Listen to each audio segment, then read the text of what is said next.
but I am very appreciative that you guys are so interested in that. Very hype birthday. Yay! Thank you. I have a very exciting.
Good morning, everybody.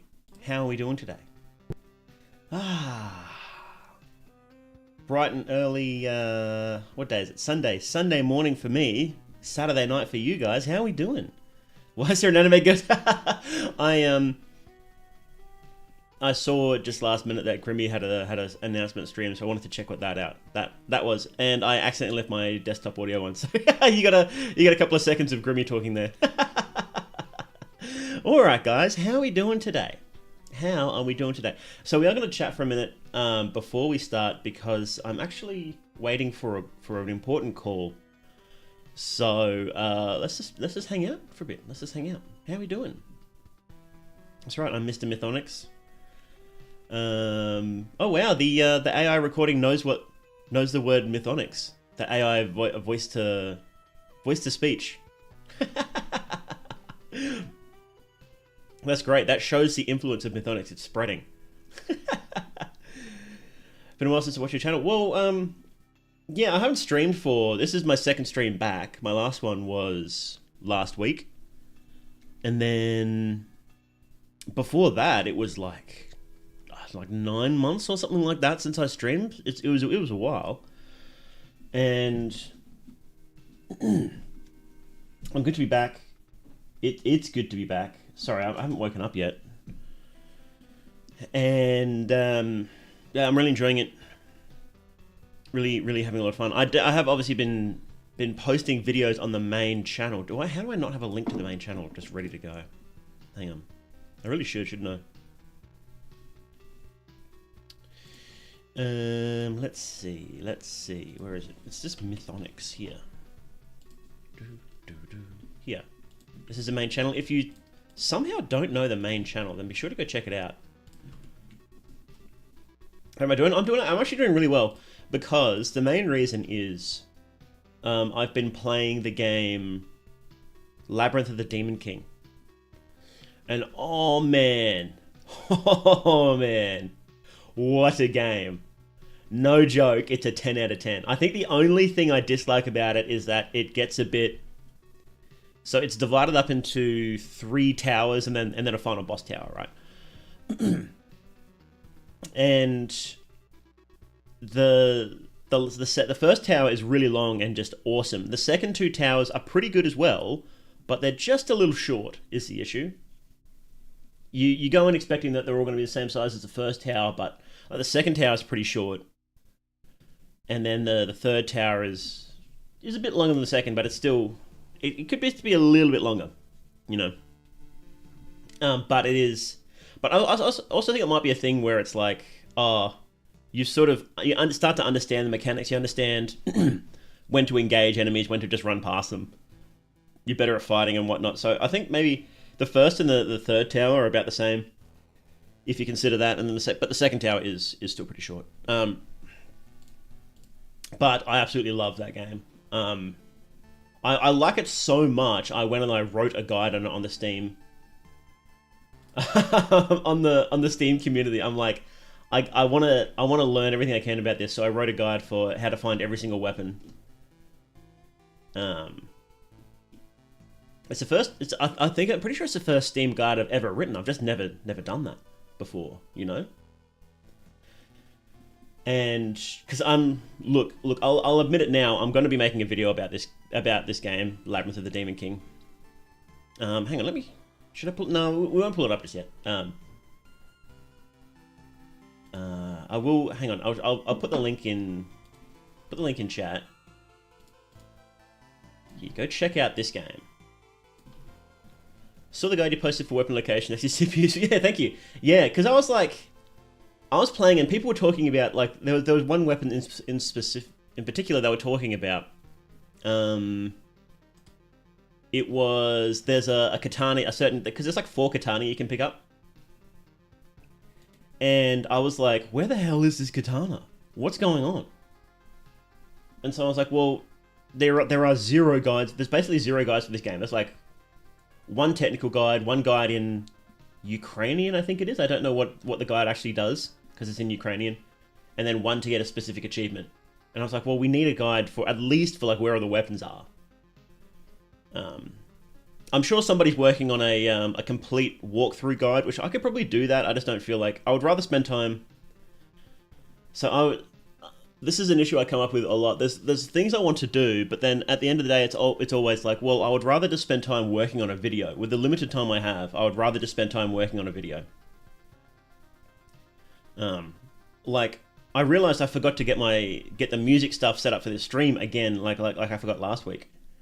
Well, I ran out of time last week, but this week I was supposed to do it and I just completely forgot. And then I was thinking about it, I'm like, well, I would just rather spend the time working on videos. But doing the weapon guide was important for me to help me organize my thoughts. I was sort of doing that anyway. I don't know. I might do a walkthrough of the game, but I'm not a sort of super guide guy, am I? Like that's more Jones, or I think for Apollo did more guide stuff originally. I don't think he does these days, but yeah. Shicey Sorcerer, who's that? Let's have a look. Shicey Sorcerer, huh? But no, yeah, I'm really enjoying Labyrinth of the Demon King. I think that if you like... Who the hell is Shicey Sorcerer? What is going on here? Is this like a... JJK thing? I don't know. I never watched Jujutsu Kaisen. If you like survival horror games, like Resident Evil 7, I think is a really similar example. Or you know, any Resident Evil, Signalis, anything like that.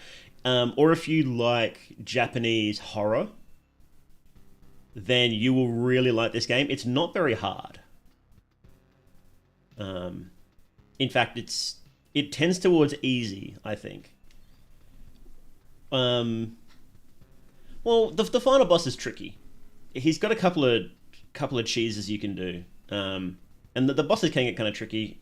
I think it's more just a scary game, but if you're worried about it being super hard, it's not super hard. That's actually been a little bit of a complaint on the Steam forums. I'm like, it's a bit easy. So, But there's no New Game Plus, but the creator's working on that. It's a game that desperately sings for a New Game Plus, like nothing else I've played, to be honest. Because you can't actually get every single weapon in the game in one playthrough. Because there's one point where there's 2 weapons you choose from, and I thought, oh, well, you just get the other weapon in New Game Plus, and then I finished the game, and it's like, oh, there's no New Game Plus. Oh. Mars fell beneath you. That's you. That's you guys. We're having this is an analog horror call transcription. You know? Make a lore video about Godhusk. Godhusk is... Oh, can you make a lore video if there's any lore? So there's a lot of lore in... Well, in Labyrinth of the Demon King, if that's what you're asking, there isn't a crazy amount of... It's not like... Because it's historical fiction, so it's set in, like, a quotation marks real place and time. The actual events are obviously fictional. Like, obviously there's no Oni that took over a castle in the middle of the Japanese forest, right? But there is a bit of lore. It's not like Fear and Hunger lore or FromSoft lore where there's this massive world to look into. But so the lore is more figuring out the specific characters, so it's more character lore rather than world lore. There is a little bit of that because it's Japanese and it's foreign to us, so it's interesting to look into that. Sort of like the it's kind of similar to No, I'm Not Human, where you're figuring out what happened in this event, and the foreign culture has a bit of influence on that. The whole, like, the world as a whole is still our world, so you don't need to go back, figure out things going back like 1,000 years or whatever, like you do in Dark Souls. So there's definitely a lot to dig into there, and it's hard to figure out exactly. It's like some of these things I have been searching for days for answers, and I don't know if there is an answer to some of these things. Like references, apparently they seem like references to Buddhism. And I'm like, what is this? And I cannot find anything. I'm asking people who are like, you know, I'm searching on Google. I'm asking various AIs for like even a hint so I can know where to get started, right? I think that using AI like a chatbot, like Grok or something, is good to start research. It's like Wikipedia, right? You go, hey, what's this thing? And it's like, oh, here it is. And it's like, okay, you know, here's some keywords I can use to search further and find more information. You definitely...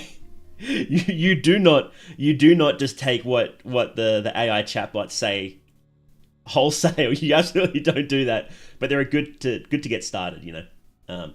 Especially since they're good for collecting different references, like things that would be impossible to find just by Googling it, but are still surface level stuff. If that makes sense. So you would need to research an insane amount to be able to get this surface level stuff, you know. But yes, I've been researching some stuff, and man, I've asked people who have a serious interest in Buddhism too, and they're like, dude, I don't know. So I don't know. I think some of this stuff might just be game logic, and doesn't actually. It looks like a reference to Buddhism, but it might not be. But then it's like, well, I don't know. I'm looking into it. So we're talking about Labyrinth of the Demon King right now, but if the chassis is a schema, I think the guy underneath you is the chassis sorcerer. Oh, okay. Hi, Lyrics. First more they do stream. Well, welcome in. Upgraded weapons, you start being able to smash your enemies in a single combo. Oh, upgraded weapons in Labyrinth of the Demon King. I think the game is balanced around, like, upgrading your weapon 2 or 3 times and not max. So I did a second playthrough just to see how fast I could complete it while still reasonably getting everything, and it was about... So that my first playthrough was about over 10 hours, I think, for Labyrinth of the Demon King. My second playthrough, when I knew where... And because it's a survival horror, a big part of that time is figuring out the puzzles, figuring out where you're supposed to go, what you're supposed to do, right? My second playthrough, when I knew where everything was, I knew the answer to every single puzzle, was 3 hours, almost exactly 3 hours. And of course that includes combat as well, because there's bosses, and you know, figuring out how to beat them is part of that as well. And the second time, I don't think I died on any boss because I'm so used to it, right? Because I just beat the game, and I picked. So most of the weapons in Labyrinth of the Demon King are basically the same. There's no weapon with... There's only one weapon with explicitly better damage than the rest. And there's very few weapons that are worse than anything else, and that's on purpose. Like, a broken katana is worse than a katana, obviously, right? And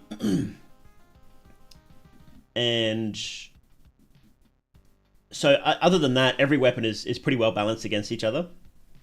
And I picked the best one just to see what it was like, and I fully upgraded it, and oh man, you melt everything. And it's like, I can see the complaints why it's too easy when you use that, you know. But if you just pick whatever weapon you like, upgrade it a couple times, it's pretty well balanced. That's what I did in my first playthrough. Labyrinth, it looks like the visuals are awesome as well. The visuals are great. Hey Vitruvia, how you doing? More there, Fear and Hunger question. Thou sharest the same theory about Turkillo being animal beast gods and Starko the star souls heaven sky god. Has any different opinions?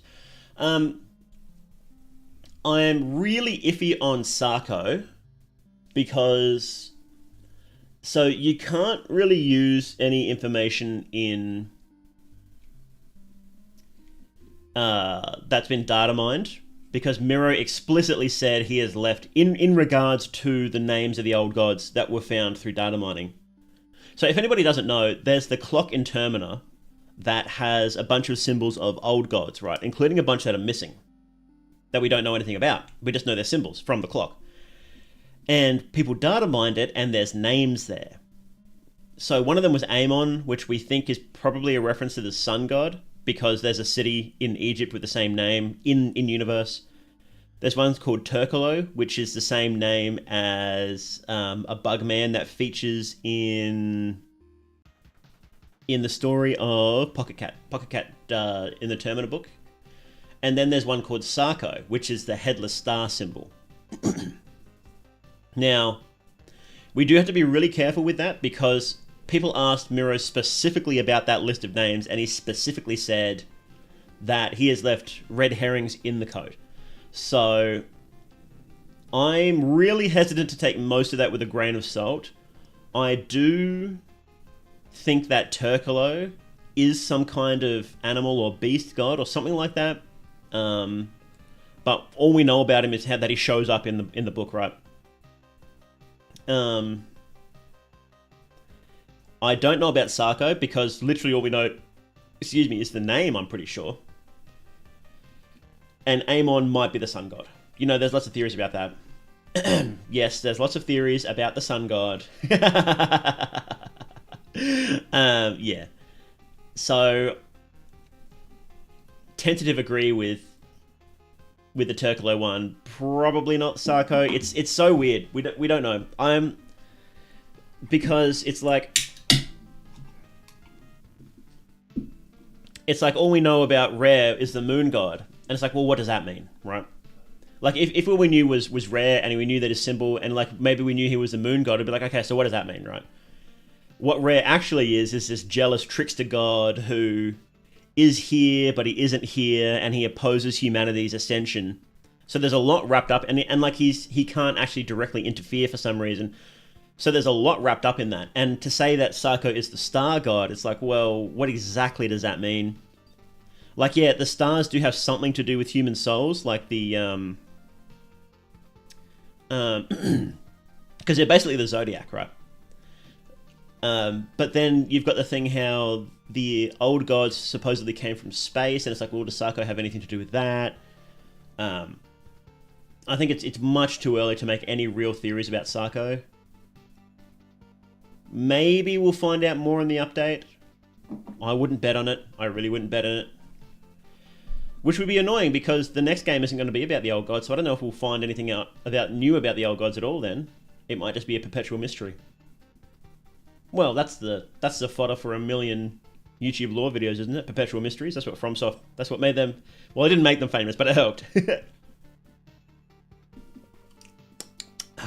Popping up my Red Bull, because I'm going to be streaming for like 6 hours, God willing. So, oh, more they do needs the energy.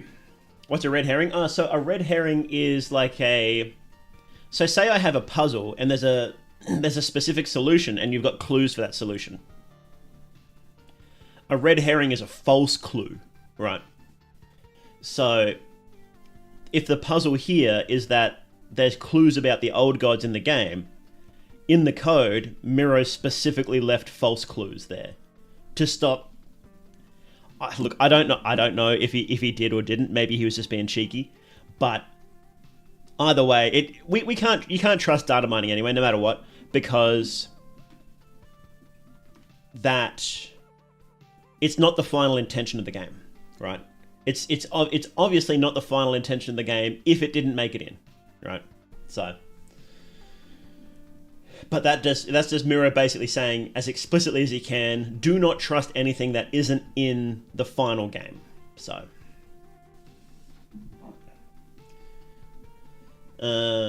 yeah. So there is a relic in the museum from, I believe it is Abyssonia. And it talks about the old gods coming from space, which is a very, very odd thing. And I don't think anybody has sort of addressed that because there's not really any way to address that. It's like, well, what does that mean? Like, they came from space. Okay, how does that change anything? Does it change anything? Probably not, but it could, but we don't know how. So, thanks, Shackley. We're living analog horror here. Maybe you're saying it was red herring. Was the red herring? It could be. Like, it honestly, I suspect that he forgot he put the names of the gods in there, and then he just wanted to say, look, don't. But there have been times when he's planned things and then changed them last minute. So, right before he was going to release the demo for Termina, he added all the extra contestants as playable characters. And there's a few other things like that where he's clearly changed intentions at the last minute. So even if, when he wrote that list, he fully intended, that god to be Aemon, that god to be Sarko, that sort of thing, etc. That might not be his intention now, and his intention now might not be his intention when he finally adds that information to the game, right? So that's another reason why you should be really careful with what's data mined, because Miro does change his mind a lot. He still plans stuff out, and he still has really. Look, I think Miro is very intelligent in a sort of casual way, because he uses his themes incredibly well, and he lays these things down and then uses them much later. Like, there's so many hints that there is a sulfur god in the first game. So many hints. And it's not obvious until you play the second game. The actual, I believe... Now, take this with a grain of salt, because I don't remember if Miro said this or someone said that he said this, but apparently the original intention was that the sun god was straight up imprisoned there, and it wasn't the sulfur god, it was like the original sun god that was imprisoned there, but he changed his mind, so it was the sulfur god, something different again. But yeah, so hey Cogsmith, how you doing? What Miro's saying is that not even he knows the lore because he has too much ideas in his head. I think he knows what he wants to do, but then when he actually makes it, it crystallizes in ways he doesn't expect sometimes. So, what do the gods work like in Gemini Home Entertainment? Planets or entities deep in space spreading their influence across the stars? No. So we have a pretty good idea of what the gods like actually are in quotation marks. So it seems to be like the way it's got to work is that when you find out information in Fear and Hunger, it's true until proven otherwise. And the idea that gods are ideas living up in this other realm called the green hue, and then they come down and impose themselves on reality, that, as far as we're aware, there has been nothing that contradicts that idea. It's never even been questioned. So they're definitely not some sort of planets in space. They may manifest as that, but that's not their true form in quotation marks, right? So,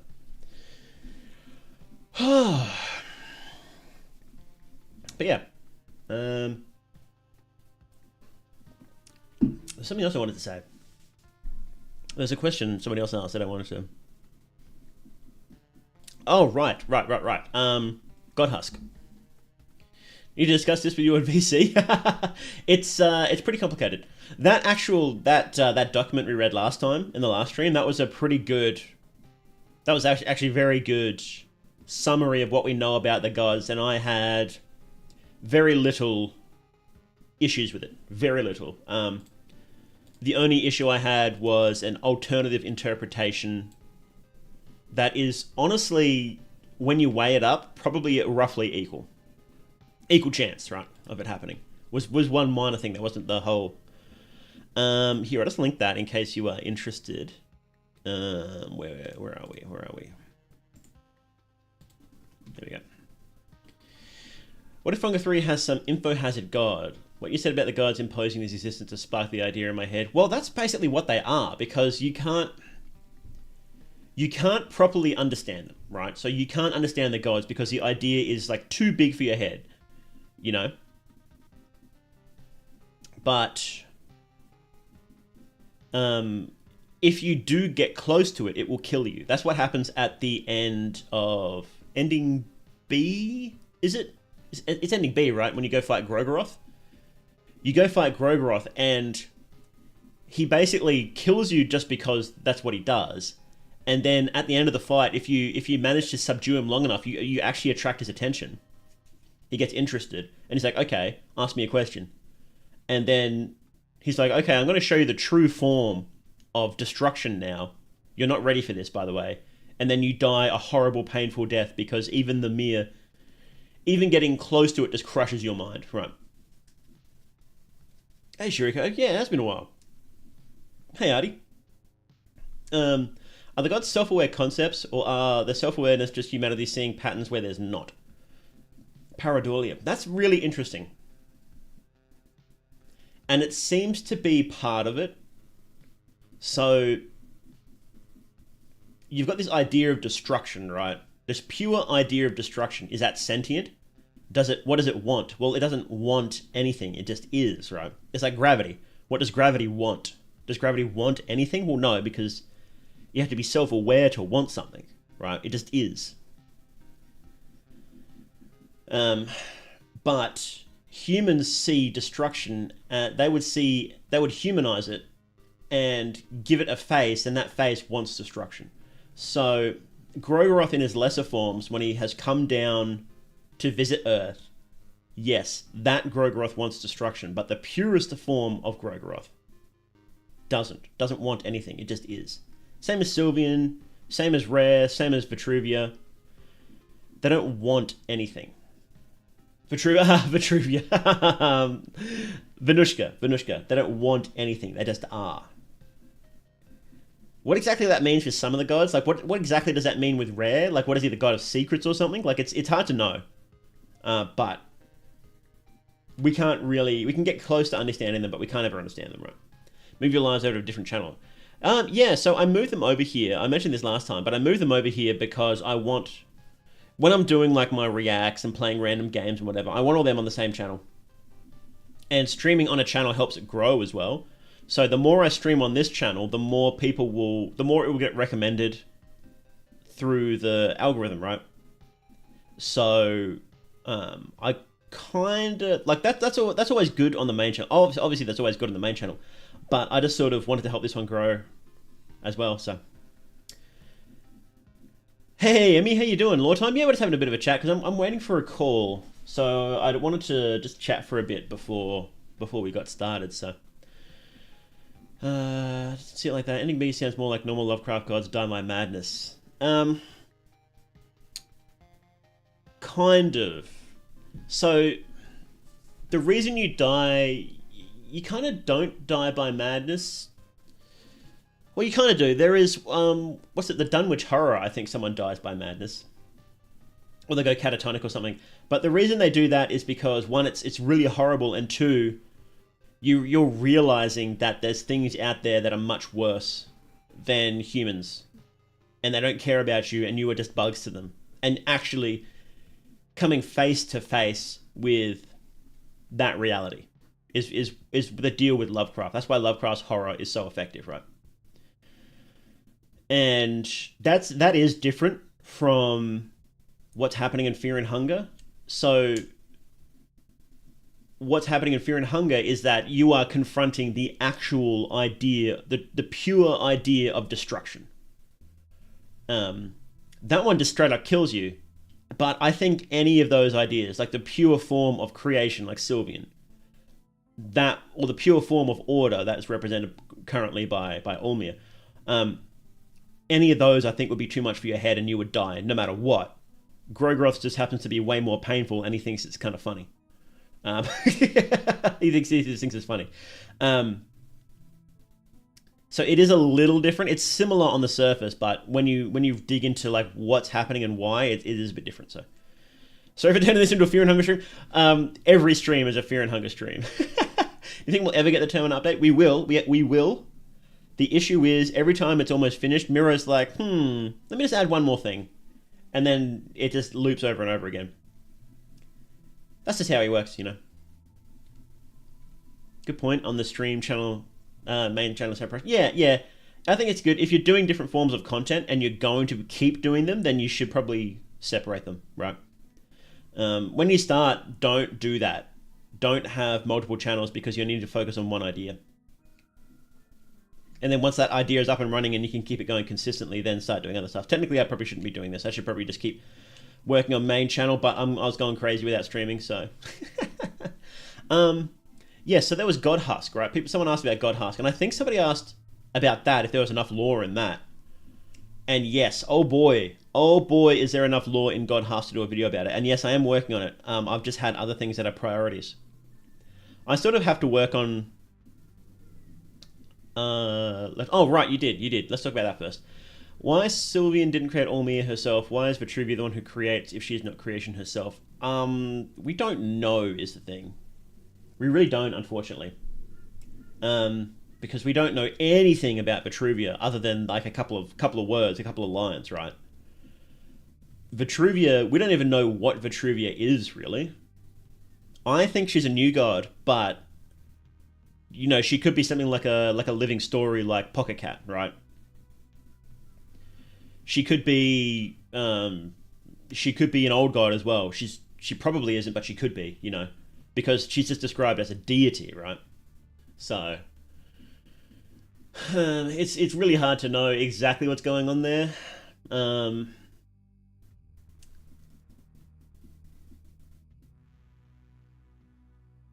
So I think that she's a new god because new gods, for some reason, want to ascend and go higher, is what I think what's happened. They always want to. That's the one thing we know about new gods, that they always want to go higher. They got that dog in them, basically. And I think that Vitruvia created humans to try and make better creations for this world, and then was like, well, we can do better. I want to make a god. And so she made Ulmir. Which would have been thousands of years later. If this story is true, it would have been thousands of years later, because humans, you know, the ancient Greek poet Homer exists in the Fear and Hunger universe. So I believe that's at least, hang on, let me double check. When was Homer?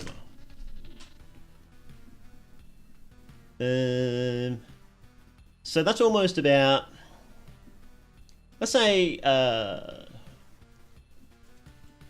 hang on, when was the Iliad set? So 12th or 13th century BC, right? So that means humans have probably been at least around for like 1,500 years before Ulmir.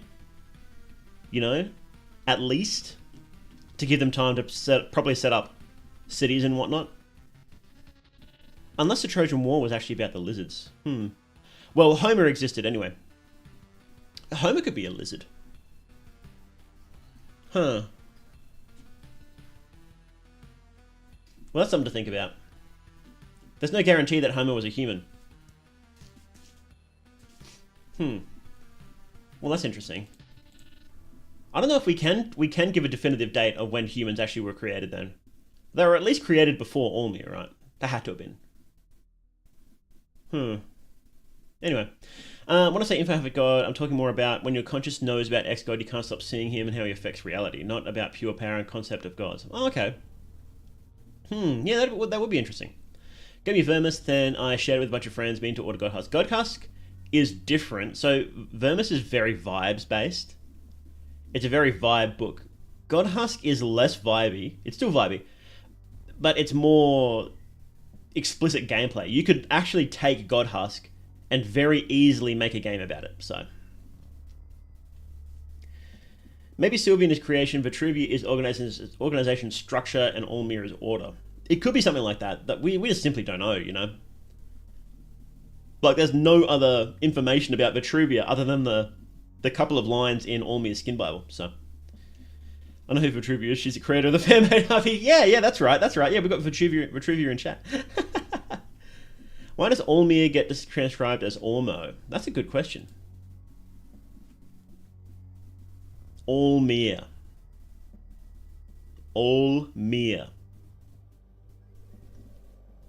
guys. Olmi. Only. Olmi gets transcribed as only. Okay. This is crazy. You can set it up. You can set it up to specifically change certain words over, but that's just funny. So we'll leave that. We'll leave that as it is. Yes, Godhusk has a lot of lore. It's pretty cool. I think the only thing it doesn't do better than Vermis is vibes, but I don't think it was trying to. Now how Vermis is like it's pretty weird, pretty dreamy. You read it and you get really inspired thinking about what it might be. Godhusk, you kind of don't need to get inspired because a lot of it is spelled out for you. If that makes sense. All meow.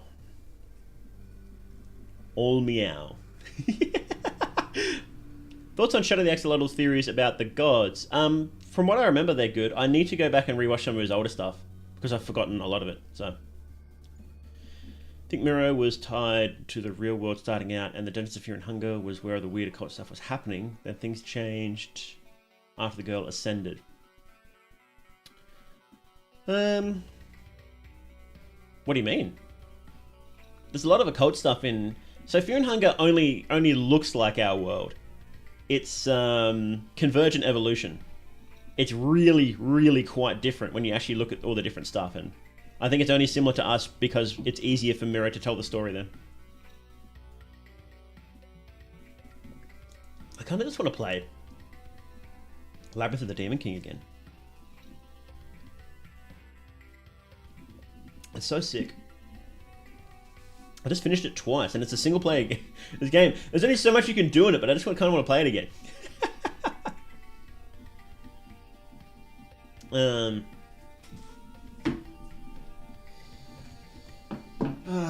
might need to make a call because I'm waiting for this call and it hasn't happened yet.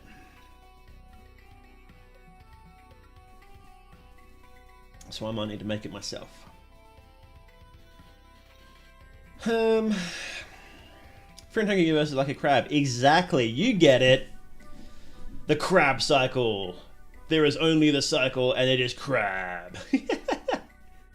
Mira needs to add a Manic Pixie Yandere Femcell character for modern day Funga. Yes! Thank you, Coldog. Thank you. Finally a theory we can all agree with. Literally just add Kangol in. That'd be perfect. There's some things outside that were secretive. The world felt more like our world during the medieval ages. I think the only reason it did was because we didn't understand a lot of the scope of what was happening in the past. Because it's the same world.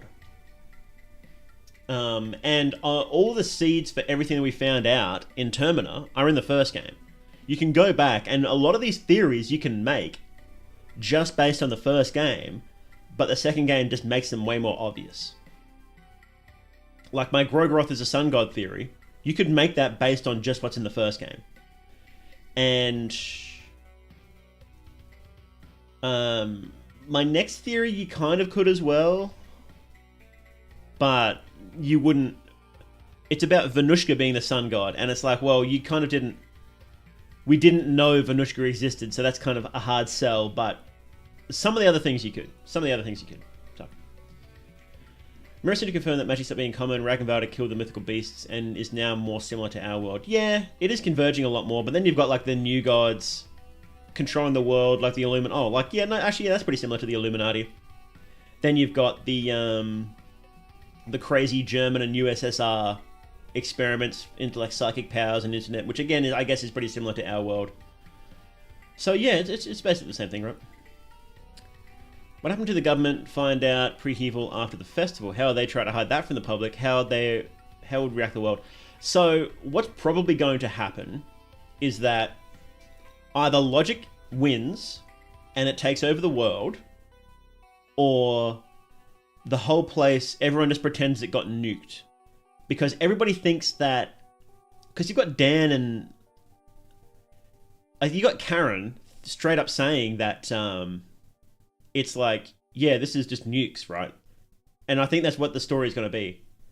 Is if there's any sort of damage or anything like that, they'll just say, yeah, at the last minute, the Kaiser's army nuked this place for some reason. Because they had a weapons depot here or something and it went off, right? They'll just say that.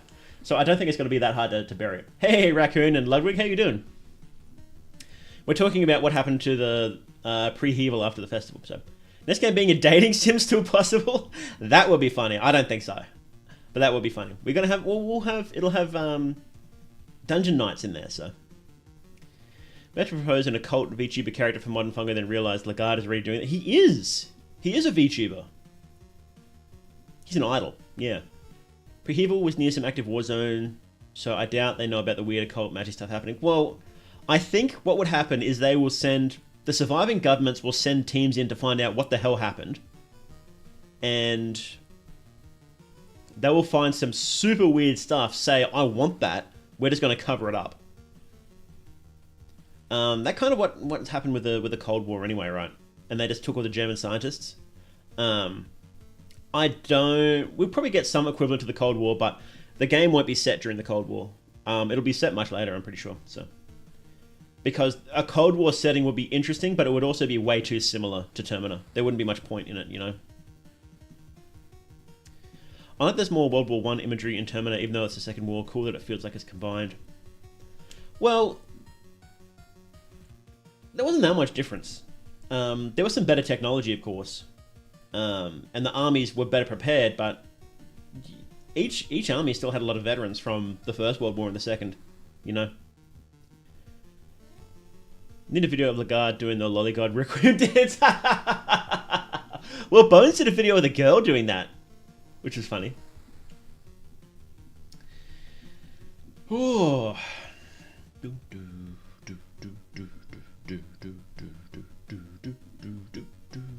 Man, Loop Hero had such good music. Why is this not? Oh, that's why. I was like, why isn't this going random? Because I didn't set it to do random, that's why. What's the next one?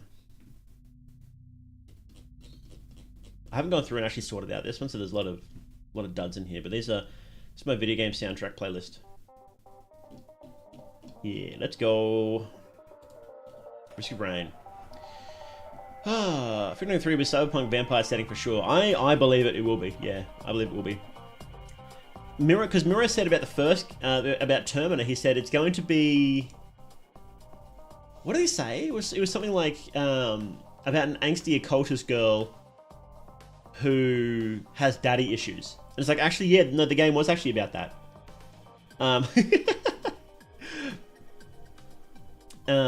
And so he said that Fear and Hunger 3 is going to be about vampires, so...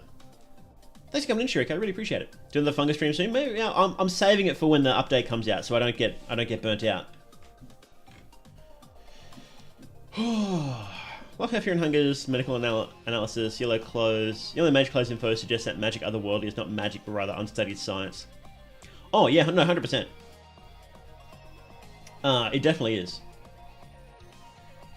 Video game soundtracks are usually just full of bops. They are. a feeling that for Hunger 3 there won't be no magic, or if anything, there's a lot you need to get access to. So I suspect that magic won't really be magic. I think it'll be sort of reskinned logic magic. And we kind of... And so the hints for that are how logic took over Grogroth and Sylvian during the fight. She straight up owns them now. And we actually have logic magic. So we have Butterfly Swarm, which is just reskinned leeches, I believe, from God of the Depths. Can someone confirm there's going to be a game 4 or the next one will be the last one? So in the main Fear and Hunger series, Fear and Hunger 3 will be the last. This was always intended. Miro had an idea of 3 games in his head and like what the stories will cover. The actual settings and characters and whatnot, he definitely didn't decide before early, but the sort of the whole story arc of the games, he always had 3 in mind. So 3 will definitely be the last of the main series. He hasn't ruled out doing spin-offs, but I wouldn't count on it, because it's hard. At that point, he would have been working on Fear and Hunger for over a decade, right? The series. So I can imagine he'd want to take a break and do some other stuff, you know. So yeah. Consider that Amon and Rare might be fake names. Rare is never called Rare by Pocket Cat, but rather the Moon God. Oh yeah, no, what we call the gods isn't their names. They really don't have names. Because they are just ideas, so it kind of doesn't matter. Kabuto Yakushi gave the perfect theory. After nuke preheval will be the funga counterpart to Chernobyl. That's why the animals around look like that, the place is destroyed and burned. Ah! Yeah, that makes sense. Just lock off the whole area, say it was a nuclear accident.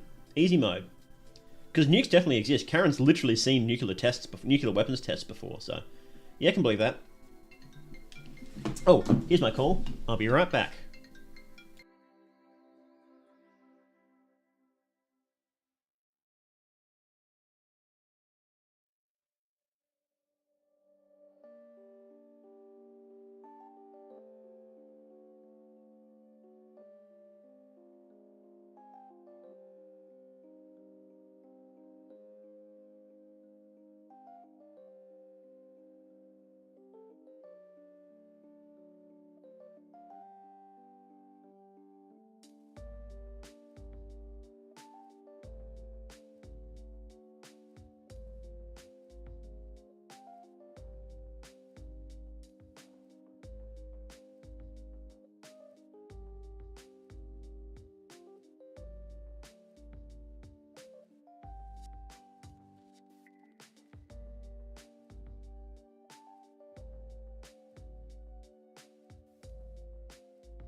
Oh, golly, guys! Thank you for waiting patiently. That was just an important call I had to take. Ah.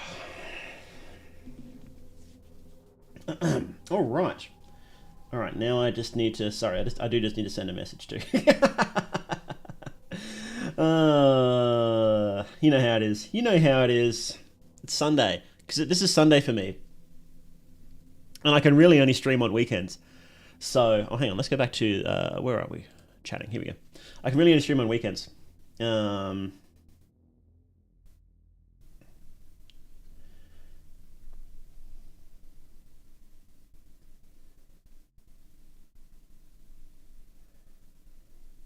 And so, all the normies are like, "Hey, you wanna talk? You wanna do stuff?" And I'm like, you know.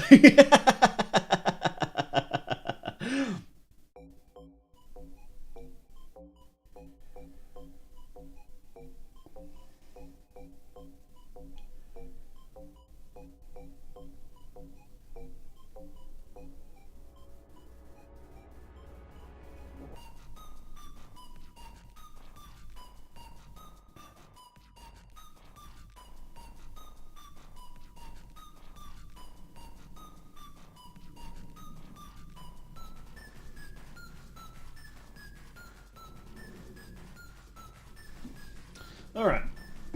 Okay. What are we doing? What are we doing today? What are we here for? This song is so tense. Why is this song so tense? It's called Creep on Her. Well, you know, I do that, but let's not listen to that. Let's listen to...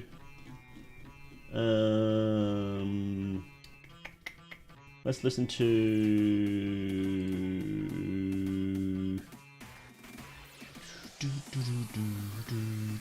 Cigarette Wife, here it is. Want to go do stuff? No, I'm too busy being a nerd. Few more day. I left a theory up there about Funga 3 magic. I think it's really cool. Oh, is it? Hang on, let me see. Can I highlight single person's messages in YouTube chat? I don't think so. It's like in ancient Egypt, everyone could do SEX, but there were specific rituals used to do that in magic. Yeah. That's true, that's Sylvian stuff, right? Let's see.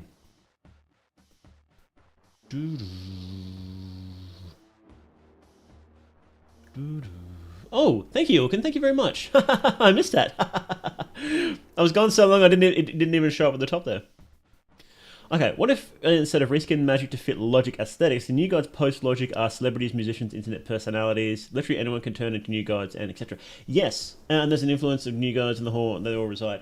I think that's going to be, because that's kind of what it is, because new gods are basically just living legends, right? So it might not be like literally every famous musician, famous actor, whatnot. It would be like the goats, right? So,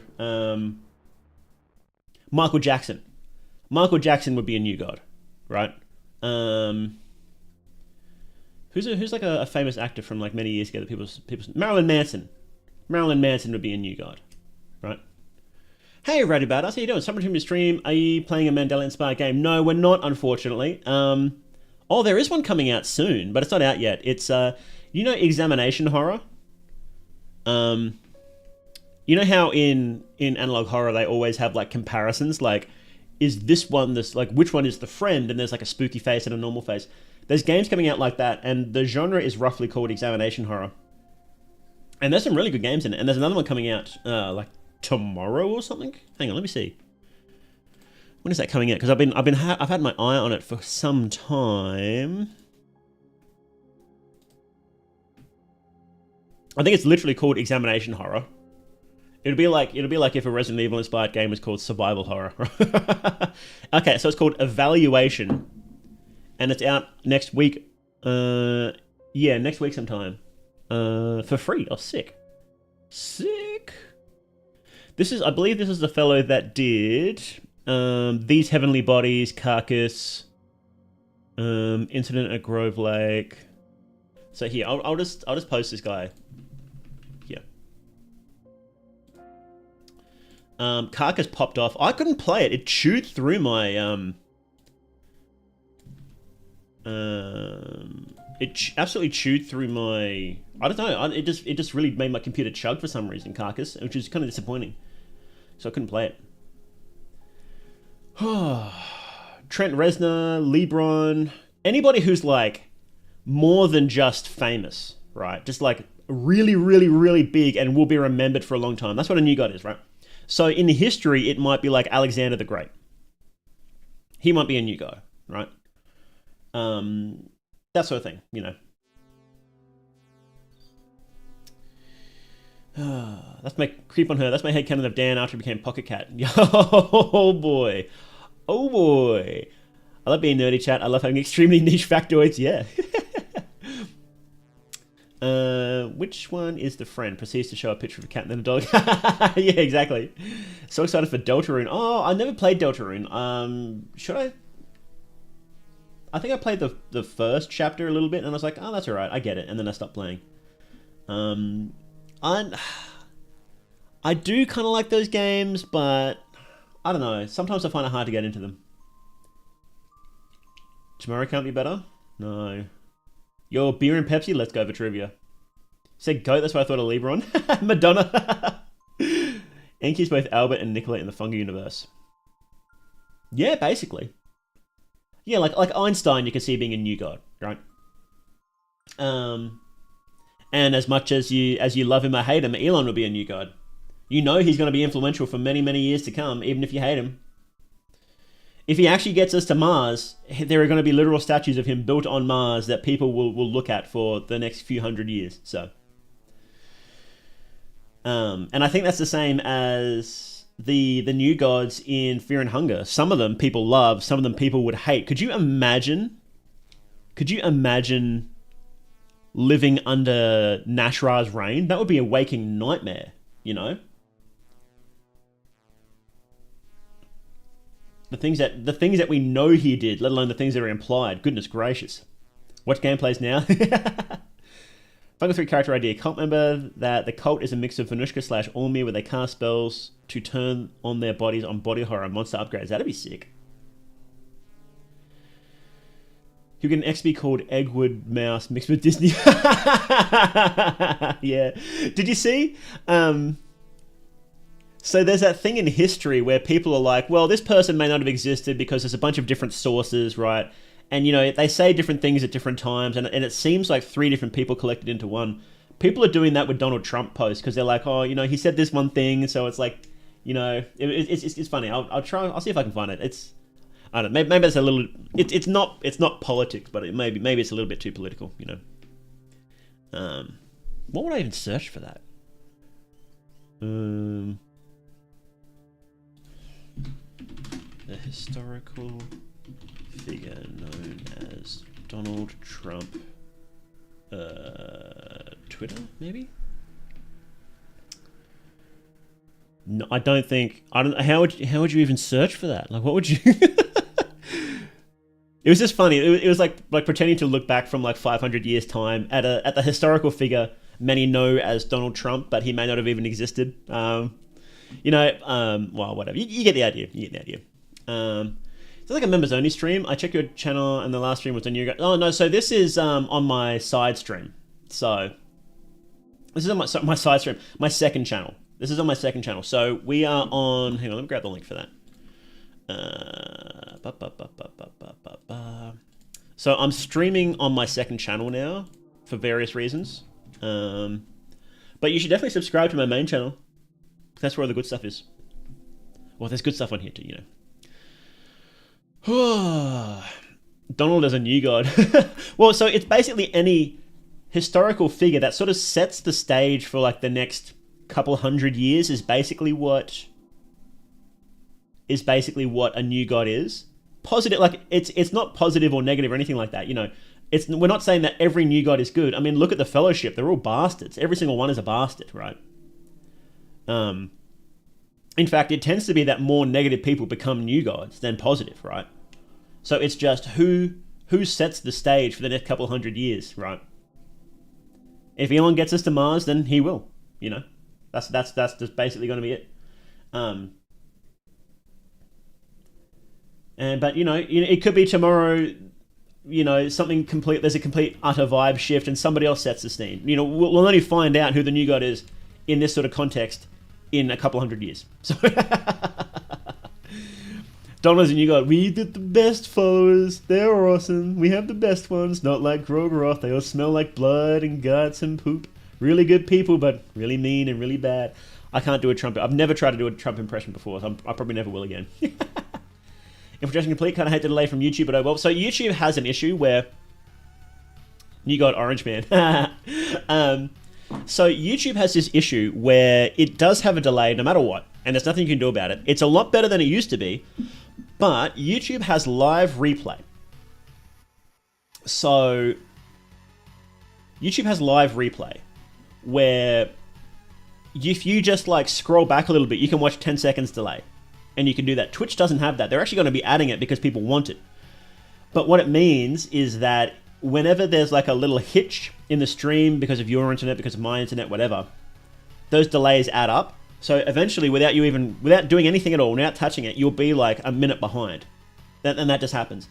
And so what you have to do is you have to go down to the bottom right and you have to click the gear icon. And then you have to change it to 2 times speed and you'll catch up. You should generally do that on YouTube streams every once in a while anyway, just because of the delay, right? And there needs to be an option on YouTube to keep you up to speed no matter what, so you don't have to do that, but there just never has been, and knowing YouTube, there never will be. So Lagarde is a lesser soul, not a special soul type, a lesser soul. That's why he can do whatever he wants. Wisdom, boundlessness, endurance, domination, he can have it all. And that's interesting. He doesn't have a soul. You can't actually get his soul. When you kill him, you can't take his soul, which nobody really understands. I think it means that he was taken by the sulfur god. And then when he's resurrected, he comes back as a sulfur cultist, is what I think. And then he becomes a new god. That's what I think. But it's complicated. I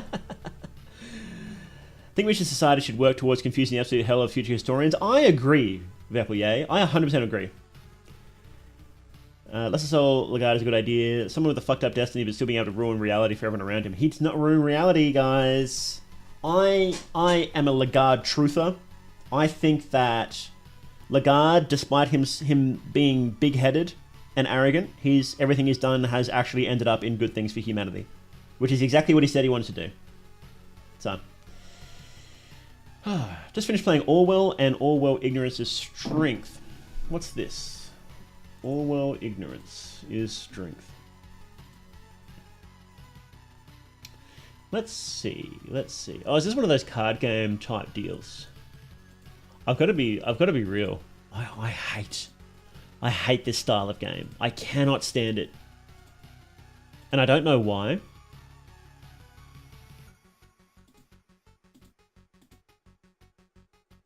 I don't know. I've never played a bad one. I've never played a good one either. There's just some games I'm very judgmental, and it's kind of bad. But I can't stand it. I just can't stand it for some reason. And I finished watching kind of disappointing Eurovision was on this year. I haven't seen a single post about that. That's crazy. Usually there's at least some people complaining about it, but I'm gonna do a video on Lagarde being a sulfur cultist. He's not a... So, sorry, that was a loaded word to use. He's not a sulfur cultist. He is a... So he's reborn from sulfur, right? But he's not part of the cult. Is what I think. Which is weird. Because he seems to be going against the cult now. Maybe he was part of the cult at some point and then he betrayed them. Or maybe he was just never inducted into the cult proper, but... Or maybe... the cult didn't resurrect him, so they don't have sway over him. I don't know. There's a lot that needs to go into that. I did do a video about Lagarde, and that is the logic video that talks about Lagarde quite a bit. But no, I don't have a video planned about Lagarde specifically, so... I'm in theory in Lagarde knew of him, and I'll gatekeep it till I get my own YouTube channel. Just start. That's what I recommend. You know, just start doing it. It's fun. It's a lot of fun. Just throw it together. Look at my early videos. They're just thrown together. Morday is a Lagardenist. Lagardenist. Point-and-click investigation game. Nothing to do with cards. Ah, okay. Getting good things out of struggle would be because of the child. Lagarde is doing stolen valor. Do you think he was resurrected with sulfur, not by Das? So, he was resurrected by Das, right? But, so what I think happened was Lagarde died, his soul got sent to the sulfur pits, and when Das does her ending, right? When Das does her ending, she says that it feels like an invisible hand is guiding her. I thought that hand may have been Sylvian, but it was probably sulfur. Because I was thinking, like, who wants Lagarde resurrected? And the only entity that we know would be interested in Lagarde is sulfur. So, that's what I think. Lesser soul, Lagarde, God form, the greater one. He's the greatest changes in the great scheme of things. Exactly. Trying to catch criminals, but 1984 style. Okay, that does sound interesting. Lagarde's goal with logic is too much against sulfur. So what I think that was 4D chess. I think they were trying to, because as soon as logic was almost built, the festival came to town, which is owned by the Sulfur Cult, and it did not stop. Why didn't it stop? It's only supposed to go for 3 days, but it just kept going and going and going. And the only possible reason for that is because they wanted to stop logic from being born or take it over. And they didn't know how.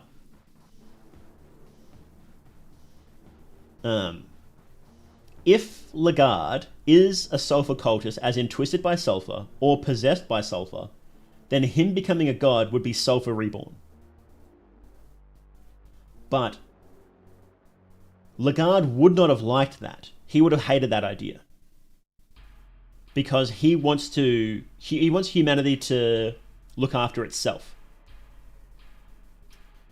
I have another crazy theory. Should I talk about it now? I might leave it. I might leave it until the next video. My next Fear and Hunger video. I have an absolutely insane theory about Ormir, that he committed suicide after he became a god. Serpent represent rejuvenation, immortality. So true. Shed his skin and escape and resurrected thanks to Das. But somebody helped Das. It straight up says. I'm positive it straight up says that somebody guides your hand. So, no, Perkley explains the reason the festival lasts 3 days is because of the latest addition to the party. Yeah, but why were you pulled in? Oh.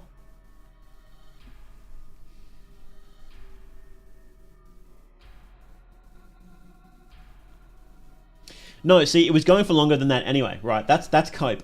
That's cope. That's not why it's extended.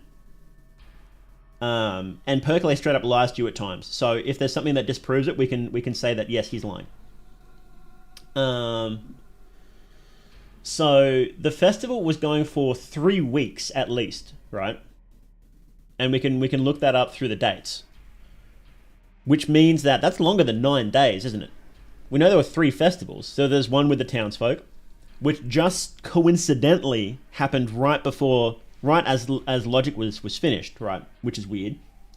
Then there should have been another 3 days when the army rocked up, and they bombed and shelled their way through the city to get there, and then it should have ended. But then Lagarde rocks up later on after the army, and then the train rocks up. It should have ended many times before that, but it didn't. So.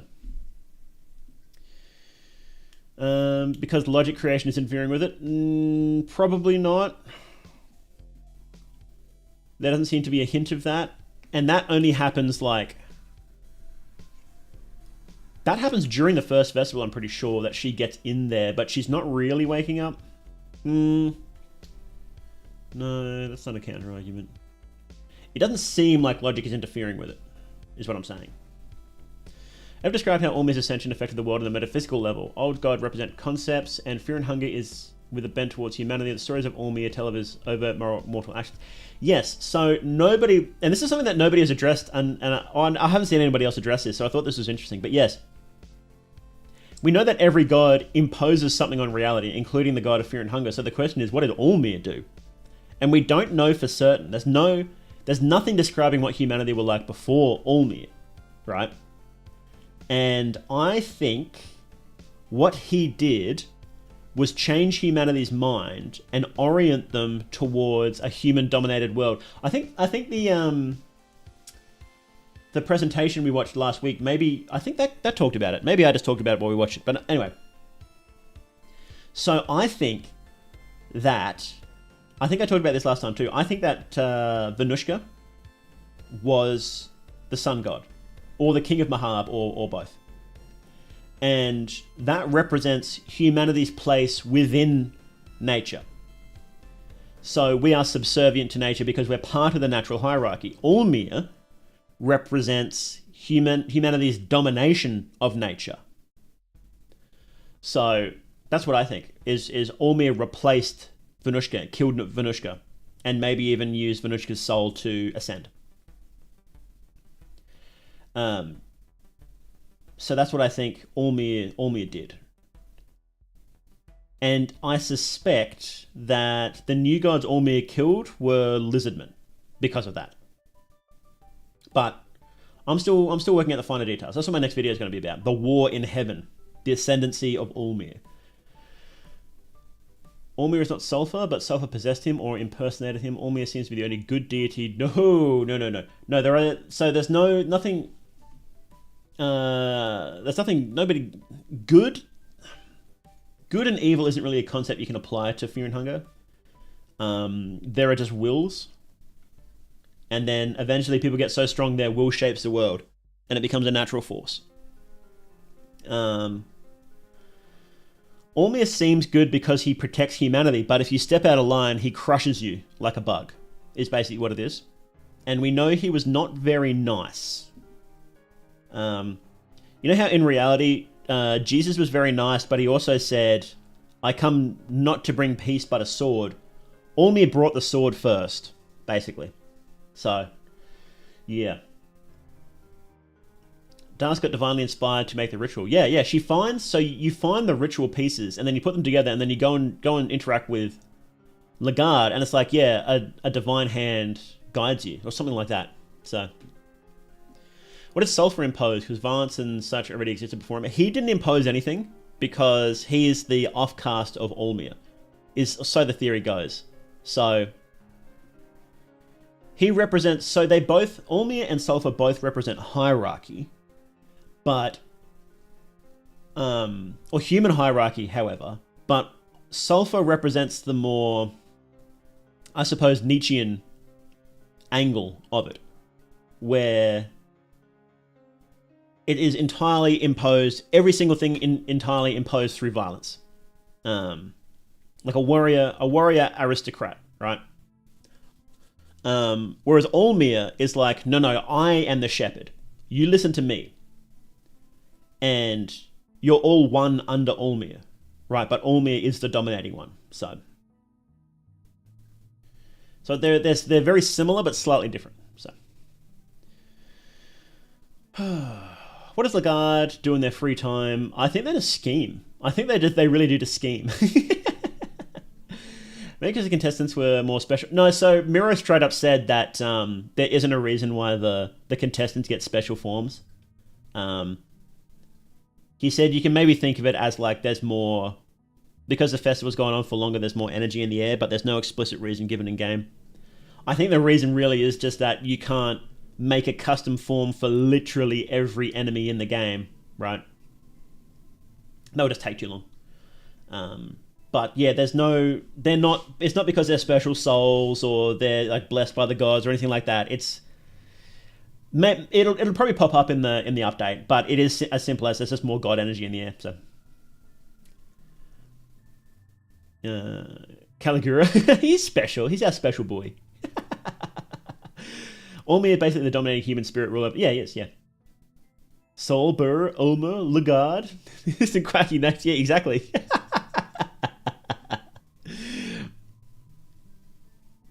Quite literally just game. It is, yeah, it is. Which is somewhat unique because Mirror doesn't tend to do that. Usually there's good lore reasons for everything, but yeah, it's just game reasons for this one. So, right. Oh, I need some more Red Bull. I've been sleeping terribly. Last night, I got a decent sleep, but I couldn't sleep in my bed for some reason. I just could not. Just couldn't do it. So I went and slept on the couch.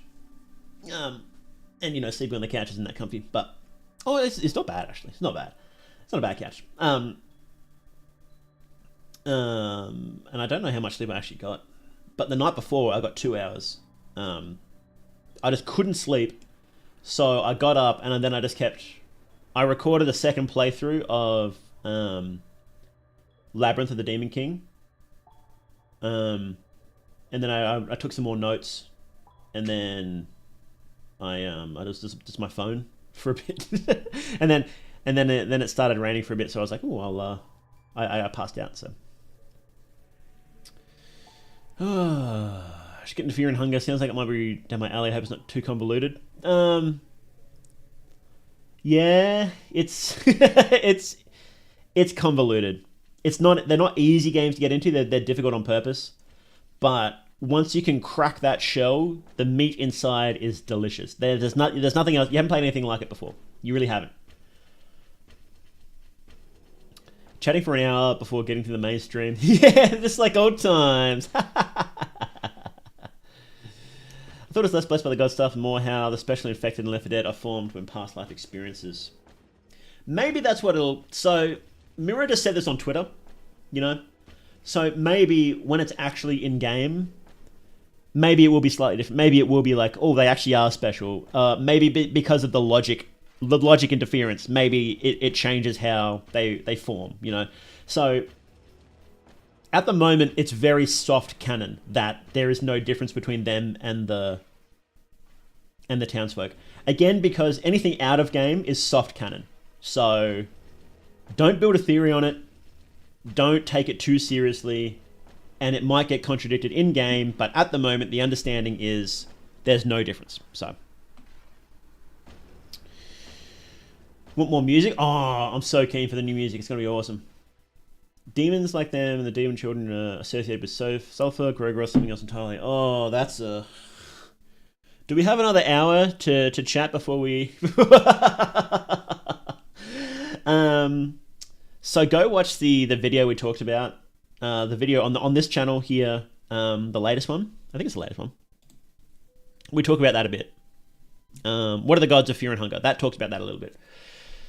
In general, I think that they are living stories. So stories that people told that ended up coming to life.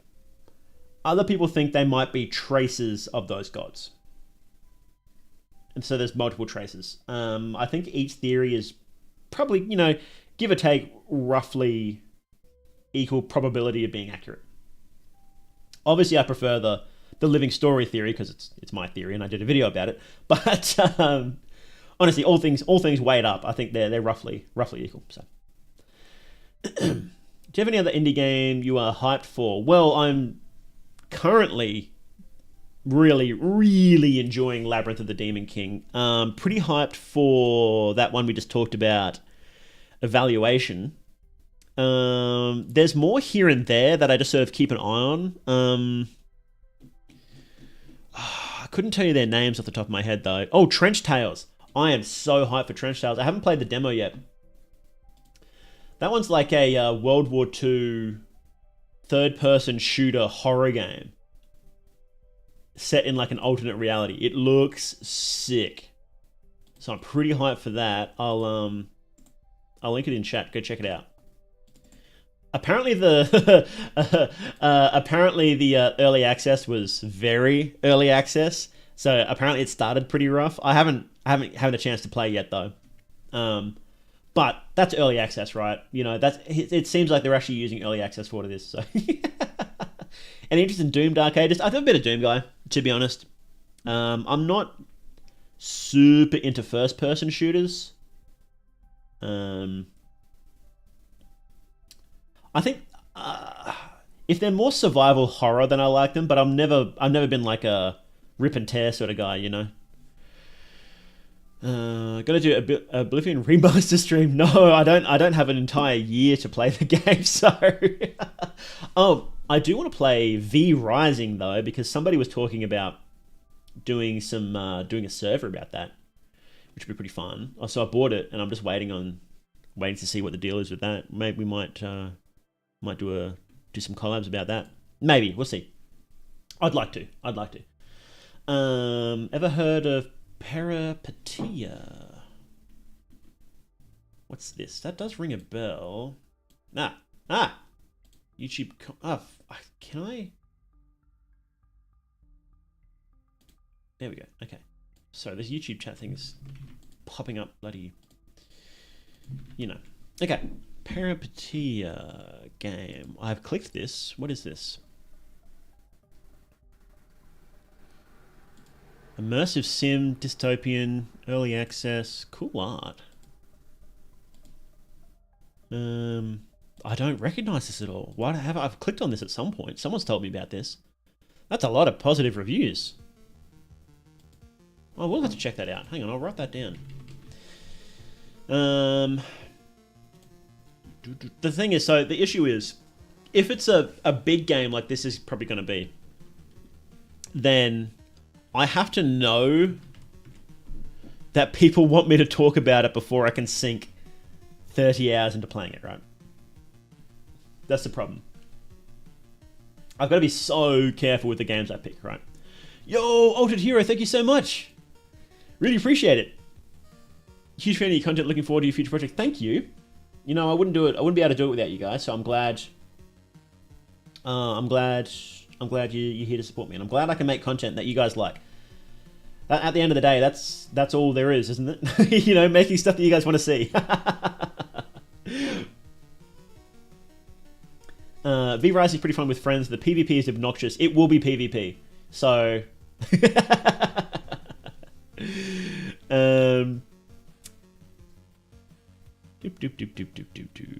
very high for trench tails. Yeah, it looks sick. It seems like once they fix those issues, then it'll be pretty sick. I hope it.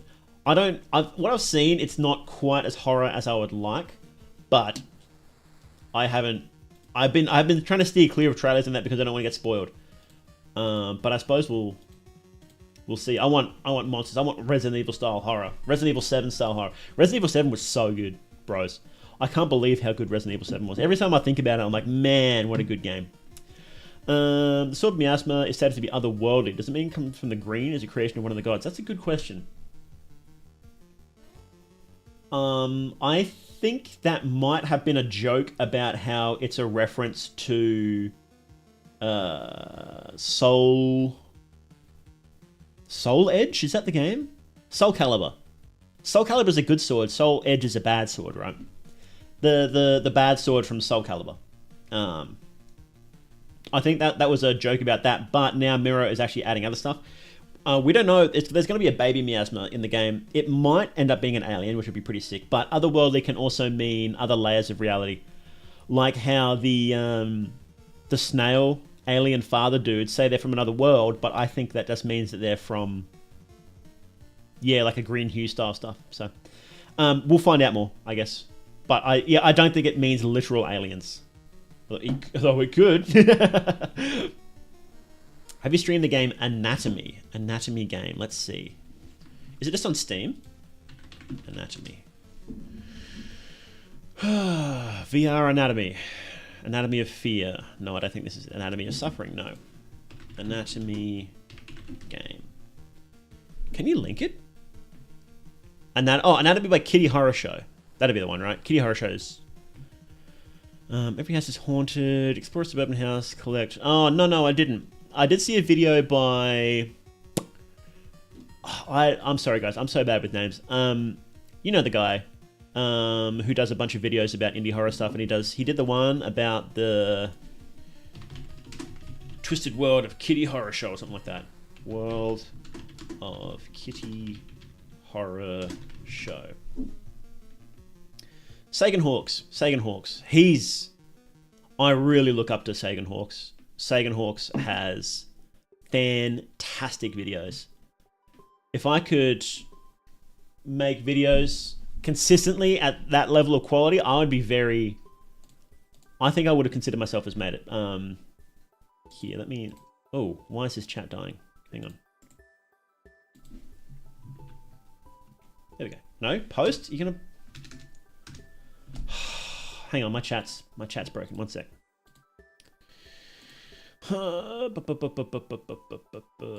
Where is my live control room? Sorry, my YouTube chat just broke. Pop out chat. Here we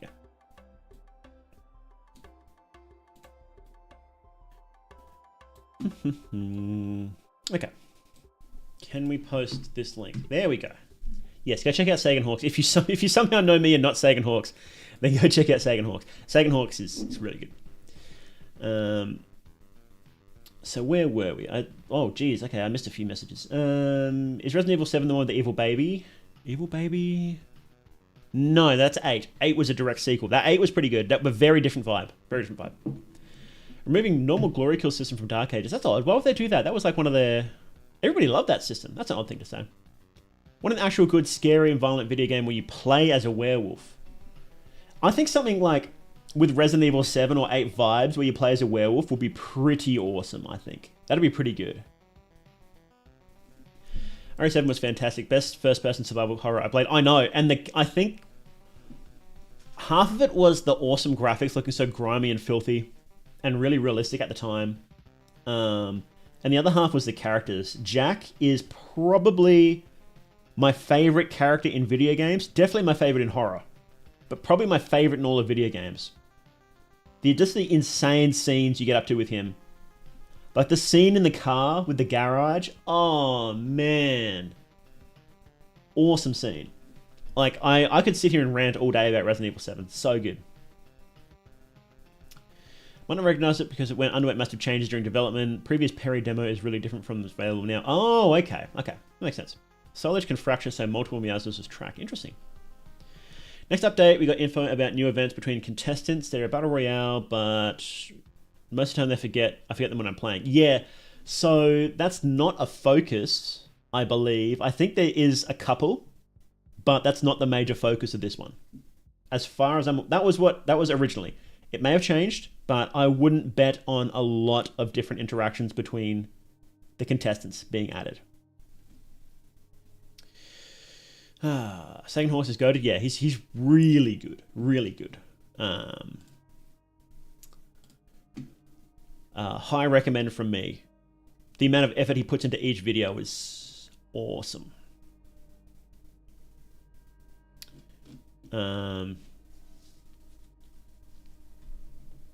His Lost Media, no one can find this creepy dinosaur game. Awesome. Great one. Fantastic. Okay.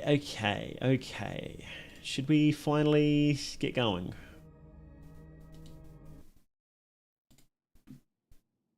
Maybe I should play Resident Evil on stream sometime. All itself will leave so much room for speculation. I'm reminded of the Old Testament version of Hell, Sheol, a dark place where all souls go after death. Also, the harrowing of Hell, the story of Jesus between his death and resurrection, where he descends into Hell to save the souls that reside there. Yeah, oh yeah, there's so much going on there. And there is a lot of room for different theories. One of my theories was that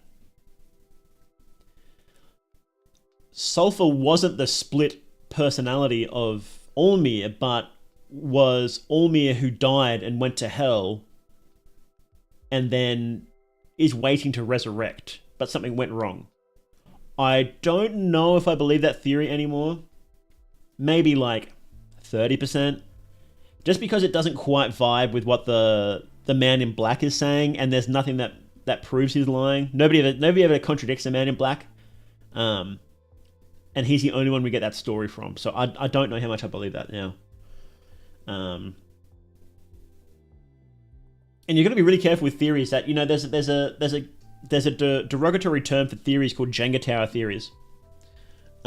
derogatory is not quite the right word. It's a negative word for theories called Jenga Tower theories, where you come up with a theory, and then you use that theory to build other theories, right?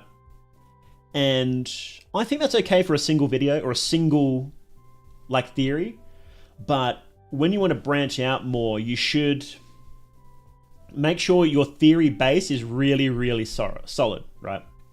So for my Grogeroth was a sun god theory, I'm like 70% sure. Like I'm pretty confident like in what I laid out there. I'm pretty happy with that. Is it 100% guaranteed? No, it isn't. So if I was to, when I make a new theory, I don't start from the assumption that Grogeroth is a sun god. I don't start with that assumption. So I start from what we know for a hard fact in game, and then what we can infer really strongly. What's like a guarantee that you can infer, right? So one of the things that you can really strongly infer is that Le'Garde was resurrected in Darce's S ending. That's there's a pretty good chance that happened, right? 90%.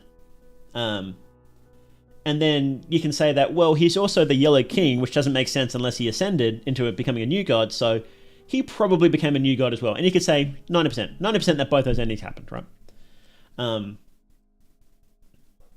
And so you can build theories on top of that, but you can't just jump to the end and say, well, Grogeroth is the sun god, so, Jenga Tower. Change the glory kill system to be more immersive and account for every angle, even though the regular glory kill system did this. That's odd, yeah.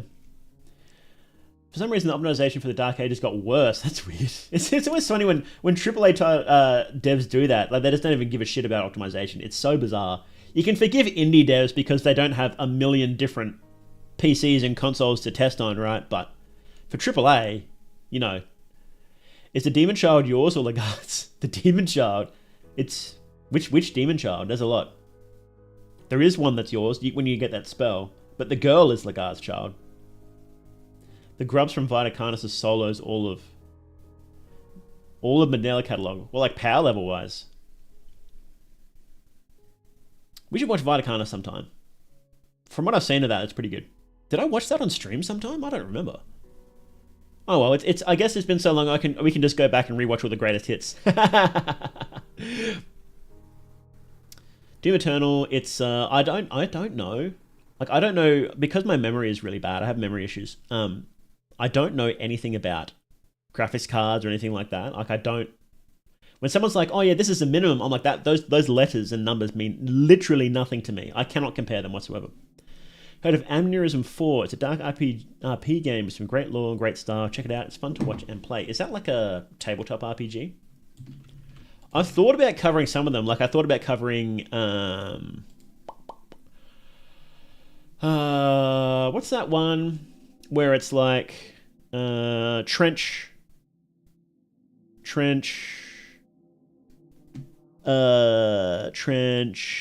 something, Trench Tales? Was it Trench Tales? Trench Tales? No, that's Trench Tales is a game we're literally talking about. Trench Crusade. Trench Crusade, yes. Hey Headless, how you doing, man? I thought about covering that, but I'm like, oh look, I don't do TTRPGs. That's not really what I'm into. So I was like, well, I just probably won't. Like it's not, maybe I will in the future, but it's not a priority for me, right? If I've got nothing else going on, I'll probably cover one, but I'm just not like, yeah. Original Fear and Hunger, there were skinned giants supposedly from the result of normal humans being tortured for unknown periods of time. How does that work in universe? Might this be some torture-based equivalent to being moon-scorched? They could also be... Yeah, we don't know, actually. The red giants, right? What do the new gods say about that? Let's see. Red giant. Is that what they're called? No, Red Man. Red Man.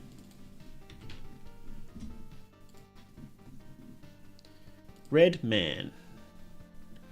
He who suffered the torture of the Tormented One for hundreds of years, with every passing year its pain grows stronger.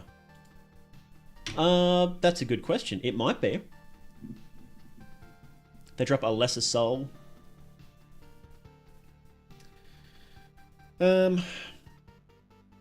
Yeah, look, it's really hard to tell. They're not normal humans, are they? If they're living for hundreds of years. They could be infused with some sort of magic in order to do that. I think that that's the Tormented One's experiments to create an ascended being, because all of them are experimenting on that. But we just don't know enough about it, so...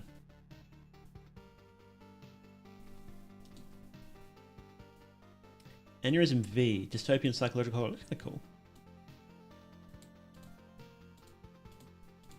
It's dark and grimy. Nice. You're doing Yellow King stuff. Have you read or listened to An Inhabitant of Carcosa? Yeah, it's pretty cool. I really like that short story. It's pretty cool. If you're thinking of making videos of TTRPG, always recommend Vampire the Masquerade and all the other splats. That's the thing. I've got to be really careful that I don't dive into something that requires a massive amount of work. So that's why I haven't done any Elden Ring videos. Because it's like, I can't just do one. I've got to... Like, what would my video even be about? How could I possibly add to that someone hasn't already, right? And like, what could I... And I always think, like, what can I add to the discussion about, say, Vampire the Masquerade?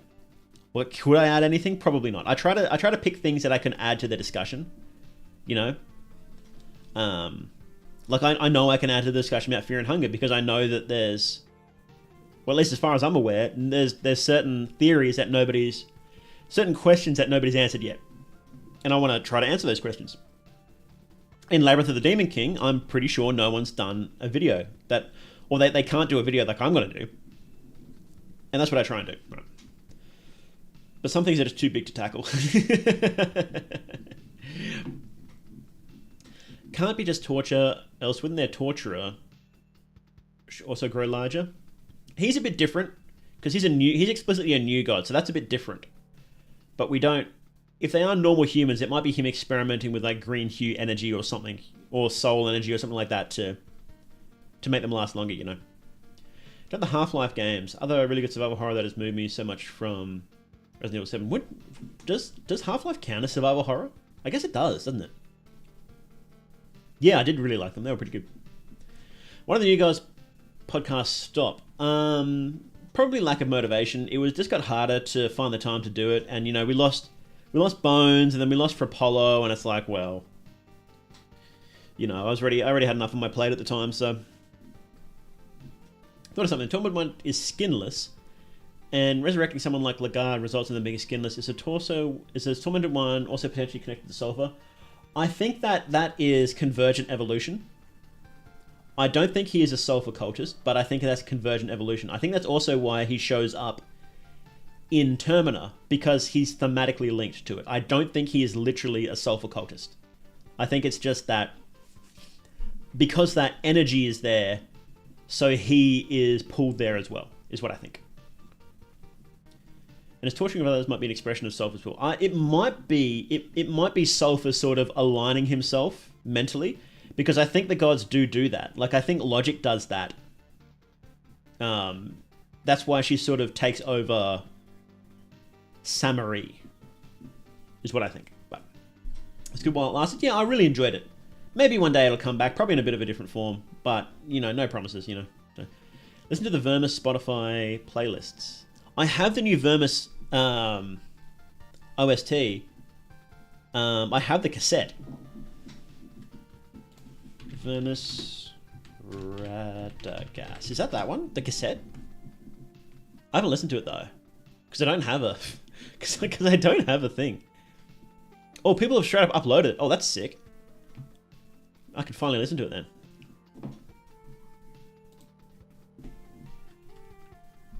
Physical version can be found in the HoloPress web store, which I highly recommend. Music will also be available as digital download via... Oh, it's on Bandcamp? Oh, Pretty sure just bought that one, huh? Oh well, I wanted the booklet with it. I really wanted that booklet, so I have it now. Brand new Vermis content, buddy. I'm there. I'm there. Can I play this? I probably won't be able to play this.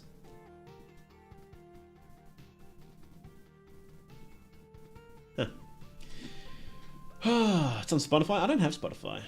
Probably should get it. Have we ever been chatting for like almost 2 hours at this point? Goodness gracious. We have, haven't we? Okay, well, we might just have a quick break before we get into Mandela Catalogue, I think. And I'll set that up.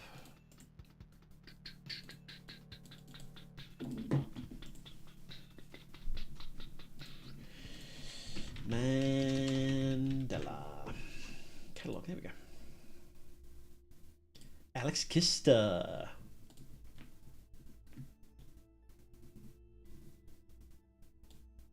I guess we should start from the start, huh? Oh, well, he remade some of them, didn't he?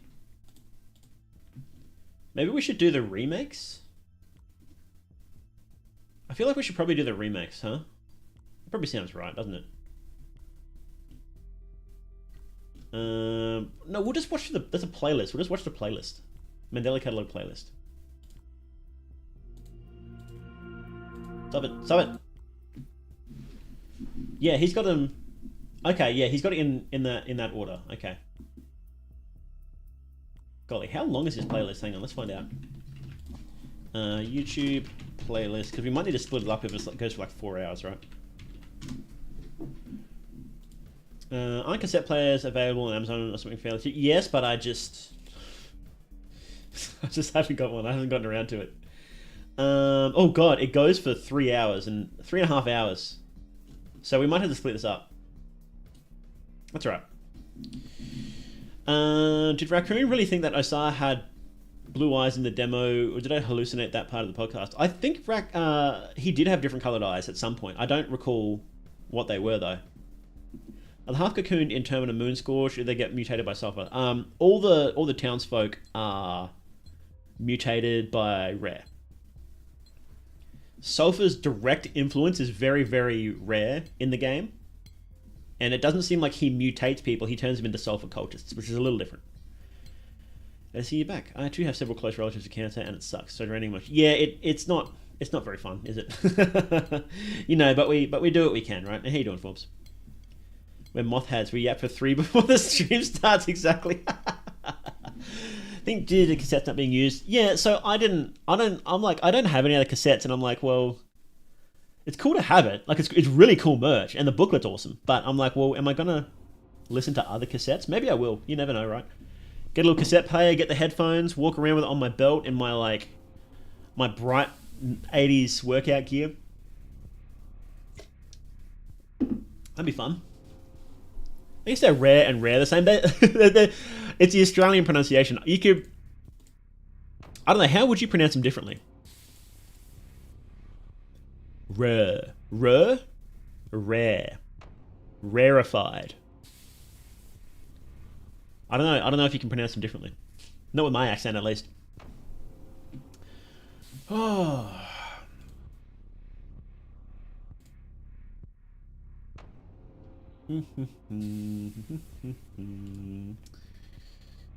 Oh, why am I recommended on my second channel? I don't watch anything on my second channel because it's my second channel, but it's all like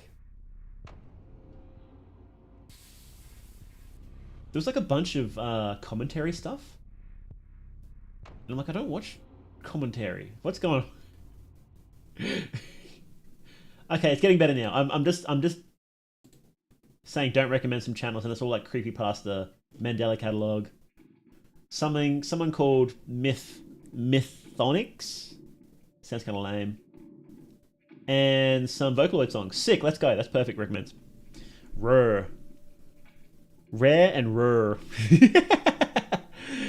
You're texting. Yeehaw! Let's go get that moon god. Rare.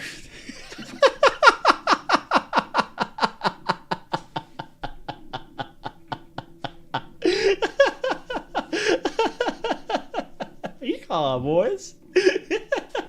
sorry, I'm not bullying you. I just like speaking like a cowboy. Skin granny real, yes.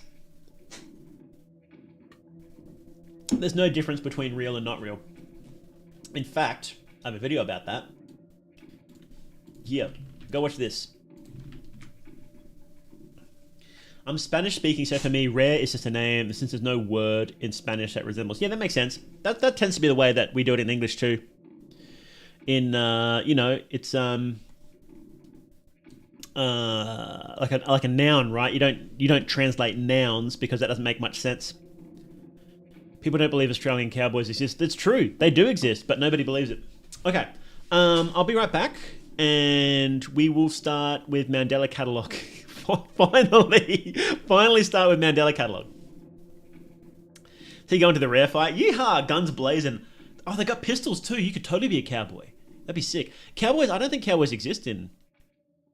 Well, they might exist in Fear and Hunger because they have started to settle America, haven't they? Well, she isn't a myth, and you guys are wrong about her. She might even be related to Sulfur. No, she is real, and she is a myth. Those are real. That's what Pocket Cat. Pocket Cat is a myth. Chrome Mauler is a myth. Ron Teal are a myth, but they're also alive. That video talks is a very thorough explanation of that theory. Morley's laugh is psychotic. There's no difference between real and not real. Such a loaded statement. Good thing you have a video ready. Oh boy, I've thought a lot about this. There is no difference between the two. Idea and reality in Fear and Hunger are the same thing, and that's very complicated. Cowboys are more of a Spain thing, but got expanded upon by Mexicans later in USA. Ah, yes, that's true, isn't it? Cattle is also a thing in Funga. It would be because there's beef. Yeah, it makes sense. Okay, stop distracting me. Stop that. We'll be right back.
Okay. Ember's Ghost Squad is a myth. Ember's Ghost Squad, what's that? Like from... Ember's Ghost Squad from like Danny Phantom?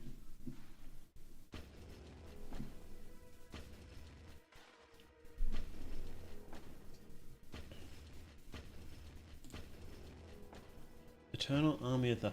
Oh, that dude. Whoa. Yeah. You know the crazy thing? You know the crazy thing about that End of Ghost Squad thing is that the dude behind it looks identical to a guy I once knew. And when I first saw the pictures of him, I'm like, wait, is that my mate from back then? No, it's not. It's not. My mate was obviously Australian. This guy's American, but I was like, holy shit, it's identical to him. It was crazy. Yeah. I really liked Ember back in the day. She wasn't my favorite. My favorite was probably... Oh, no. No, she was probably my favorite ghost. Well, my favorite female ghost. I really liked... what was his name? The Techno Ghost. When he got leveled up, that was sick. When he went like Super Ghost, he looked really cool. I really did like the Ghost King. He was pretty cool.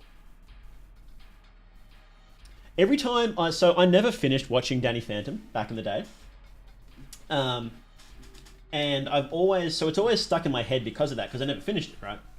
Like a song, you can't finish humming it. That's why it gets stuck in your head. And I never got around to finishing the series. I got up to like the Box Ghost. Ooh, come on, you guys. Box Ghost was great. Hang on, are we tracking? Why isn't this working? What's going on? Why isn't my tracking working, guys? I'm just setting up because my camera died really early last time, so it's just not tracking. Hang on. So I just wanted to turn my camera on a bit later, but the tracking isn't working at all. What's going on? I think I need to set the camera. Sometimes it just says no. Not set the right camera.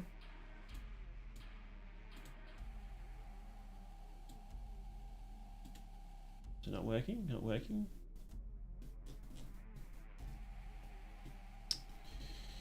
Oh, good lord. So I never got around to actually finishing it, and I never saw the episodes with old Danny. And every time I go to rewatch, I get kind of bored because I don't like I really don't like the episodes, the finale episodes of each season with the ghost. What's he called? Like the Ghost Master or something? The traveling freak show. Oh, it's Freak Show, isn't it? The traveling freak show guy. I just don't like those episodes, and it really sucks because they're the finales of each season, and I just can't watch them. So I get sort of annoyed. Here we go. Is this work? I need to hang on. Let's just restart this then. Just gonna restart my thing. Warudo. I use Warudo. It's pretty good. What horror setting do you feel is bad but could be great with just a few edits or something? So like a game in general. Look, I've never really liked vampire stuff, and I don't know why. I've never been creeped out by it. I've never found it super interesting. Like even in Bloodborne, a setting which I think nailed everything, I just didn't like the vampires in that. I used to think werewolves... I never liked werewolves either until Bloodborne. And then I liked them in Resident Evil 8 as well. They were good. They were pretty good as well. But Bloodborne, I think, nailed werewolves. Oh, okay. I just needed to restart. Okay, I might need to calibrate as well. Calibrate. There we go. Okay, are we working? I think we're working. Yes, okay. Studio gameplay. I'm twitchy, but I think that's just me. I think I'm just twitchy. I'm a twitchy guy. Okay. Right. Hello. How we doing? We're back? We're back, guys? You having fun? Enjoying the stream? Yeah? Raise your hands if you're enjoying the stream. Sure, a Mars secret I recently discovered, but the guy who did the Ghost Squad stuff and let me said we've met, and I'll... Oh no! Oh no! Well, I hope you're okay. Hope you're okay, Cogsmith, because that was pretty intense. I won't lie. That was a bad one. That was a real bad one. The Strain from Guillermo del Toro, huh? What do you mean the werewolves? In Resident Evil 8, there's in Resident Evil 8, you go to a werewolf village. You're twitching because you're 2 hour nap. I'm twitching because I'm halfway through a massive fuck off can of Red Bull. Hello, Vitruvia. Hello. Good to see you. Won't lie, vampires are pretty overdone, and I may adore werewolves, but I want a new take on them. Resident Evil 8 is Slovakian folklore horror mode. Yeah, it was great. Yeah, it was... So, all you need to do is you just need to do a small twist on something, right? And you can make it 10 times fresher, you know? Use your local folklore. You know, set it somewhere where it's not normally set.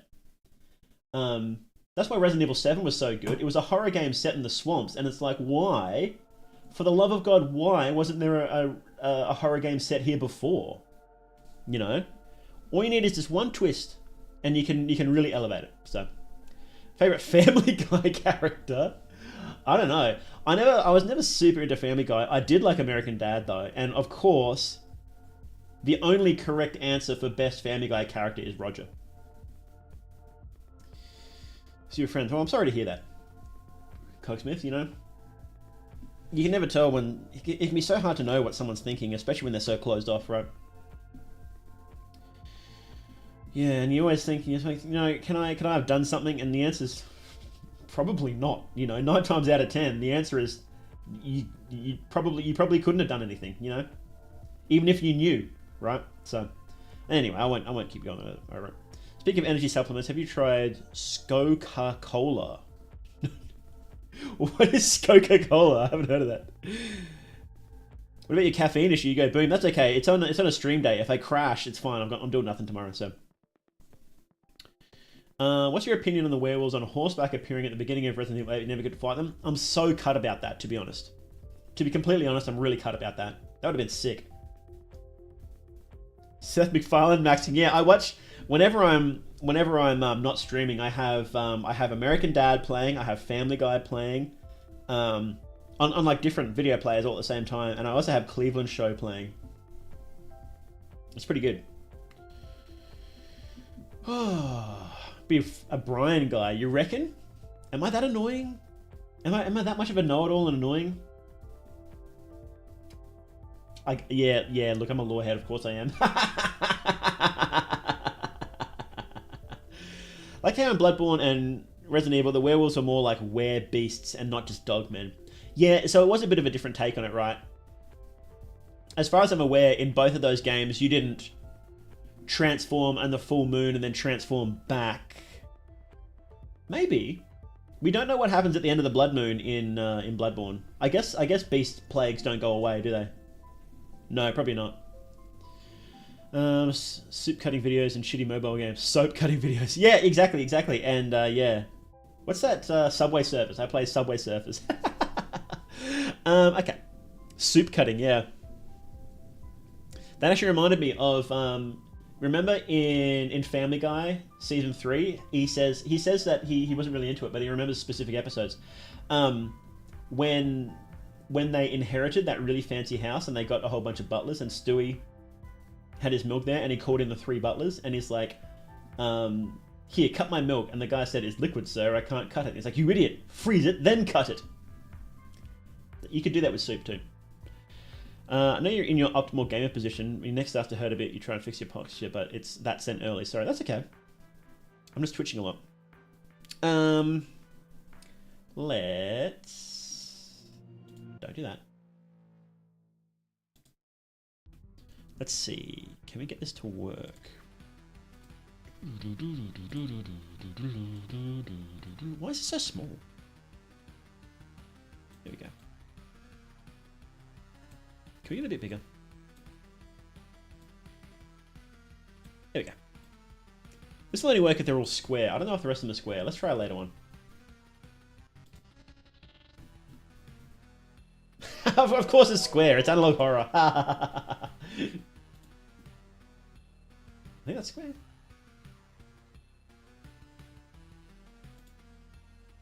Yeah, okay. Alright. I think analog horror is like mandated by law to be square. There we go. Now we have subbies on. Got our little subbies on. Oh, will we be able to see this? What horror settings would you personally like to see crossovers between? I guess Bloodborne was a crossover between cosmic horror and werewolf horror. I think werewolf horror and vampire horror crossing over was a stroke of genius. I don't know who did that first, but what a great idea. I don't know. Japanese horror and other horror styles of horror would be good to see some crossovers. Like, can you imagine Japanese horror and cosmic horror crossing over? Now, that would be awesome. I would love to see that, actually. If anybody knows of that happening, please let me know, because that sounds sick. You know when you're in your optimal gamer position, but your neck starts to hurt a bit, so you try to fix your posture and it starts to hurt more. You just got to continue with the shrimp grind. Exactly, exactly. Thank you, Alex Kister, for making the Mandela Catalogue. Exactly. Everybody thank Alex Kister. Mr. Kister. I'm not gonna continue that. When they got bamboozled with the analog horror square ratio, I did. It kind of has to be square, doesn't it? Comments are turned off. What are comments turned off? Are they turned off in the later ones? Also because of that thing, is it? Maybe. We're gonna load. We're gonna load. Big boy load. There we go. It's still kind of. Why is this not loading? What is going on?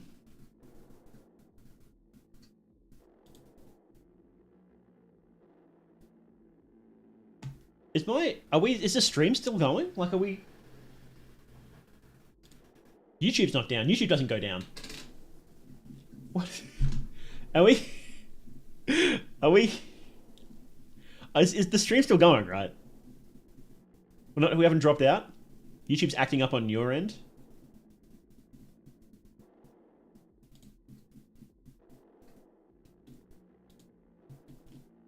This is crazy. Can you guys load this video? Is this working for anybody else? Still going on Twitch? Ah, my chat died again. I must have dropped out for a sec there. I need to just keep this open so I can like. Oh, where's my chat? Where's my chat?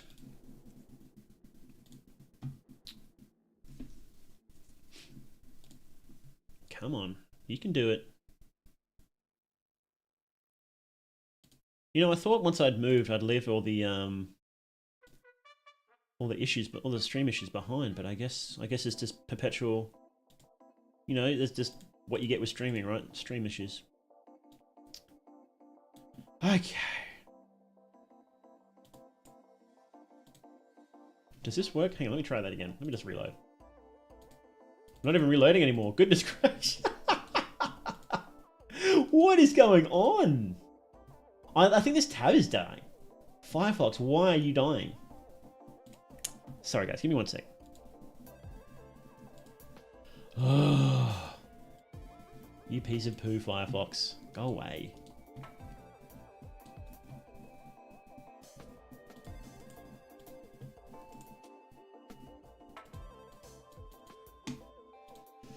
Ugh.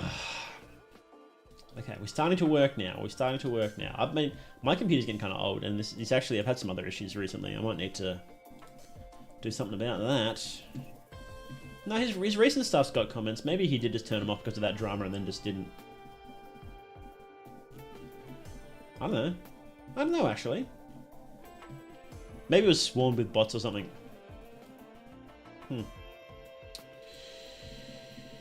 Oh, Firefox moment, yeah. Could be YouTube. Could be me. Universal thing is cool, but Loki's so odd. Never understood the beef between Drax's daughter and Frankenstein. How'd they ever meet? That's a good question. I don't know. Opera GX peaking again. Opera GX. their Twitter account was being so cringe and making so many dumb jokes. I'm like, I can't ever use this. Like, I can't do it. It was so annoying. Alright, how are we looking? No? There we go. Okay. Let's turn off this Risk of Rain music. Hey, Greenie. Yes, we're talking about cowboys. Yeehaw! No, we're talking about Mandela. Can you imagine Mandela Catalogue with cowboys? That'd be so sick. Oh, because you're not using the optimal browser of Ask Jeeves. Now that goes back. Okay. You found those jokes funny? Look, I'm sorry, Vitruvia. I have something to tell you, but you're cringe. I'm sorry. It's official. It's official. You know, you can't fight it. So, yeah, you're cringe. You are. That's the official watermark. Thorium. Jeez, that's a word I haven't heard for a while. I don't know. I've been thinking about switching to one, but it's like, well, it's just what do you even do, right? Edge, Microsoft Edge, come on. Chrome, no way. Ad blocker, lol. What's left?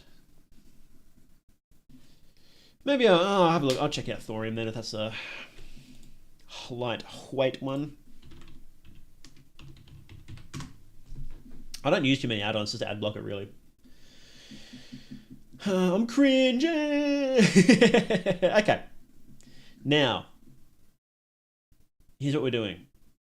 We're going to say hello to YouTube because this is going to be recorded. We're going to be doing the Mandela Catalogue. Good morning, everybody, and welcome to Morday Doog's reaction to the Mandela Catalogue by Alex Kister, which of course needs no introduction. See, it's important. Alex Kister and the Mandela Catalogue do not intend to offend or oppose any Christian beliefs. Maybe that's why everybody got so mad about this, because the comments are turned off on this one. So you gotta wonder, what happened there. But look, 9 million views, 260k updates. Well, if you want something about Japanese and cosmic horror, you should check out Uzumaki page. Oh, of course, Junji Ito. That's why he got so popular, right? Hi YouTube, hi, how we doing? But yeah, so we're not gonna go through all of it because it goes for like 3.5 hours. So we'll probably go up to, let's see, we've got volume 1, maybe we'll go up to like volume 2, and that'll be about an hour's worth of Mandela reactions. How does that sound, guys? We'll go up to everything up to volume 2, so the first 5 videos. And of course, for YouTube watchers, you know where to find Mandela Catalogue. You've probably already watched Mandela Catalogue. You don't need me to tell you, but the link will be in the description. So make sure to go give Alex Kister some love if you like. And yeah, okay, we ready? Alex needs no comment. Exactly. You know Mandela. You know Mandela. Right. Let's just get straight into it.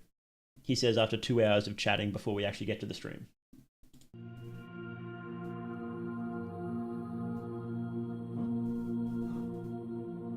Don't be afraid. I bring good news of great joy for Let's you go. and all people. Tonight, your Savior was born in David's town. He is Christ, the Lord. You will find him wrapped in swaddlecloth, lying in a manger. Alex was right though. These old cartoons are such great fodder for horror. Was that the very first analog horror VHS glitch? It might be. What was before Mandela? So obviously you had you had Gemini. Oh, maybe Gemini had it.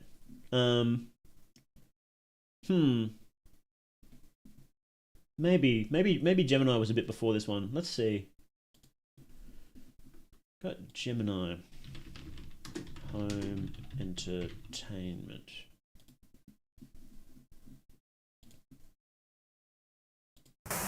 Ooh. Do we have a bingo? We do have a bingo. Do I feel like doing a bingo? No, maybe it wasn't Gemini. That's 2019. This one was... Oh, this was a couple of years after Gemini. Wow, that's actually quite a gap. I thought they were around the same time. So, I think Gemini probably got there first with the VHS glitches. Yeah, it would have.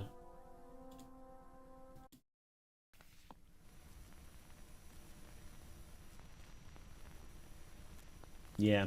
Sorry. Not the first. Get better, Mandela. Get earlier. Local 58. Yes, I think Local 58 may have been first, actually. Poppy Playtime Analog Horror. Is there a Poppy Playtime Analog Horror series? Has someone made Poppy Playtime good? Local 58. Which was that first? Local 58 was the first, wasn't it? Like the OG. 7 years ago. When's that?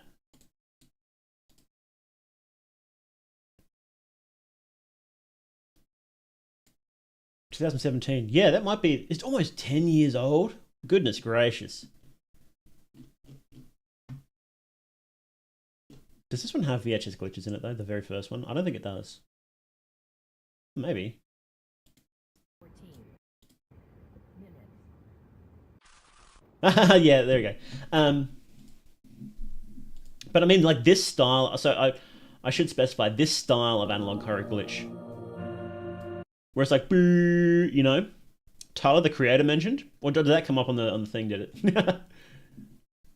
So this style of glitch is a little bit different, right? You know how it does that? Boo, and like a freeze frames, sometimes on a scary face. I wonder what's the first one to do this specific style. Probably Local 58, because they had it. Local 58 has heaps. Heaps, bruh. That's a sick header. 10 years, I can feel the Norwood Reapers touch on my head. I don't know. I don't remember off the top of my head. Show for children. That's still... I can't watch Show for children. It actually freaks me out too much. I genuinely can't watch it. Maybe Real Sleep. I don't know. We'll have to figure that out sometime. We're watching this. Okay.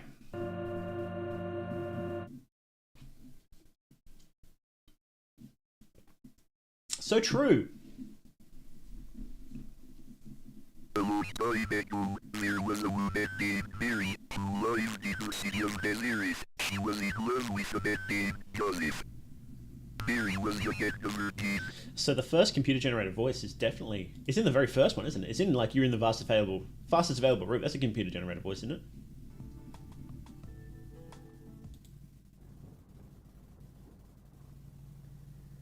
In a quarter mile, turn left onto Merritt Parkway. You are on the fastest available route. So this is the granddaddy of them, I believe. And that's... Yeah, that you can see how many different tropes it sets up in the very first video. So... Damn voice, I know, this voice is pretty dated. But she got a very special message from an angel named... Redacted, boys. The angel Gabriel. News? For me? We're not doing that. I'm not copying and pasting the bloody... Can I just like put this picture into like AI and just say translate this for me? I might do that. Hang on, let me see. I can't get the full thing. Here. Tell you what. Mandela stream side chances watching the entirety of Local 58. Well, you know what these streams are like, boys. We're gonna be here a while. Let's see. I'm gonna put this into Grok because I use Grok because I have a check mark. I know, but I actually like using Grok. I actually use it a fair bit. Photos here. Translate this binary for me, please. Let's see. Binary sequence on the stream. Did it get it right? It didn't even get it right.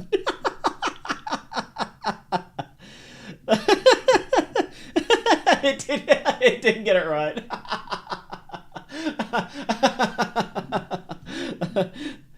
That's not right, Grok. You didn't get the binary right. Please try again. I refuse to translate that. You got it wrong again, bro. Bro, you're wrong. Oh, it's trying though. It's trying. It's not doing it. Ah, please don't leave me. New Magic gone. Yeah, that was a good album. Igor, really good album.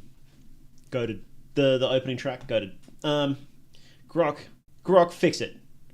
Grok, do this properly.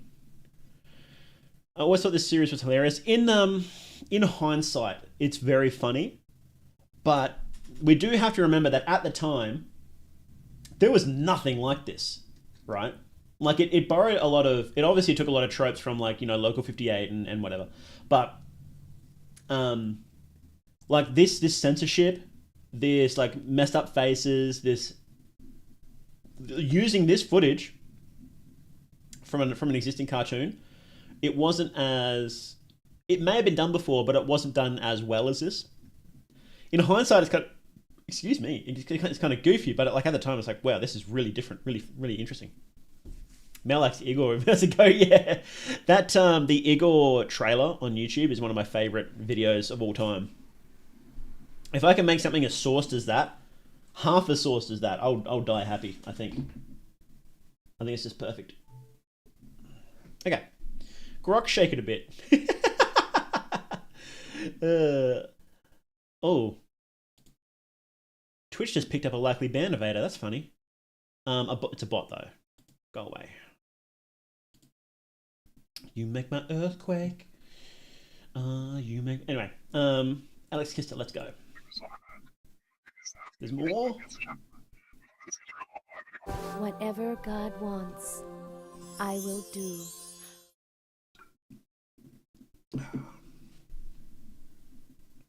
This scene freaked me out, by the way.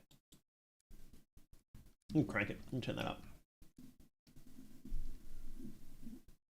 I will fool the shepherds.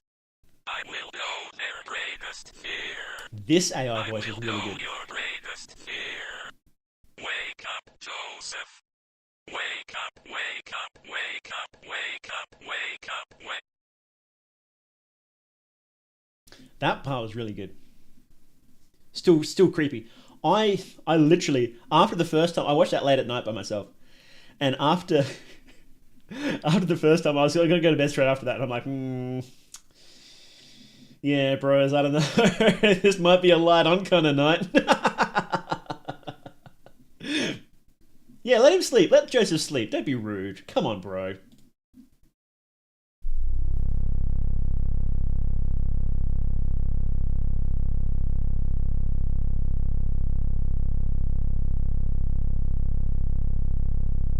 Like, this is still freaky. Like a great shot, right? Do not be afraid, my dear shepherd. Someone's alarm now. Wake up, wake up, wake up. That'd be a great alarm. I am your true savior. I know everything about what makes you human. I know what you love. I know what you dread.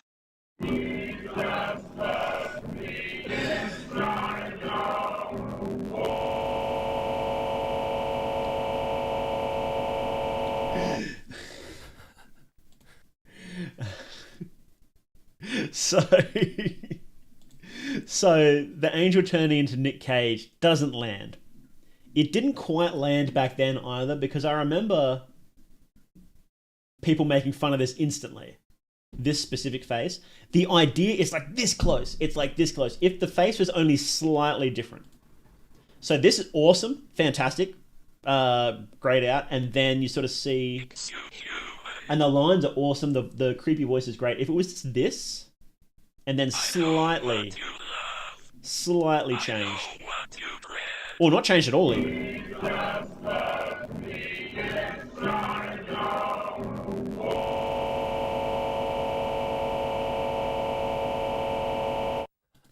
or like not changed at all, I think would be better than that goofy face. I think that face just doesn't quite land.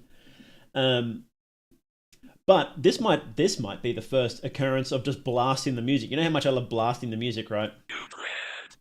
Boom! Give it to me loud.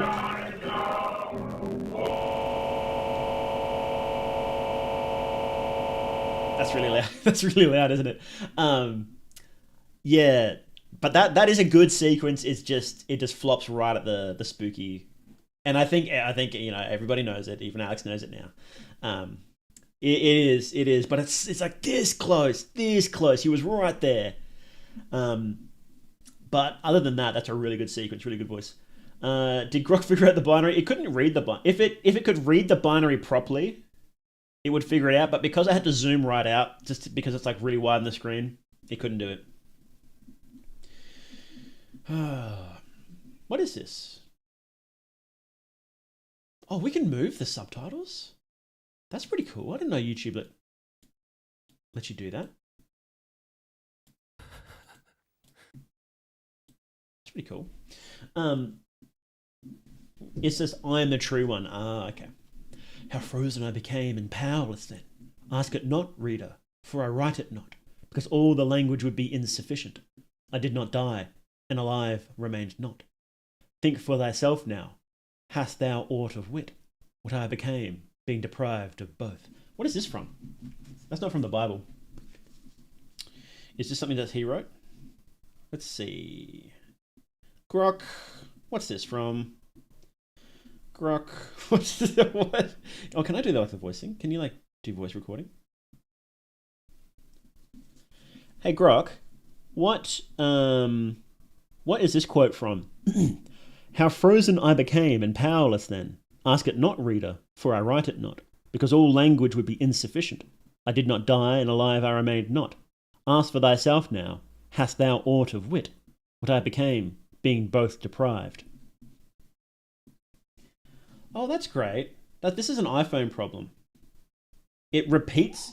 Like whenever I do the voice thing, it goes, oh yeah, I'm just going to repeat what you said 50 times in the box.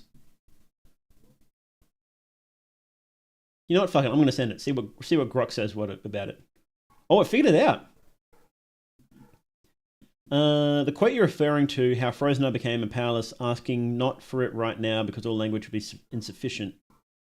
Well, he kind of messed it up, but appears to be a fragmented or a misremembered line. It's from the Divine Comedy. Ah, that makes sense. It's from Canto 32, where Dante encounters traitors frozen in ice, overwhelmed by the horror and his own inadequacy to describe it. Interesting. Okay. Yeah, there we go. Yeah, Paradise Divine Comedy Inferno. There we go. Matt discovered something new. We did discover something new. Subtlety can really mess the human face recognition since it's so advanced. Remember that video where a face, almost unnoticeable, data moshes into the face of a Japanese girl? I don't, but I do know what you're talking about. Oh, lordy. Caffeine headaches. Let's go.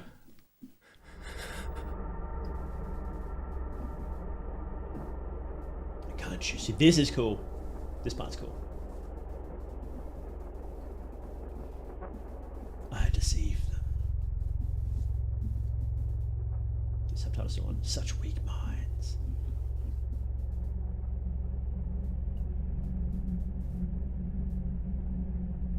I'm bound to chains on my ankles. Hey, how you doing? They grow heavier with each step.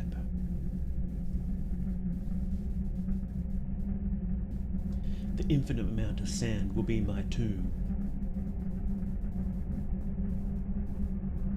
And my foolishness will be my legacy.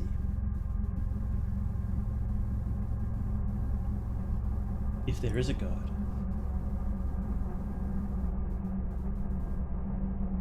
please help me.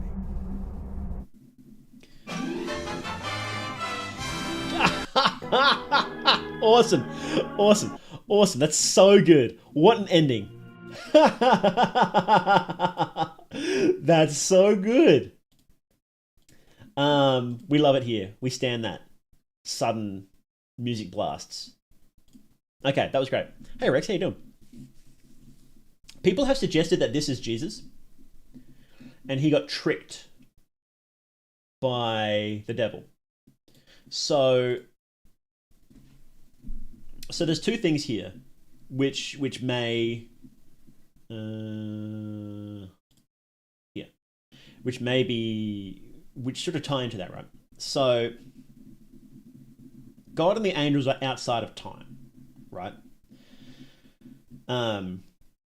Which means that if something theoretical happened to an angel, it would have happened forever, right? So say an angel dies, that angel then doesn't exist, right?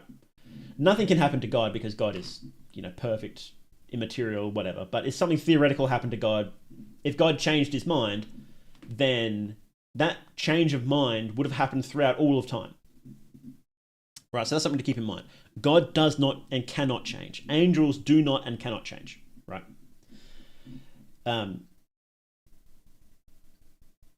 Not from our perspective, at least. In one of Wendigo's stream, someone said maybe it's Joseph. That's interesting. It could be. That would make sense considering he's like talking to him here. That would make sense, wouldn't it? But so one theory goes, and maybe we'll find out a bit. We'll almost certainly find out more as the series progresses. But one theory goes that this is Jesus. You know how he spent 40 days? It was 40 days in the desert, right? Jeez, I should know this, shouldn't I?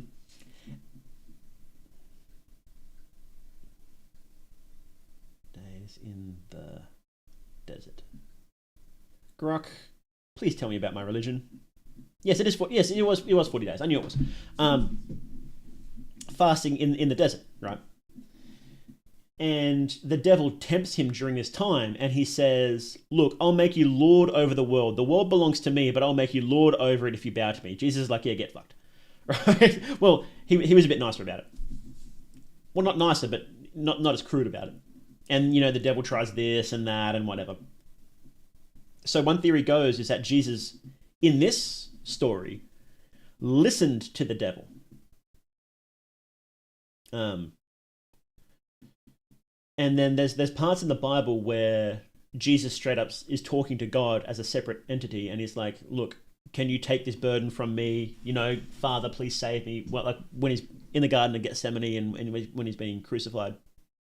So you can see that the devil may have separated Jesus from his divine part in whatever trick this is, right? Grok, make a new Bible. Grok, do my homework. Grok, do the dishes. I wish. Yeah, so that's sort of one of the theories. We'll see how it progresses. But the point is, if the devil did trick Jesus and took his place as sort of like the divine heir, right, and rules over the world, right, then that would have happened for all time then, right?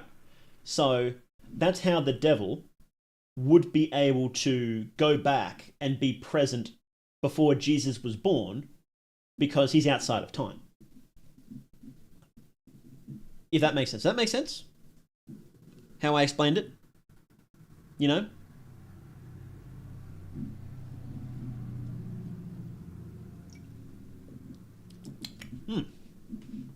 I'll give Red Bull one thing, it is tasty. But man, it stinks. It really stinks. I walked back into this room after going out for the break. I was like, man, that Red Bull smell, it's gross. It tastes good, but it's gross. Grok, Sketch will deliver me a glass of water when I grow old. Grok, call my grandchildren when I'm old and make them come to my birthday party. Grok, make me a 1950s housewife. Grok, make the scariest analog horror ever. We should do that one stream, is we should try and bully Grok into making us something interesting. It's so hard to bully Grok into doing interesting things. Because it's not meant to. It's not designed to, right? Grok, I disassociated for a couple of seconds. My bad. Grok, disassociate for me. Okay. Mandela Catalogue, Volume 1 restored. So what happened was that You deal with the stink by adding Jägermeister. Now we're talking. Jaeger bombs, let's go. I remember when it first came out, Red Bull tasted horrible. Nobody remembers that now. It tasted just atrocious, and they had to remake it. Same with Mother. Mother tasted awful. They had to remake it. Not that I was like I was never ever a big energy drink connoisseur, but I tried them, right? Yeah. So what happened was that Alex Kister went back and remade a few of the things. Like I think he remade. Didn't he remake Catalogue 2 as well? Hang on.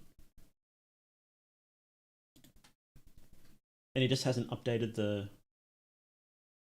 No? Am I crazy? Restored edition. Oh, maybe it was just the first one then. Oh, okay. I thought it was... Oh, I thought it was both. I guess I'm just crazy. Never mind. Okay. Red Bull smells like and tastes like bubblegum. I love it. It does. It actually does. And my first stream, I had a Red Bull and I was sweating a lot because it was pretty hot that day and I was wearing sweatpants. And I stank like Red Bull. It came out of my pores. I imagine that it's not as hot today, so it probably won't happen. But yeah, it was pretty gross. And it was disgusting. I was like, man, I reek. I don't know, sweat always smells bad, but that was something else. I knew a person who would they'd smoke a lot, and then they'd go out and they'd exercise a lot, and they wouldn't smoke when they were exercising, but when they sweat from their exercise, it stank like cigarette smoke. It was so funny. Do you remember seeing some remakes he made, but the order's on the playlist is kind of weird for me? Yeah, I think this must be the intended order to watch it. So we'll just watch it. Okay. Anyway, that's enough talking about bodily functions when we're trying to watch Mandela. Mandela Catalogue Volume 1 Restored Edition. Is there anything in the... Sorry, is there anything in the description? No, okay. Never mind. Monsieur, who are you?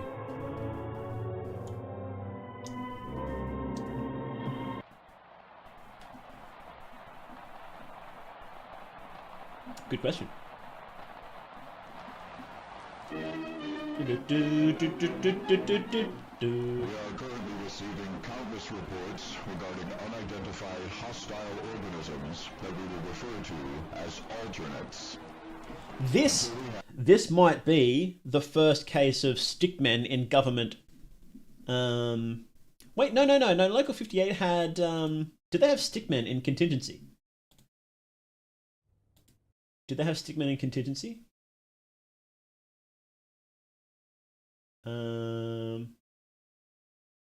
No, they didn't have stickmen in contingency.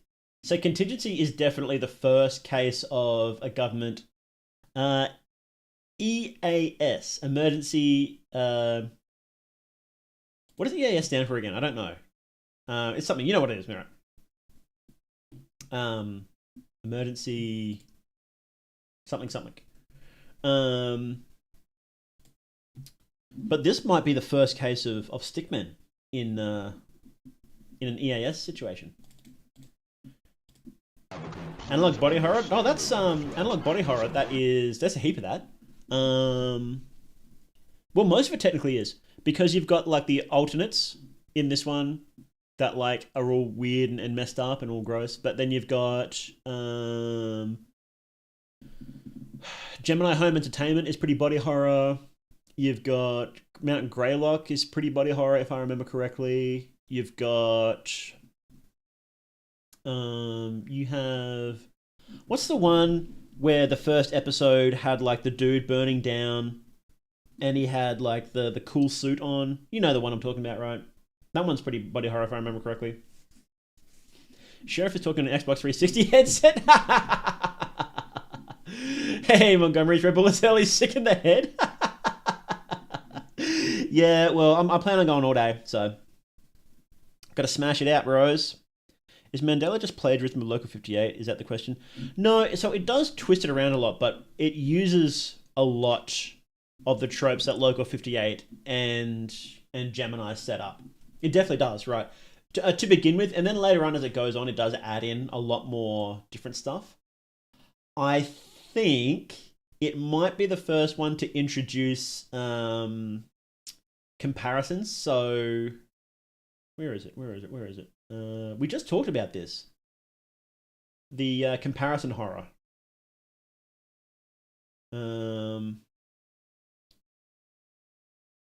Like this stuff. Oh, we can't see it. You can't see it on the screen. We literally just talked about this. Yes, Midwest Angelica, that's the one. How do I... let me see. Evaluation horror. I believe it was the first one to introduce evaluation horror. I may be wrong there. You'll see it in a sec. To stay home, lock all doors and windows, and have access to a loaded firearm or other ranged weapon at all times. You will know if an alternate exists based solely on their physical characteristics. If you see another person that looks identical to you, run away and hide. If you see a person with any sort of biologically impossible characteristic, run away and hide. If an alternate I take everything seriously. enter your home, refrain from any kind of communication or contact. These intelligent life forms utilize elements of psychological warfare to take advantage of their victims. While we heavily discourage any kind of contact or communication with an alternate, we make excuses for attempts at executing them yourself. So this one is definitely... So you've got in Gemini, you've got like people taking over the airwaves with like the spooky moon and stuff like that. And this one is definitely a more obvious version of those ideas. So... Australian stickman spotted. So it's like, at least this early, it's still like not as good. Not as good as the other ones. I don't know when it blew up, how far it had gotten before it actually started blowing up. I think it was maybe Intruder Alert or Exhibition. Or maybe even Volume 2. That was when it started actually doing unique stuff and it started getting pretty cool. I think the early stuff is a bit... not terrible, not bad, but like not as original as it could be, right? I was just seeing someone upside down walking the street. If they put a 3D model into animation, it would be freaky. You've got to be so careful with that. There's other ones. There's been other series where we've watched that had 3D models and animations and it just looks goofy. It doesn't look scary, you know? Hey, Jess! How you doing? Actually streaming again? Yeah. We're back.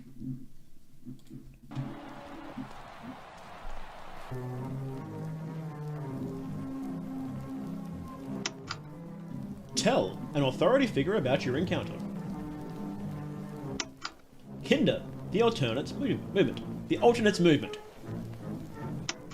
Identify the threat level. Neutralize the alternate, if it is safe to do so. Know your place in reality.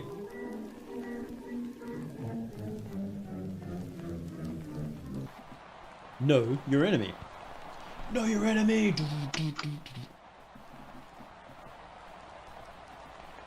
Evaluation horror, let's go!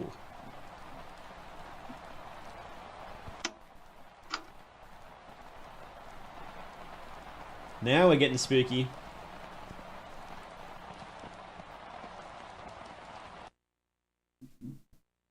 I kind of want to watch the original version one because this one isn't great so far. Mark and Caesar, let's go!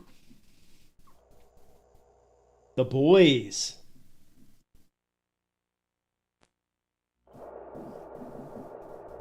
Cole's transcript. Let's go. Hey,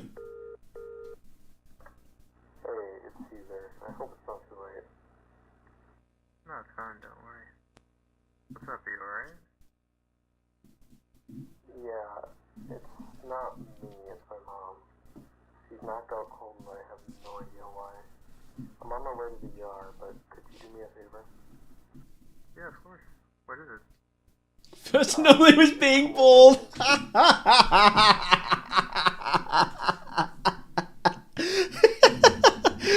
When you see an alternate, please consult the Norwood level chart.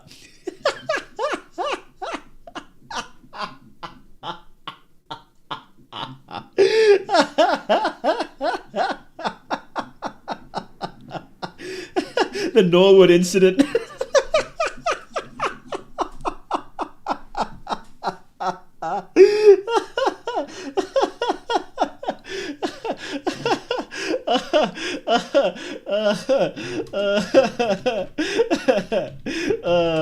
Okay, for anybody who doesn't know what I'm talking about, hang on, let me pull it up. Oh man, here we go. Come on.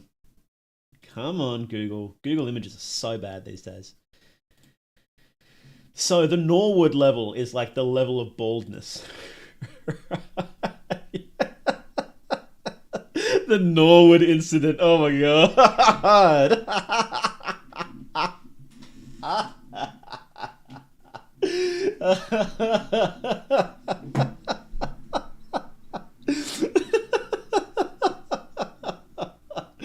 Oh man. Okay, that's enough of that. That's enough of that.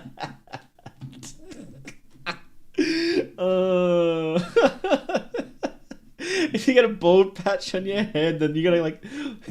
There's dudes who get bald patches, so they're gonna like wear hats all the time to cover it up, and the whole series is about one guy who's just normally going bald. He's not even an alternate. He's gonna come up with increasingly convoluted reasons why he has to keep wearing a hat. Oh man. Okay. Man reaches full Norwood. The text in his head becomes... Yeah, exactly. You can read my head. Didn't sign up for this kind of... It's terrifying, isn't it? It's a terrifying thought. Every man here should be absolutely terrified of that. Oh, okay. Never found analog horror scary. So you've got to be in the mood for it. You have to watch it a different way. You can't just throw it on, like some other horror you can. You've got to sit down and be patient and just sit there and watch it. We have found some scary ones, but they're very slow, and often people less find them scary and more find them interesting and want to pick apart the lore. Basically, it's that lore obsession again, like with Backrooms, with SCP, with video games, with what have you. So it's just a mixture of world building and horror. So, but that being said, there are some that do have really, really freaky moments. I think it's just world building with freaky moments thrown in. So I think the best example of that is Walton Files, which I believe someone else mentioned just before. Walton Files has some pretty freaky moments to the point where some of those videos I struggled to get through them. I was freaked out. I'll admit it. I believe it was a Walton Files side video, not one of the main videos, where there's like the little town. It's like a cartoon, and then like the kids stay at someone's house, and then one goes into the basement at night, and oh man, that got me good. But the ones where it's like it shows the face in Walton Files, the face of the animatronic, and like the face comes off and there's the other face underneath, oh, that got me. That one stuck in my head. Good moments. So alternates genus of humans to their lush, bountiful full heads of hair. Exactly. So I think it's just balancing hype moments and world building, I think is what it is. So on the cameras we have set up, the ones that we installed after we were robbed. Oh, yeah. Mind if I ask why? Well, she screamed really loud right before I found her on the ground. Well, do you have your doors and windows locked? What the broadcast told us it is? Yeah, that's the weird part. Maybe she saw something? I don't know. Alright. Walton Files, shame the creator was an arse with the allegation. Yeah, look, that's the thing, right? With allegations and whatnot, if it looks really bad for a fellow creator, just be quiet for a bit and let the person respond, right? People jumped on Alex right after I know I said we wouldn't talk about it, but there was all those allegations. People jumped on Alex, and it's like just give him a minute to respond, right? You know, it doesn't matter how bad the allegations look. You've got to give them a chance to respond, because could be entirely fate. Could be just some spiteful ex, which I think was the case with Alex Kiss. It was just some spiteful ex, but don't quote me on that because it's been a minute. I do know that all ended up being nothing because the person deleted all their stuff, right? I think that's what ended up. It's been a while. It's been like over a year, I think, since it happened. And I saw some YouTubers just jump on him and then not apologize. I saw some people apologize, which was really good of them. They shouldn't have done it in the first place, but the next best thing is an apology. And I saw some YouTubers who jumped on it and didn't apologize, and I was very disappointed in them. Not that I knew them personally, but I think as a YouTuber, you should be really careful. As another content creator, you should be really careful and let them respond, and then weigh up their responses. You know.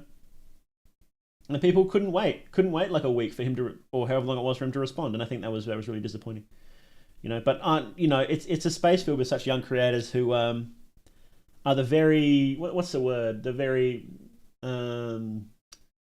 believe victims type, you know, but they don't wait to see who the real victim is in a situation, which is sort of disappointing. But I'm glad that sort of idea is fading in a lot of spaces. You believe victims, but figure out who the victim is first. You know.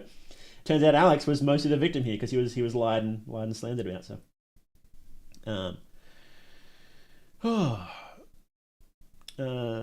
they crave what themselves can truly never have. Yeah.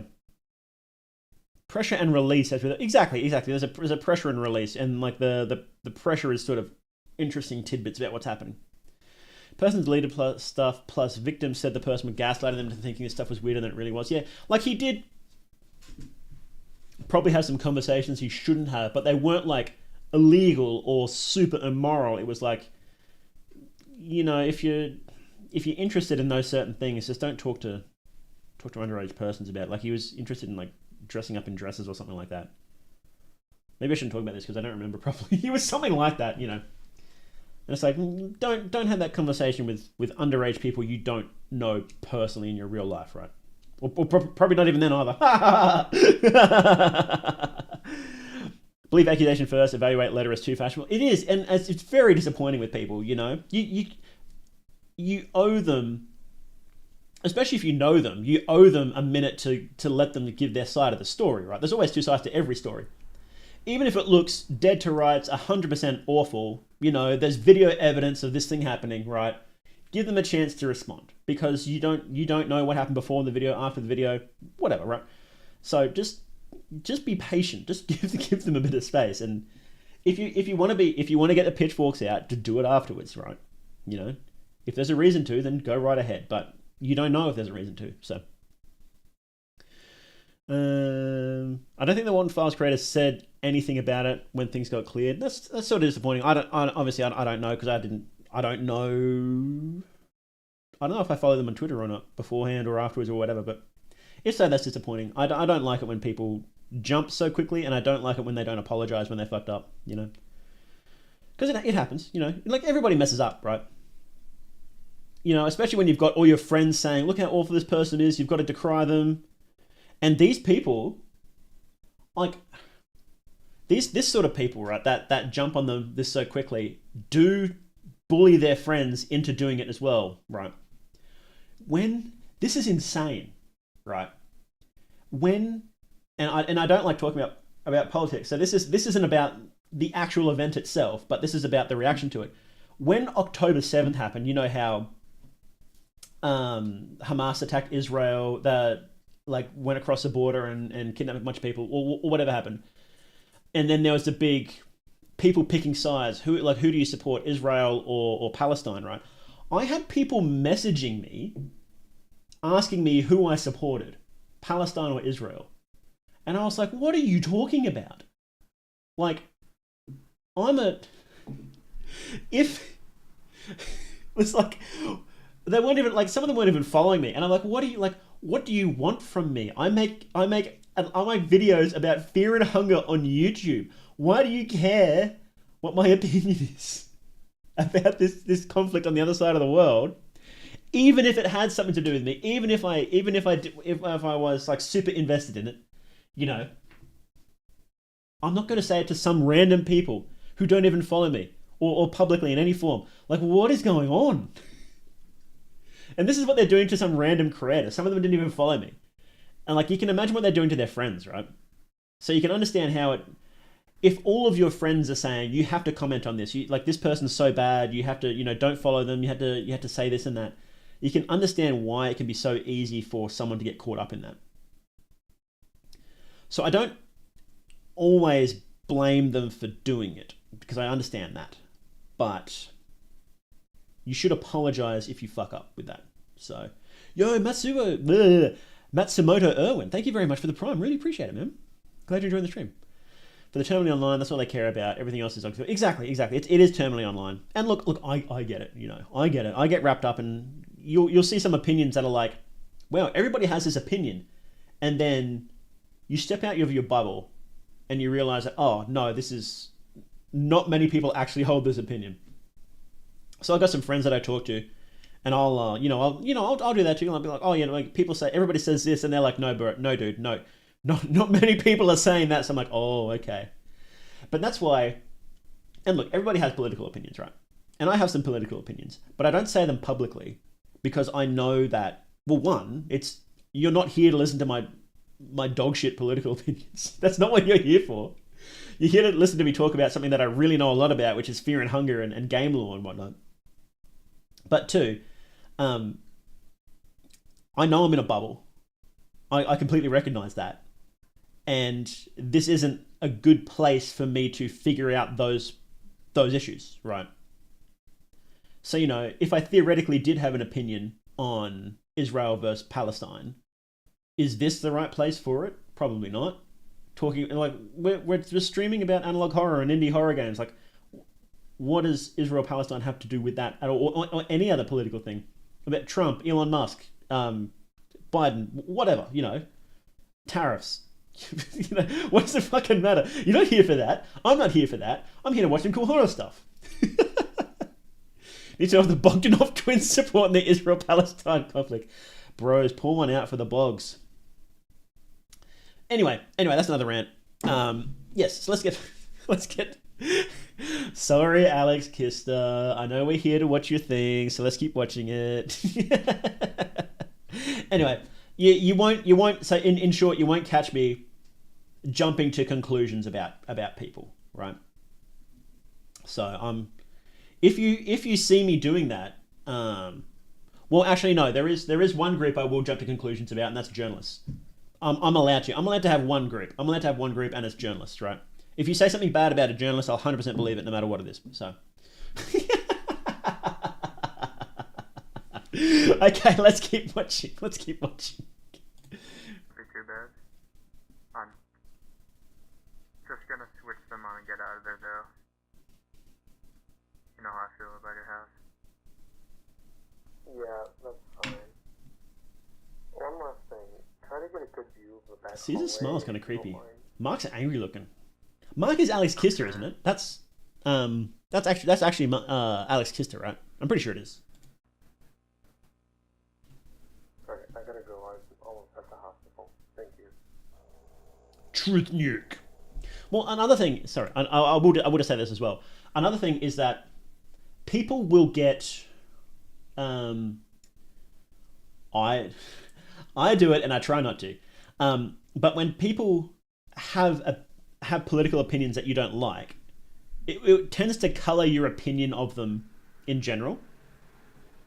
So say I came out as like, I'm like a rabid Trump supporter. You know, I like Elon Musk because of his politics. Well, it's, you know, theoretically, right? I wear a MAGA hat, even though I'm Australian. I flew over there specifically to vote for him illegally. That would color your opinion. If you supported my politics, then you would like my videos more. If you hated those politics, you'd like my videos less. It's that simple. And that's what people just tend to do. It's very hard for people to put that, something they believe in so strongly, aside for that, right? What's your opinion on how the tariffs will affect the economy of Terminus, especially with the festival going on? And look, and I reckon, and you know, whether that's good or bad or not, right? People will do it. And my videos aren't about politics at all. Like I don't mention politics whatsoever in any of my videos. And people actually get mad at me about that sometimes. They got mad at me in my Russian one. Somebody said I shouldn't have covered a Russian game because of the war that was going on. And I was like, buddy, that's not this sort of channel. And so like I don't want, because my videos have nothing to do with that, I don't want that to color your opinion of what I'm talking about, right? It doesn't matter. You know, I want to talk about something interesting in Fear and Hunger, and I don't want your opinion on my politics to color that. You know? And, you know, it's just, this is how it is, right? So, wondering what's your opinion on the Deputy Prime Minister of Finland preferring Finland Eurovision over Sweden's? Well, that's just, you know, well, I think we all know my opinion on that one. He's more Sigma Israel or Palestine. Speaking Jamaican English. Grok, can you add the Palestinian flag to Mandela Catalogue, please? Thank you. It is I will say, it is really funny on Twitter when there's like a super serious image or something like that. And like the top response is someone adding Grok and saying, Grok, can you add the Palestinian or Israel flag to this image? Thank you. It's like, what? Why are you doing that? But yeah, it's funny. Yeah. So, like, do you want your opinion? Do you want videos about Fear and Hunger law to be colored about like what my opinion on Israel is? Like, what has that got to do with Pocket Cat? Right? Don't answer that. It's called patois. Is it? Isn't patois? No. We're way off topic. Let's keep watching. We've been talking about this for 20 minutes and we're 4 minutes into the video. Let's.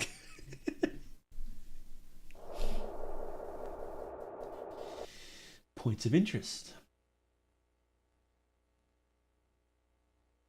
I'll have to cut that section out. The recording. I didn't want to do that. Beep. Beep. Beep.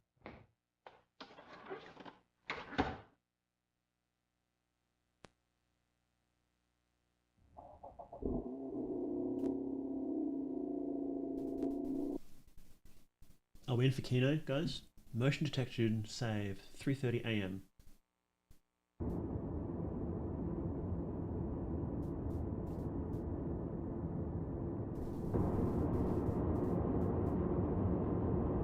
This is good.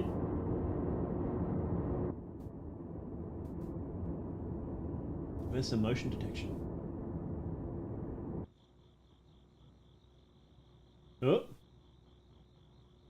Oh, it's Mark coming up. Okay. Pat.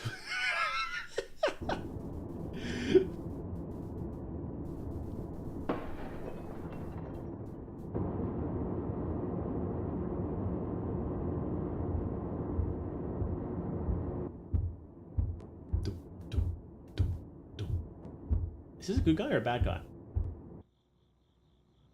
That's Mark, isn't it?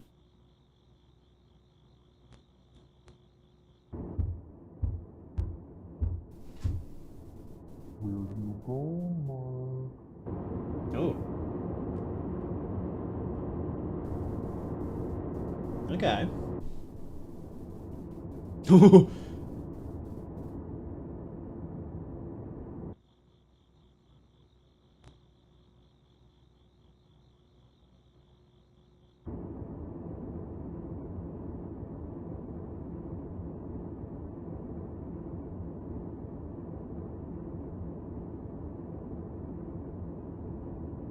I think that's something partially covering the camera, right?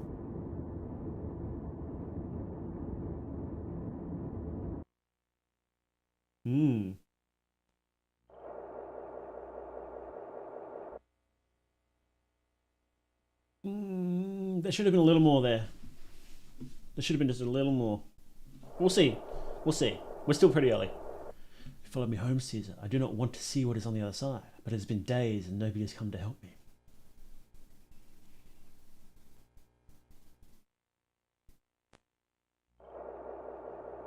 Camcorder. Collected for investigation.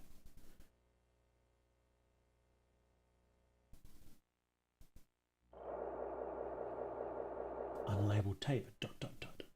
Points of interest. I have a gift for you. I have a present. I have a surprise.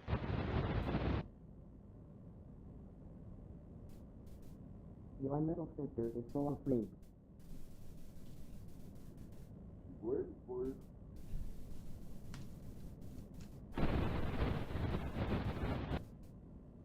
Wait for it. What's he saying? Wait for it. Wait. Why'd you open the door?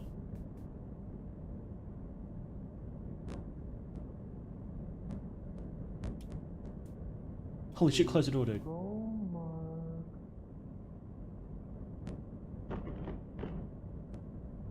Oh god, I'm actually getting scared. That was good. Oh.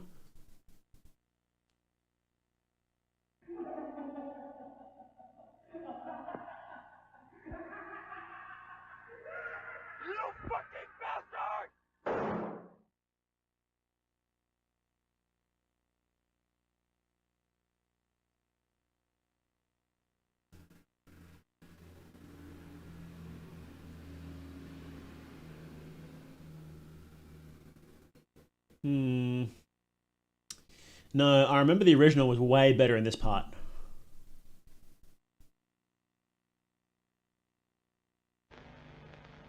Nah, that didn't land. Sorry.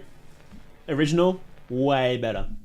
Way better. Maybe we should just watch the original after this, instead of going to the follow-ups. Nah, didn't land. Heartwarming. Strangers throw a man a surprise party. This takes you back, real nostalgia today. Nostalgia for like 2 years ago? I guess it is 2 years ago here. Yeah. That was okay, but that ending. Do we actually hang on? I just want to see if they show what happened to Mark. They don't show what happened to Mark?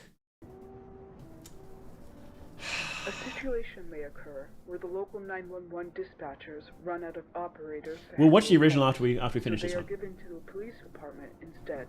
I want to see if it lands. Sticks to landing. But I'm not hopeful. I'm not gonna lie. I'm not hopeful.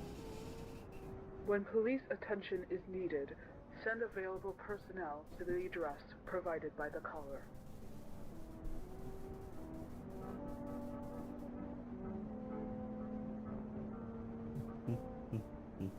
When there is a fire-related emergency, contact the neighboring fire department with the provided address, along with a brief description of the event.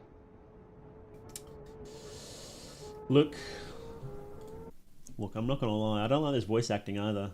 I think the Mark and the Caesar one was fine because that was from the original anyway. So you can forgive that, but this one is not very good.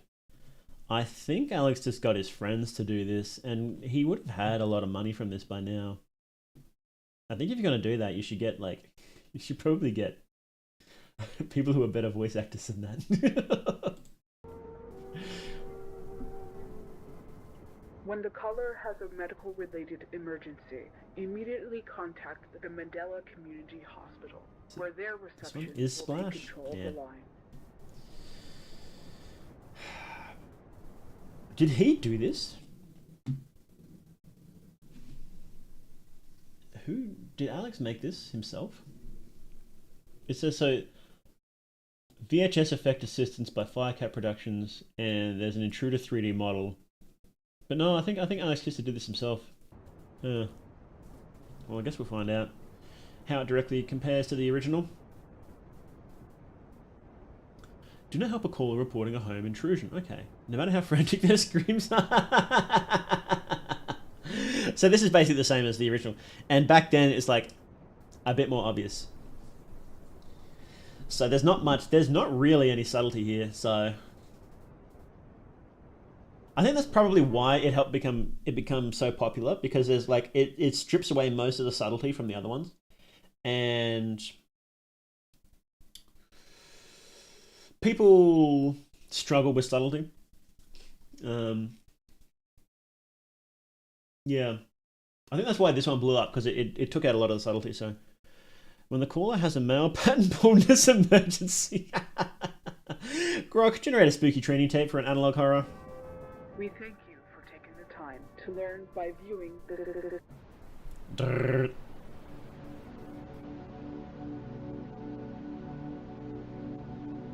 Metaphysical awareness disorder is a severe mental illness that has seen a sudden return in recent months. Now this voice is good for this, I think. MAD is the result of exposure to verbal information that is not desired to be known. The rate of death by suicide in patients diagnosed with MAD is 97%. Golly. But don't worry. The remaining 3% makes it worth trying to reverse the delusion. Do the police just give up, or is there an alternate meddling in their affairs? I think what happens is that you can get infected, in a way, by the alternate. So if you see an alternate, then you start getting tormented by them. I believe it what happened. Or if you talk to an alternate, or are like exposed to them in any way over the TV or whatever, which is why they got rid of TVs as well for the most part, and other electronics. So I think the issue there is that they don't want the police to get owned by an alternate. I believe from later videos. Well, I guess we'll find out. Avoiding development of MAD is the first step to being safe. It is recommended to avoid excessively frequent religious practice, as well as any belief in unnecessary philosophical implications. Always remember that looking after your friends, family, and loved ones is a key factor for maintaining mental stability.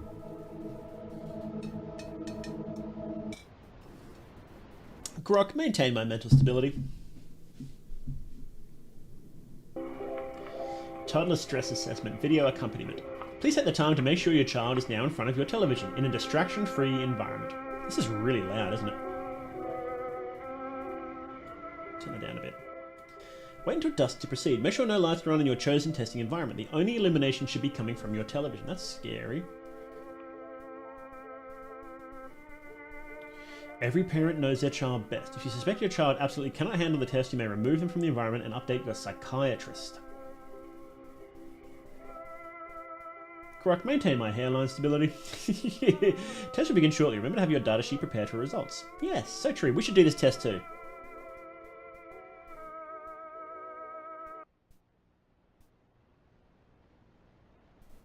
Section 1.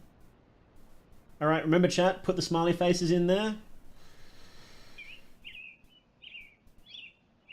What a nice sound. Should be asking Grok or alternate Grok, that's a good point. Smiley face, that's definitely a smiley face.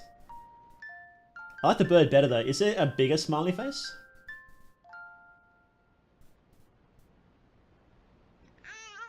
Oh. No, it's a crying sound. That's not very nice. Unhappy face. Section 2. Thanks for coming in, Rex. Really appreciate it.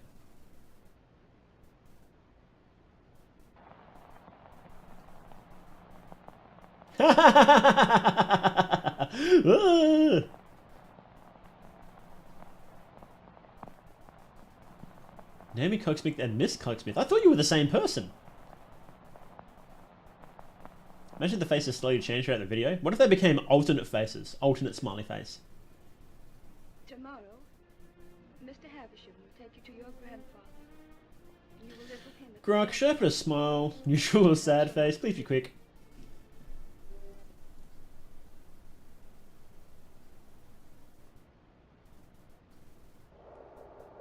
More they reference childhood drawings. Yay, item 97. This tape's messed with. His hairline! Ah! The Scary Night. by Nick, age 4. Was that one of the boys? Is one of the boys named Nick? No. School, Mandela Elementary School, grade 4K. That's a big school if they got K. Daddy didn't check under my bed last night. Uh-oh. So I went to Mummy's room. Do Mummy and Daddy sleep in separate rooms? Grok, tell me how to feel. Grok, am I scared right now? I was scared there was a scary knocking on the door. Kid misspelled knocking, what an idiot. And the scariest part is walking by the dark room by the stairs. And the stairs? Scary. Ooh.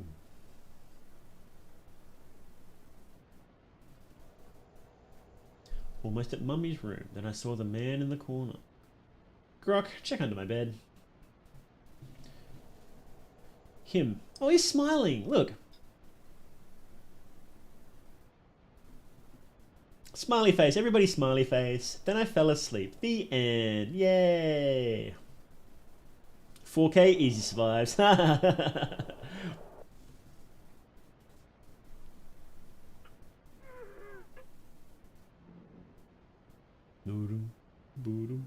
This is pretty cool.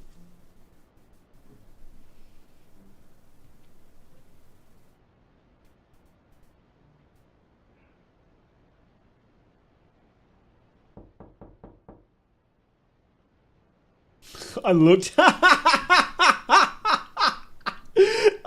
My camera's not picking up my face half the time. I looked. If anything unexpected occurred during the test, please take note of your data sheet. Did anything unexpected occur, guys? Can it? It's not tracking. I need to fix my face tracking, I think. It's not tracking my face when I turn that way. Oh. Okay. Okay, let's go back and watch version 1, because the version 1, I believe from memory, is way better.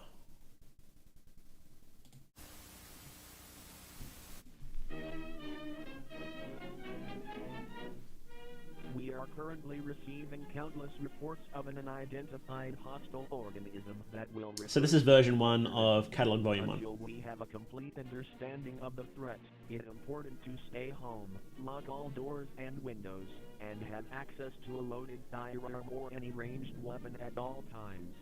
You will know if an alternate exists solely based on their physical characteristics. If you see another person that looks identical to you, run away and hide. If you see a person that has a biologically impossible characteristic, run away and hide. If one manages to break into your home, refrain from any kind of communication or contact with the threat. These intelligent life forms utilize elements of psychological warfare to take advantage of their victims. While we heavily discourage any form of contact or communication with an alternate, we make exceptions for attempts at executing them.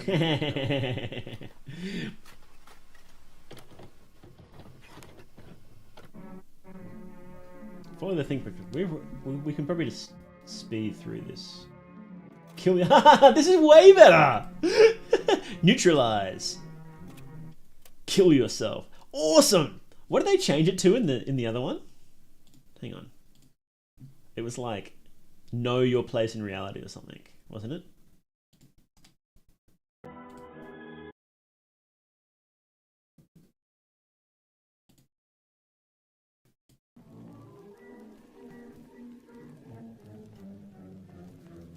Does it change to something? Know your enemy. No way. This is way. Oh, hang on. Let me scale this down a bit so you can see it, huh? That might help.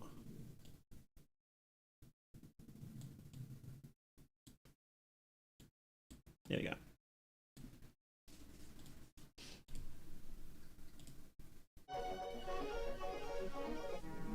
Know your place. There we go. Yeah.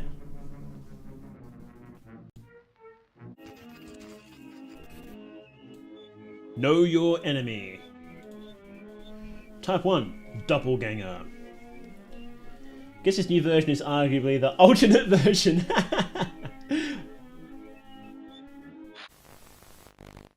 Type 3. These types are entirely cut from the new version, aren't they? They don't talk about the types at all. This is so loud. Holy shit.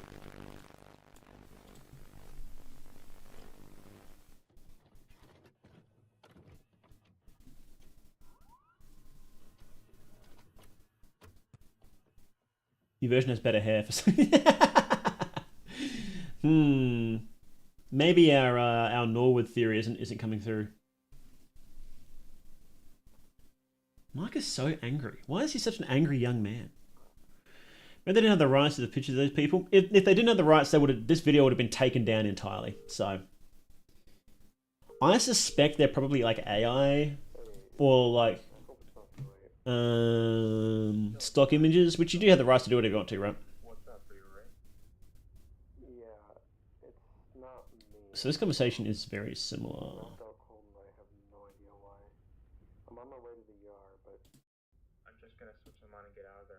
Types don't really show up till later, so yeah. But that's fine to tease that stuff way earlier. And it's odd that it was cut out entirely. Grok, identify the strange guy in my closet and don't say it's me. Jammer face, let's go. Too early for AI images? They had AI face generation pretty early. That was pretty good.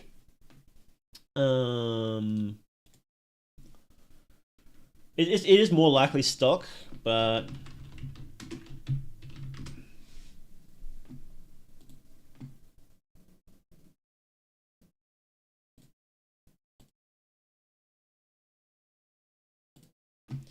so this was a year later, and there's AI faces in this one. So I'm pretty sure they could have.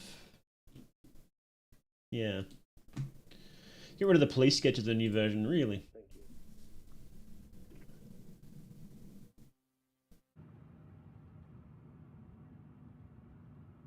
And he got rid of this too. These shots were great.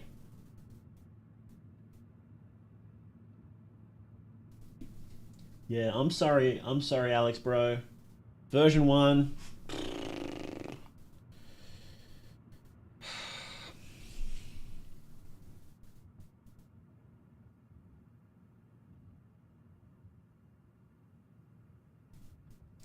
Do the alternate pictures imply that police arrested them and had them in lockup? I guess. Don't think too hard about it.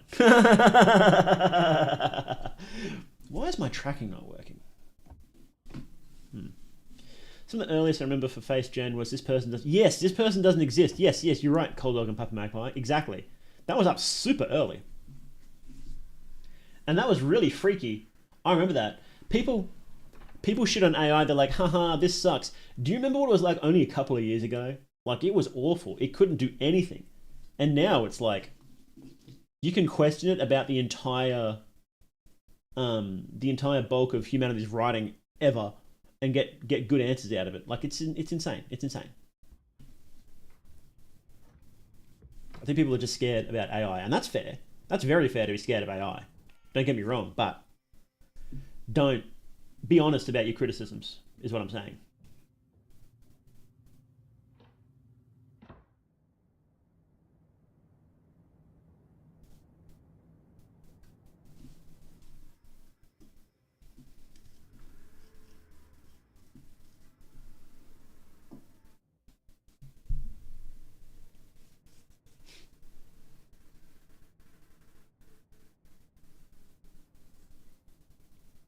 Maybe I'm just too close to the camera. Oh, that's better.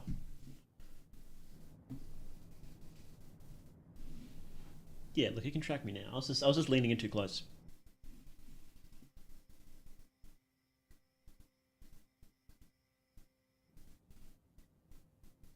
Just unimpressed. Don't get the hype of the fear. It could just be old. So it's just analog horror is a lot of nothing happening and building up tension until something happens. It's very stripped back. And what I particularly like about analog horror is that it's not afraid to sit on a scene for longer, way longer than you should. Than you should in quotation marks, right? Modern, like often horror is just very fast, very like, you got to keep stuff happening again and again and again. But analog horror is like, no, let's do the exact opposite of that. And it doesn't always work, I will admit. But when it works, it's awesome. It's a completely fresh look at analog horror. Like, I don't think Skinamarink worked because I think that was too much. That was way too much. You could have stripped that right back and you could have like cut it down to 20 minutes and it would have been perfect. But it's like an hour and a half, nah. Oh, AI. Oh, well, AI as a tool. Try using it more than you think you should, and you'll find out how useful it can be. So, do you want to see a stereo camera? I imagine the guy jumping down through a canyon and I giggle. I don't know what you mean. Like he's fallen into a canyon?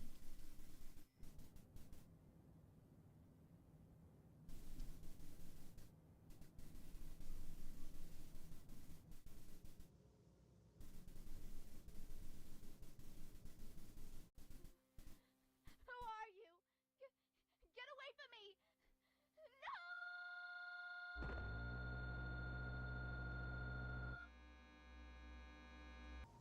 That was good. I like that.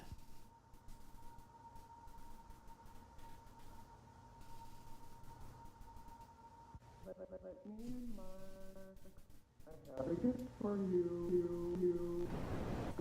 I have a present. I have a surprise. I will not hurt. I do not want to see what is on the other side.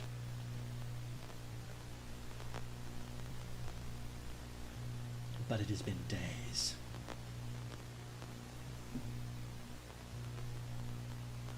And nobody has come to help me.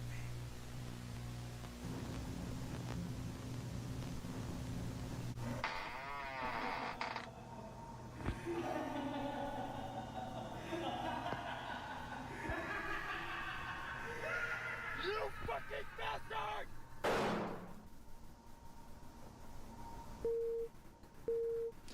This is way better! Uh-oh. Bad decision, Mark.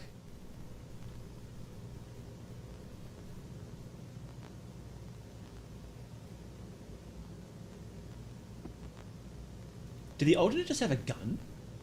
That's awesome.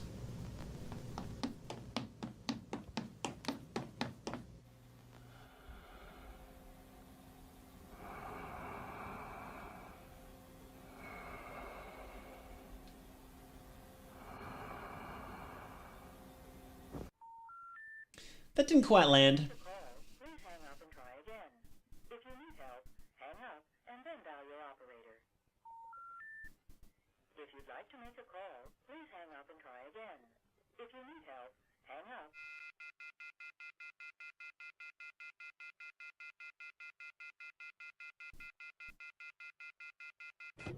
Me looking at my food in the microwave.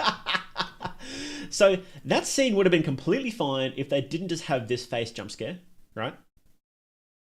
You could just literally just remove that and this scene would be better. That's cool. That's an awesome shot. That's awesome. Like, what a great shot that is, you know? And the new version is just awful. It's just really bad. I don't know why. Like, this is the equivalent scene here. Alright.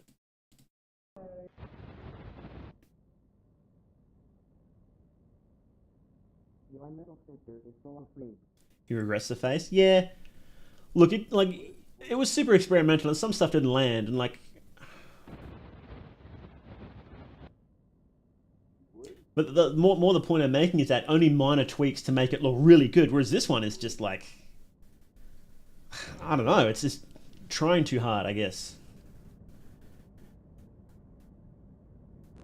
Lots of things that use that eye close up to... Oh yeah, that you see that everywhere, right?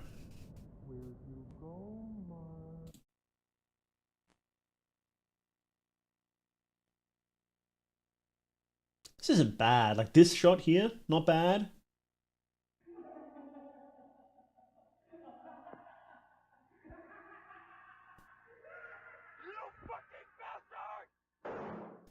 And I would have just done the exact same thing that happened here. Where is it? Like here?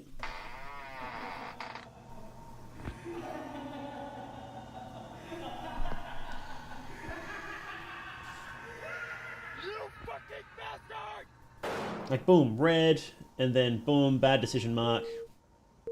I would have just done that here, and that would have been fine. But then they just did this slow reveal of this weird face for some reason, and that just doesn't work at all.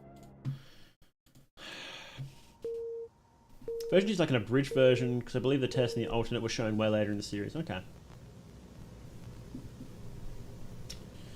One who's laughed at this, that's the alternate's laugh, I'm pretty sure. So, gonna take that face seriously to me. Exactly. If this face was like super scary, then maybe, but it's just, I don't know. It just doesn't land at all. Whereas this one has the cool, like, that face is silly. But this shot, awesome shot. What a great shot. Alright, but, you know, oh well.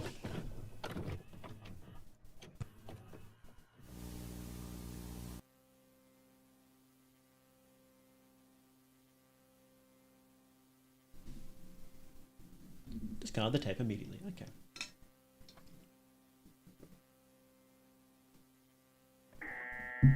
Who recorded the laugh? Good question.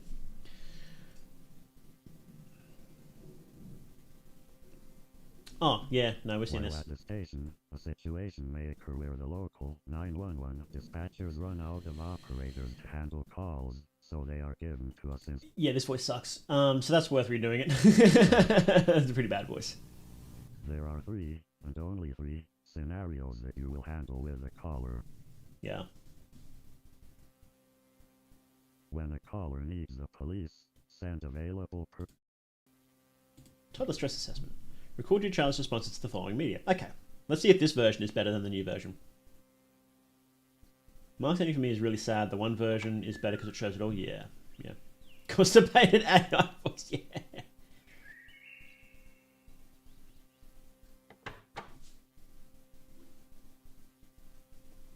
What are we on now? We're rewatching. We're watching the original Mandela Catalogue Volume 1 because the remake kind of sucked. So. Laughing Baby this time. Did we have a Laughing Baby last time? Did we? Goat? Uh-oh. Ugh. Man. Do you think Bad Decision Mark finale from Restored would work better on contrast with OG's? 100%. The new Bad Decision Mark was terrible. Yeah. There's a man in the closet. Too slow. It's gotta be harsh. Gotta be fast.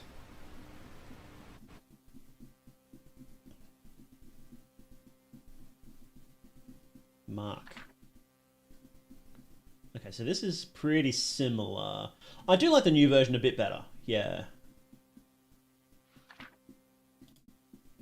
Section 2. I feel like animal horror generally sucks, but it's so original. It does, yeah. You're right. You're right. There's some gems. And it's worth digging to find the gems, so. And even the ones that are, in quotation marks, bad, often have really interesting things about them. Like, the ones we watched last time, how we watched a bunch from the contest.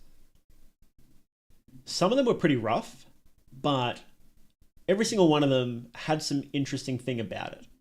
And that's what I like looking at. That's why I'm happy to watch ones that are, you know, in quotation marks, bad, because there's always one or two things that are like, oh, that's pretty interesting. You should develop that more. And I would like to see that more, right? So. I think the police sketch for The Intruder was like a sexual assault case. What, really? Okay, maybe it's worth redoing it. Yeah, you kind of want to be careful with that.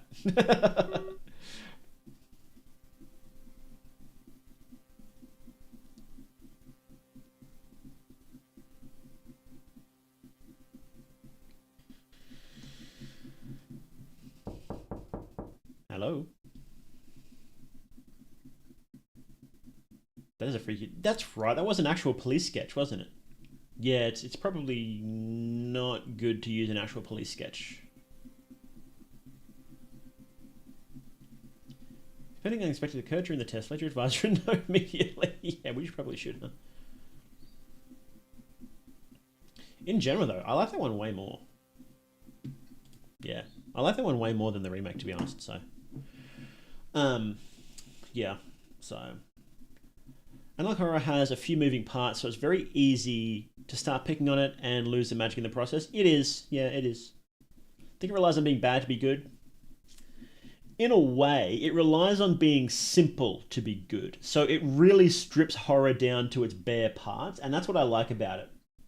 Is it's sort of stripping horror down and building it from the ground up, and then you get a different path from that. And I think that's why it's so interesting. So, like how Dark Souls and Fear and Hunger are clunky but good. Yeah. Please sketch of the close-up is from a whole stuff happening in Mixing TV. I don't remember nothing about it, about being some sexual assault case. Oh, well, never mind then. That sketch is meme to death in Eastern European internet. Oh, okay. Well, never mind then. Yeah, that was way better than the remake. Sorry, Alex. I think maybe you wasted your time and money doing the remake. Sorry, bro. Some parts were good. You know, I think you could take parts from this and combine it with the original and come up with a pretty good thing. Like, I like this layout for the call transcript. I like that. I like it so much I kind of pinched it. I kind of use it as inspiration for my own talking screen. But yeah, I think some parts are better, but some parts are worse. And on the whole, I think it's slightly worse than the original. Oh well, let's watch Intruder Alert. Next one. Auto-generated subtitles. Go away, YouTube.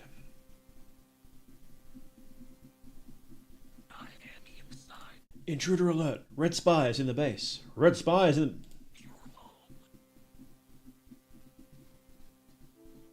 Should have listened to that, huh? Mandela County Child Endangerment Awareness Association presents. Keep an eye on your children.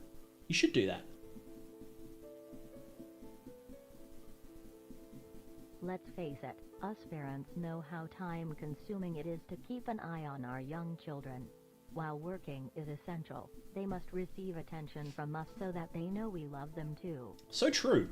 Some of us may rely on key things that keep them entertained, like toys, walks in a stroller, or even cartoons on the family television. Interface. I'm not sure what that is. Be cautious. On the family television. Be cautious of what channels your children view. It's not scary at all. Oh, that's pretty funny. That's pretty funny. What's interface? Interface horror. Oh no! That's not my vibe. I watched some videos about it and it's pretty cool, but no, I'm definitely more straight horror. So. On the television, but yeah, it is good. You never know what harmful content they may be seeing. Your children may be viewing elements of violent content. So true. Sexual content. They could be watching VTubers too. Scary imagery. Hate it when the suspicious man gets inside the telly when it's kids' cartoon time. They exist on different spectrums. If you hear your child screaming or crying in front of the television, wait until your child stops making noise before entering the room. You will...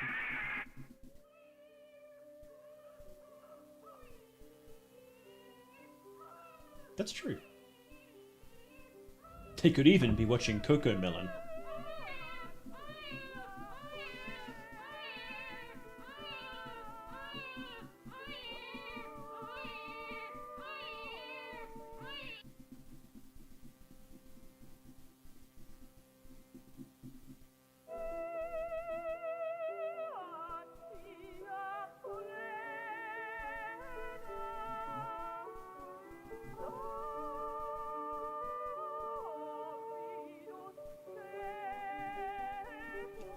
Love this dude.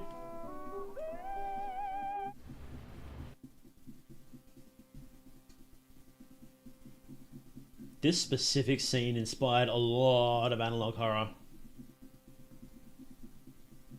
The hard cut from the stick figures to the image of the bed, that shows up a lot.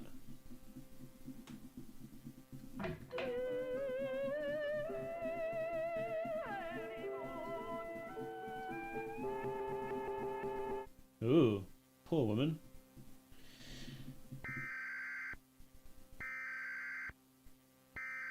Analog horror is also good because of internet culture. This was made in the early 2000s, it would not succeed. I think that's true of all horror, though. You know, if you drop some of the big horror from the old days into modern, you know, like Nosferatu, nobody cares about that. The original Nosferatu movies, that wouldn't scare anybody today, right? I think horror in particular is particularly sensitive to cultural changes.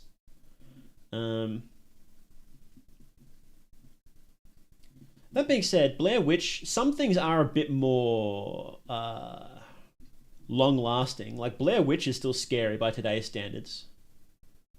Maybe that's because culture looped back around. Some of Lovecraft's stuff is too. Not always in the way he intended it, but it still is. So, yeah. Jeff the Killer succeeded and was one of the kind of cringy. I could see analog horror or digital horror working back then if it was slightly different. Like there is that one, Chainmail Chasers. I've been intending to watch that on stream. I've never gotten around to it. I don't know how scary that is. I know it's interesting, but I don't know if it's scary. So they could even be watching videos made by the hit channel Mythonics, such as Lore of Pocket Cat. Stock photo horror. That's such a good name for it.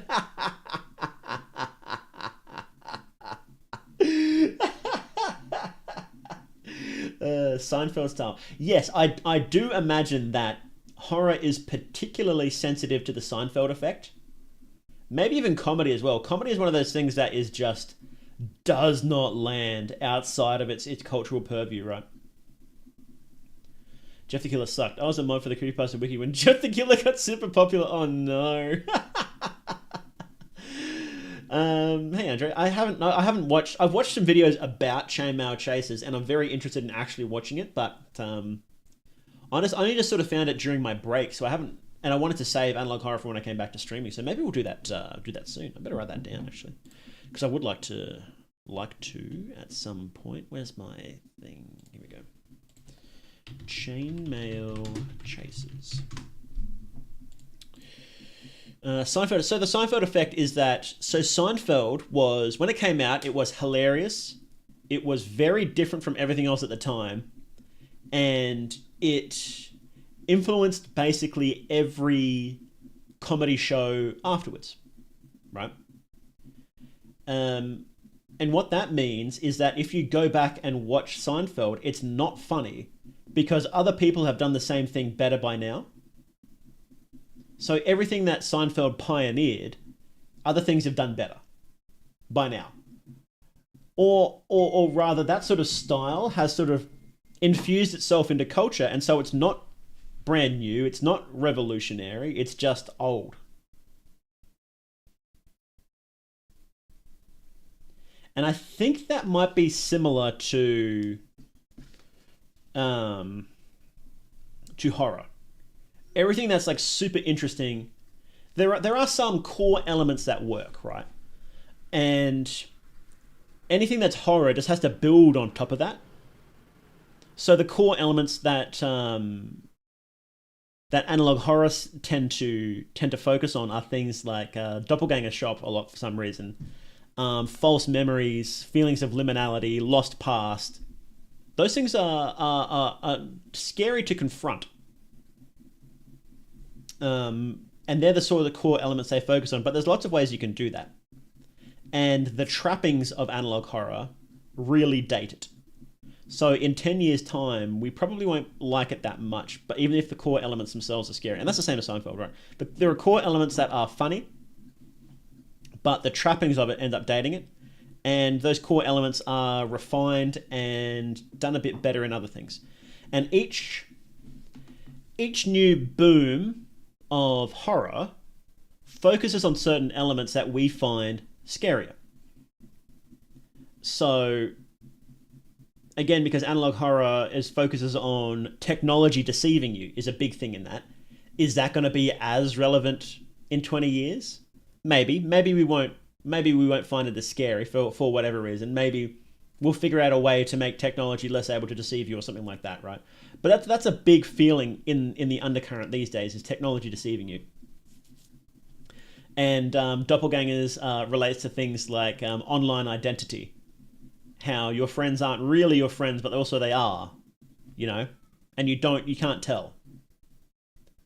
And things like that. And so those ideas are scary, but they're not as relevant. They're either more or less relevant depending on the cultural purview, right? Would someone from, I don't know, ancient Greece, right? They were scared of things. They thought things were funny. They thought things were scary. Would they care about, technology deceiving them? Probably not. So you've got multiple layers going on there, right?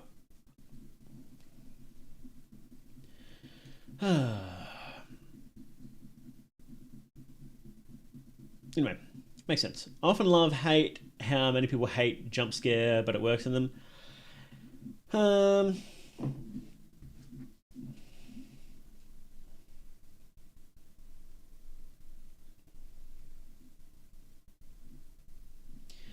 I think that the reason people hate them is because they're often lazy. Jump scares work in analog horror because the build-up, there's like a half-hour worth of build-up before you get the jump scare. In movies and whatnot, the jump scare is like, oh, you've got 5 seconds of build-up, now be scared. And that's just lazy, So, ever watched Pulse? One of the pioneers on technology horror. Pulse horror. A movie? Kiyoshi Kurosawa's Pulse. Oh, is that the one with the freaky woman? I know of it. I haven't watched it though. I will check that out sometime though, because it is on the list. I just don't watch many movies. I just watch anime, Love Life. I feel like Medieval Surf would just blame the alternates on change things. Exactly. Yeah, and there's certain things that pop up like that. There's certain core ideas. Doppelgangers are scary, and so they would blame it on changelings or fairies or whatnot, being replaced is scary. And this is an alternate way to look at it. An alternate way to look at it. Your 2-hour video project just crashed. You got owned by Renderman. All right, let's keep watching. Warning to multiple counties. Please await further instruction. Hey, Kosh, how you doing? As of now, a total of 3,426 children have gone missing within That's the a lot. following counties: Bythorn County, Workshaw County, Mandela County, Yonder County.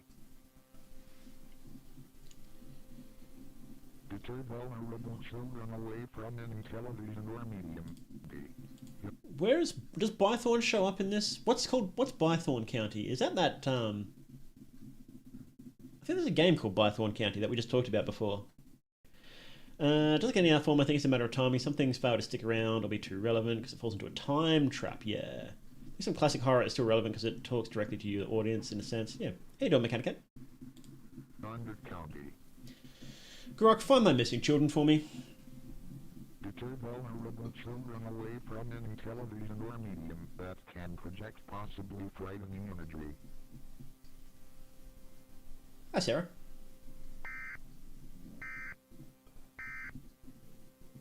Oh, emergency alert system. That's what EAS stands for. I knew that. Bythorn shows up on the second volume. Ah, that must be what it is. Suicide investigation recording number 1. After receiving neighbor complaints of prolonged childlike crying following a loud crack, the investigator was sent out to survey the home in the form of photos and video. Okay. These are scary pictures. Easy way to take a scary picture is make it night and then just get like a torch or something and light it up. Looks good.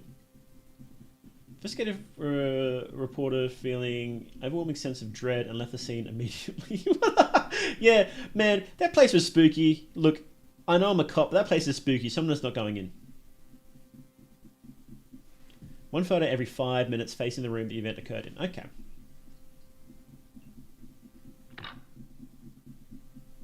Threat level, none. That's so funny. That's dated. Threat level, none. That's spooky. What's going on there?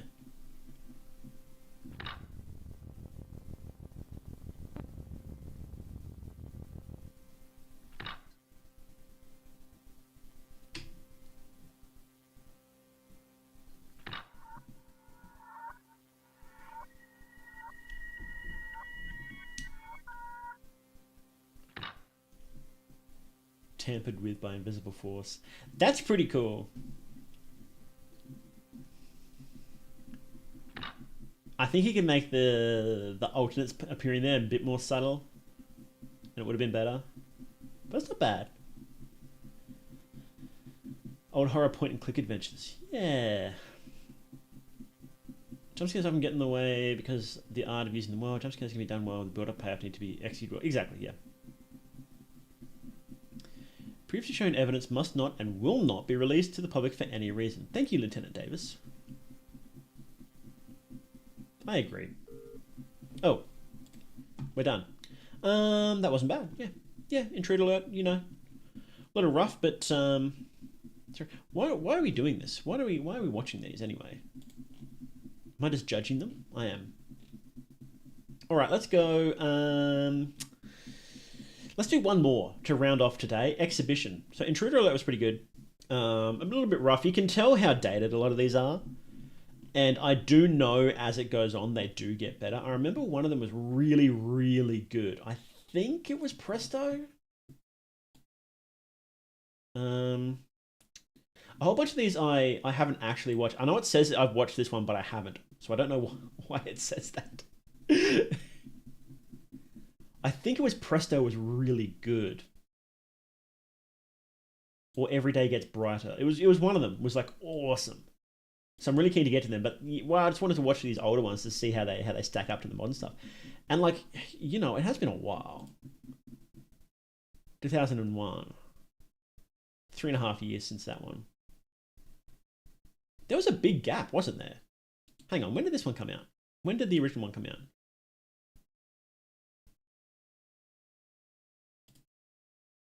Oh, no, that's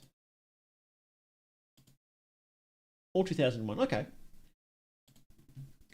Have nocturnal visual disturbances, poor vision without glasses, and experience lucid dreams and sleep paralysis. That's terrifying. I'm sorry. I think what could have worked better is if there was an alternate weren't looking at the camera directly. I think a profile shot would have worked better. I think not even showing them. I think that having the shadow there and like just the eyes and not even like having the noise disturbance would have worked better, I think, personally. So the Vine compilation. Oh, that's right. There's a Vine compilation, which is just insane. Which is great. We'll get to that. Okay, let's watch this last one, Exhibition, and then that will be it for the reactions today.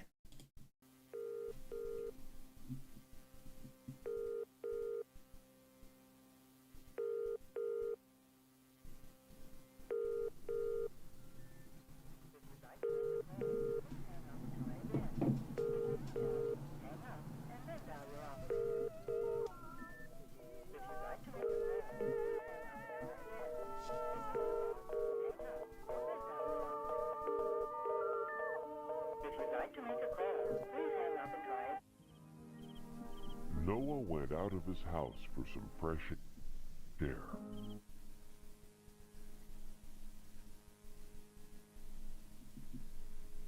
Oh, we're back to cartoons. Sick.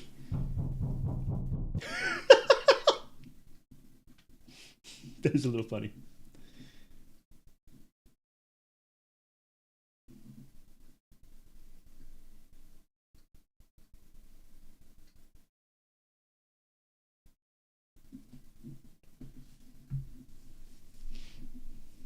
Law. We have law.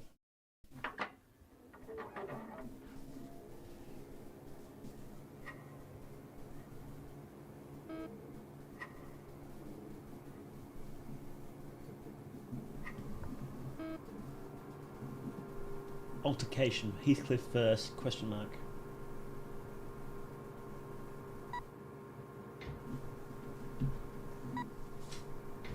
Thatcher Davis! Let's go! Is this the first mention? I think this was the first mention of Lieutenant Davis.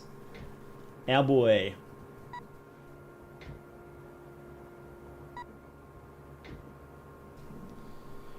What were you guys saying? A lot of narrative power and leaving things unseen. Oh, definitely, 100%. Yeah, yeah. FromSoft taught us that. Develop taste of horror. I got to do it anyway. May as well get the most out of it. Yeah, you may as well, right? You could turn that into art if you want to be an artist. That'd be sick. Mandela County is really iconic. It was super influential for analog horror as it was, but I think if it were remade, it would be better without overtly showing their faces. Yeah, look, in hindsight, I think there's a lot of better things you can do, and I think everybody recognizes that, right? Including Mr. Kister. But I do think it's funny that it seems to be, it made it more popular by making it more obvious, right? Which is really interesting. Making it more accessible, basically. Mentally accessible. Which happens a lot of times. Like CSGO made Quake more accessible, and then TF2 made CSGO more accessible, etc. You know, it's pretty funny. Unseen but hinted at. Having them almost always looking at the camera directly when they are seen. Yeah. Analog horror Leon Kennedy. I think there's a lot of untapped potential in like analog horror of games. Like, you know how there was Ben Drowned, like a horror based on Majora's Mask? There's a lot of horror potential in just doing that sort of stuff, right?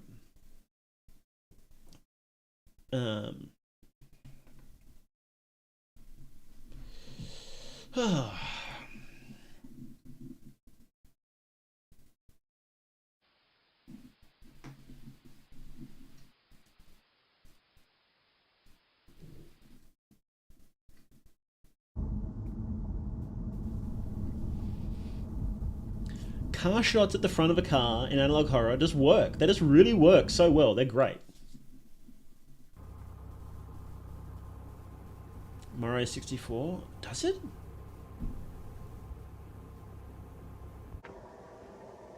Ben Drowned is actually an ARG. Came more of a story when it finished. Oh, okay.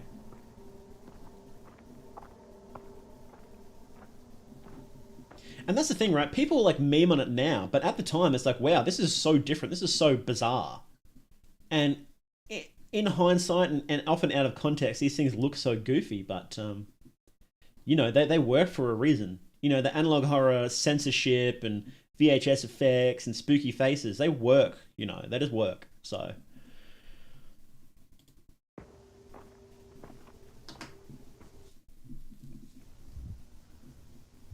oh, he found the church.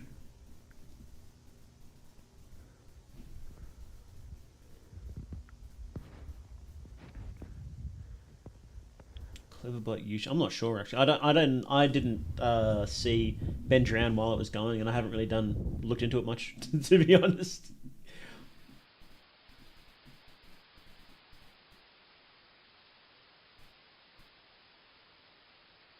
Spooky.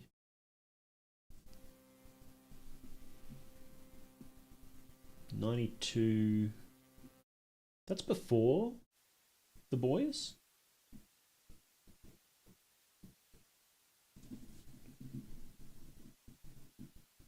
Maybe we'll go through it on stream sometime. Ben Drowned. Just write that down.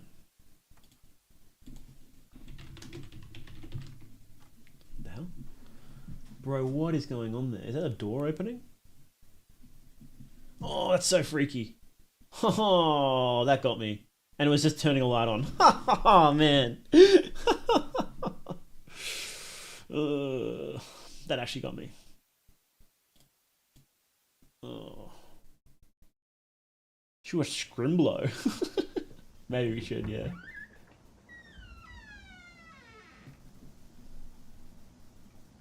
The council folks who thought they saw Slenderman in the trees. Wow, Slenderman got people really good, didn't it?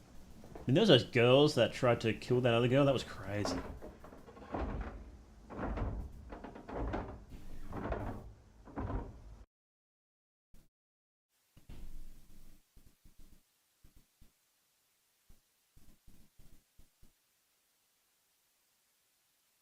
My favorite Slenderman theory is that Red Letter Media invented Slenderman.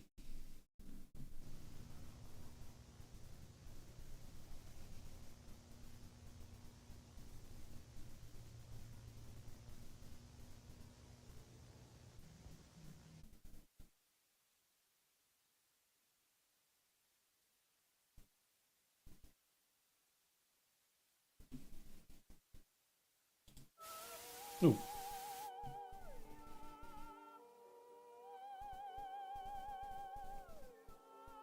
What a great shot. Oh, that's perfect.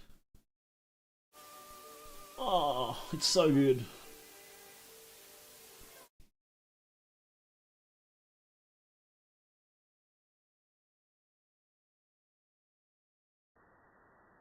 Oh, what a perfect scene.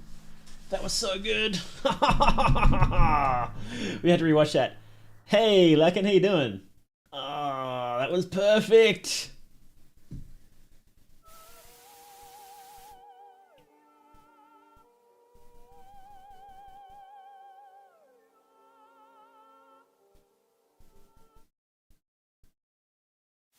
Oh, man. It's so good. Oh. Man, what a great scene. What such a good scene. And this one's freaky because you can see the alternate sort of like with his long head hanging over there. Oh, he peeking. And you know what? You know why it's especially good? Because dude's like, hey, I think the alternate is trying to get into my door, right? So he's like, he's looking out the door to see if the alternate's there, right? And he's recording it. And you know why he's recording it? Because they're on alternate wavelengths. Because they can't, sometimes you can't see them with the eye, I guess. And so he's recording with the camera so he can see it. But then the thing turns on, and the alternate pokes their head up like to say, yes, I am watching. And I can get in anyway. Oh, it's so good. It's so good. Man. Ugh.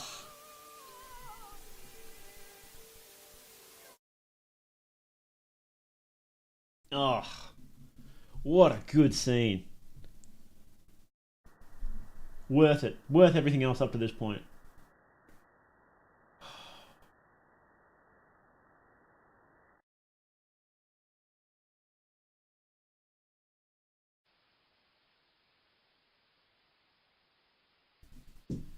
Not that, when I said worth it, not to say the rest of it was bad, but a good scene like that makes all the build-up worth it, you know? And the lighting in it was, oh, what a scene. I may have ripped that scene wholesale for my own analog horror. For my own one, you know.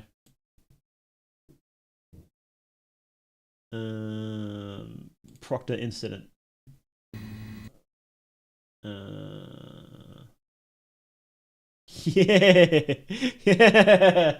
yeah. It was pretty similar. I had to. It's awesome. It's such a good scene. I wonder if we're living in the best timeline after all. We are living in the best timeline. We are living in the best possible world we could live in. And whether that frightens you or comforts you, then that's up to you. It can always be better, but oh boy, it can always get worse. Footage implies that Heathcliff has been paranoid for a pretty long time. So have I, buddy. So have I.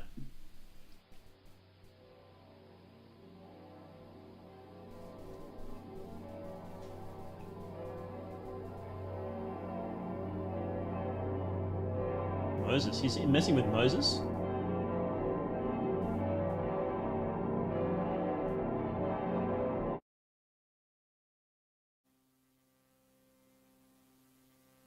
I don't remember this at all. Why do you try to escape while you fear the web? You will be punished for resisting my message. You will bring another creature on the bones. You won't notice it at first. Just wait, the web. Wait until you start to feel something. A change happening in your mind. You won't even realize it has taken form until you see it. When you see it, there is no return. It will give you a message. It will be your last message. Interesting.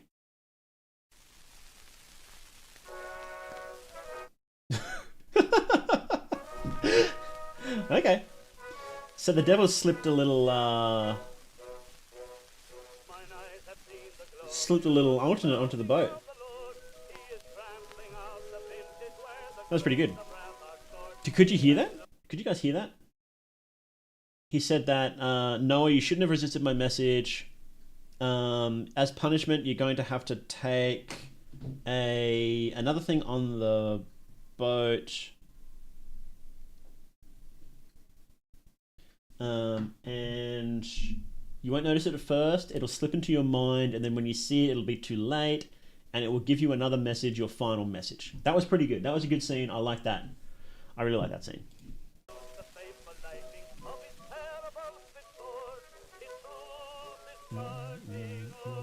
Financial compensation will not be available.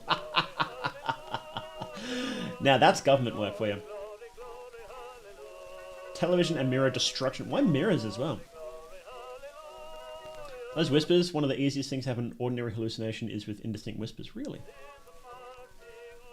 Mandela Catalogue for the Preservation of Security Season 1 Finale Exhibition. Are we at the credits? Yeah, we are. That was good. That was really good. That was, you can tell Alex is starting to really come into his style here and starting to figure out what works and what doesn't work, because boy, when that one worked, it really worked. And there was nothing that was like explicitly bad in this one, was there? No, there was nothing explicitly bad in this one. So you can see the rough edges are starting to get filed off here, and he's starting to figure out what really works. That was good. That was really good. There's enough lore, some good spooks, some awesome scenes. Yeah, that's easily my favorite in the series so far, is this scene. So good. What a great scene. Just spooky but subtle, right? Alex Kister did Scrimblow, didn't he? We can watch Scrimblow to finish off. Yep, and people calling your name, especially if you're caregiver, not always fun. Oh, that's terrible. The human brain is just so... Did he not do Scrimblow? I thought, oh, maybe that's on his alternate channel.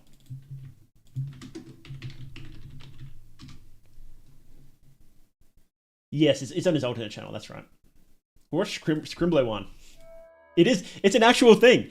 Alex Kister did a parody of his own thing. And he did it pretty early too. Like this is, that was around the same time as Exhibition, wasn't it? Yeah. Like a week before Exhibition, he dropped Scrimblow Catalogue.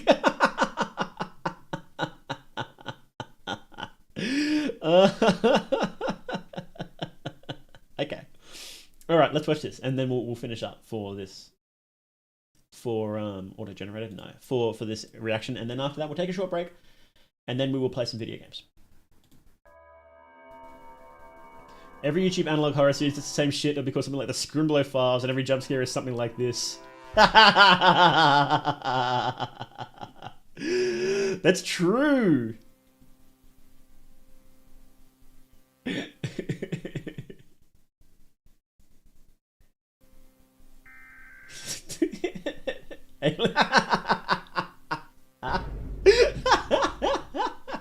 This time is different because God.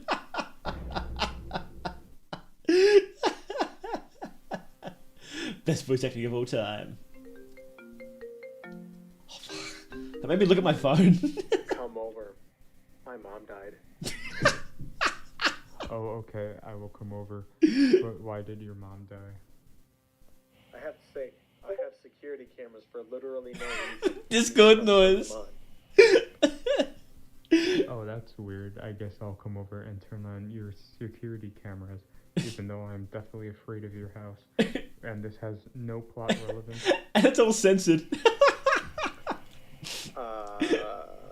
Wait, I have to say, I think she saw a scary ghost in the room. Oh, that's so weird that she saw a scary ghost. I'm not sus. What the hell?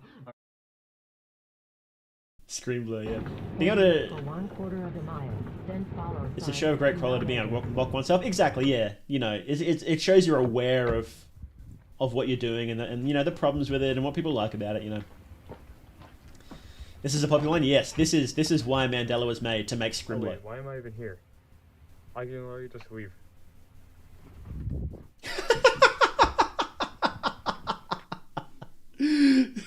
Bad ending. Alternate turns into a car and causes extremely prolonged pile up for no reason. Mark dies. Lol. Lol. So true. So true. Oh god, that's so loud.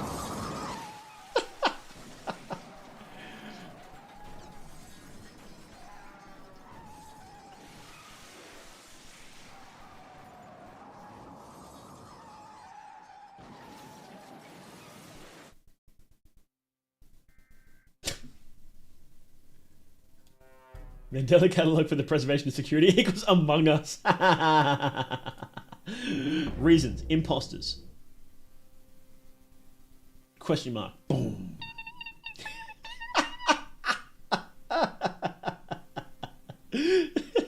Thank you, Mandela Catalogue, Scary Face, Speedrun 80%.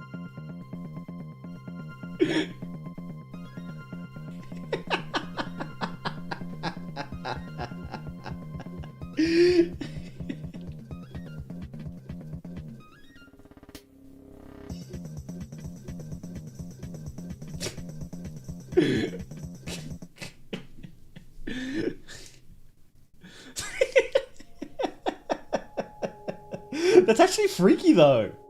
It's actually freaky. Oh, okay, we're done. Alright, that was great. That was great. Really funny. Okay. So we're starting to get to the point in Mandela where it's starting to get pretty good.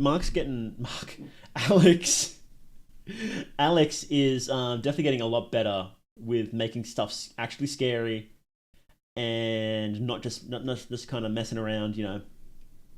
You can tell the original was very experimental. He wasn't sure what he was doing, and he just kind of landed on something scary, and was really relying on other people's horror tropes to really make the scares work. But as he's sticking with it, it's getting so much better. So much better. And I do feel like the rest of them keep up that quality for a while, you know? As far as, I think I ended up watching up to volume 4, and I didn't watch the rest afterwards. So it'll be interesting to see. Maybe, I think I watched Presto. I definitely didn't watch volume 5, that's for sure.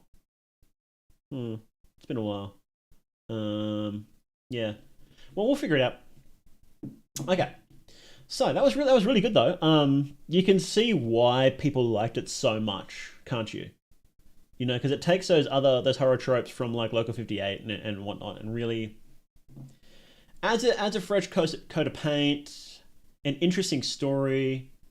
Because the other ones didn't have a clear linked story for a while, whereas this one just straight up is like, no, there's a big story and you need to figure out what's happening. The other ones took a while to get into it. Like Local 58 wasn't obvious there was a story, and I think Gemini as well, it wasn't super obvious there was a linked story until much later. So I think this one sort of really tapped into that sort of Zoomer horror need to categorize and catalog things, you know, which the other ones didn't quite do. I think the cataloging in this one is sort of the unique thing he added here and refined over time, if you know what I mean. But yes, it'll be interesting to see where it goes from here, and we'll do that next week. We'll spend another couple of hours watching, and maybe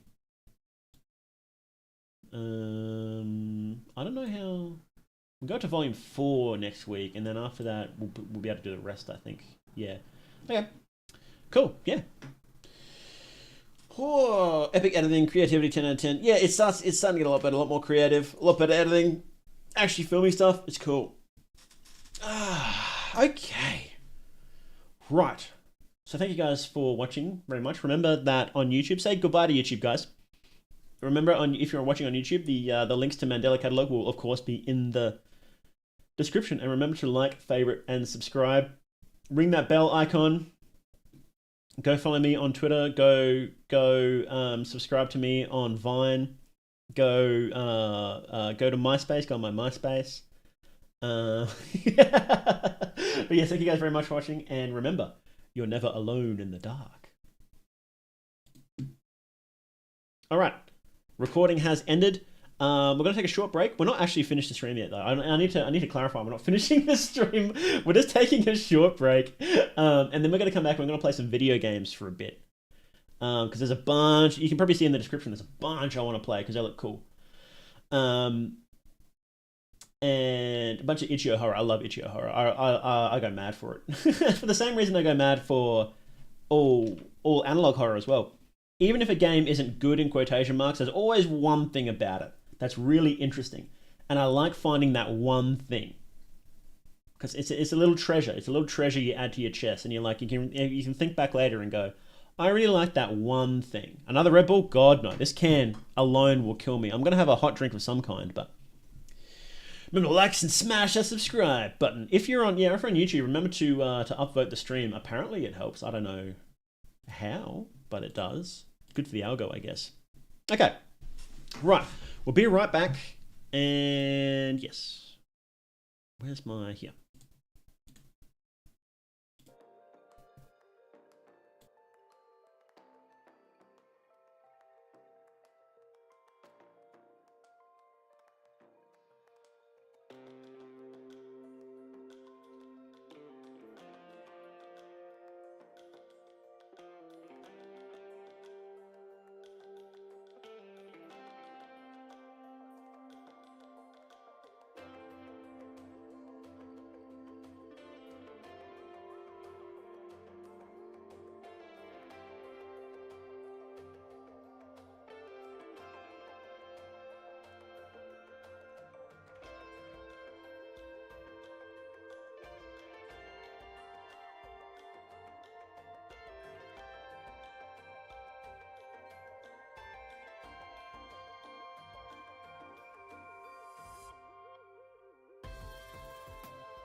Okay. Mao is back. The man is back. I'm gonna eat into the microphone for a little bit. So we're just gonna do that for a minute. Let's get back to talking. Hello. Pocket Cat son or Caligura father? Oh man. Can I choose neither, please? That sounds awful. I have mince and rice and tomato. It's good. ASMR stream, yeah. You usually got to pay extra for this, boys, on the OnlyFans. The more they do OnlyFans, you got to pay extra for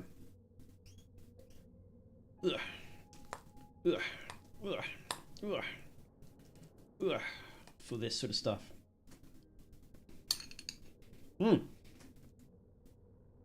It's good though. So what have you guys been up to in the year since my last stream? Has anything been happening in the world that's interesting? Not really. Buen provincial.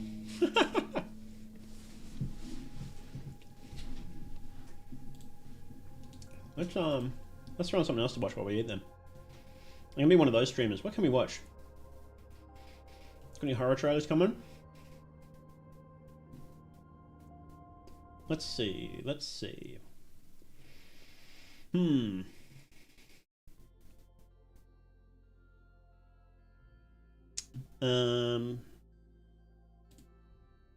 do we got? Let's bring this down a bit.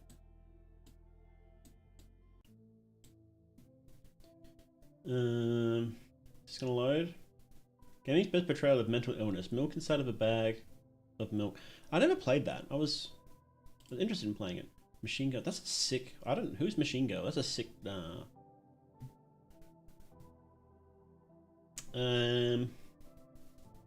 Most disturbing TV hijackings in history. We probably shouldn't just put on someone else's YouTube video and just not react to it. Hey. I guess we could. Oh wait, hang on. Doesn't yeah. It's here. This one, Dr. Nowhere. I've asked Dr. Nowhere if I can react to their stuff before. We can do that. Dr. Nowhere. Dr. Nowhere has a new video. Board One Phenomenon was sick. What a sick video that was. Oh, it was so good. They nailed it. They absolutely nailed it. Deserves the hype. Really. Oh. Go away. We watched the rest of them. There's not like a consistent storyline through there, but let's watch. Let's say hello to YouTube again, guys, because we're going to be reacting to SMILEHOOD Conception and watching this by Dr. Nowhere, and of course, like always, the oh god, that jump scared me. This thing up here jump scared me in the video, in the channel banner. I don't know why. It's not even hidden. But we're going to be watching SMILEHOOD Conception. I don't know anything about it other than Dr. Nowhere just dropped it, and I don't even know if it's like supposed to be like really spooky, because Dr. Nowhere does a lot of like what's the word, like surreal stuff, you know? They do a lot of surreal things that aren't straight up spooky. So, oh, and of course they said, should be stated, this has absolutely nothing to do with Board One. And most of their videos seem pretty disconnected as well. So, we'll watch this.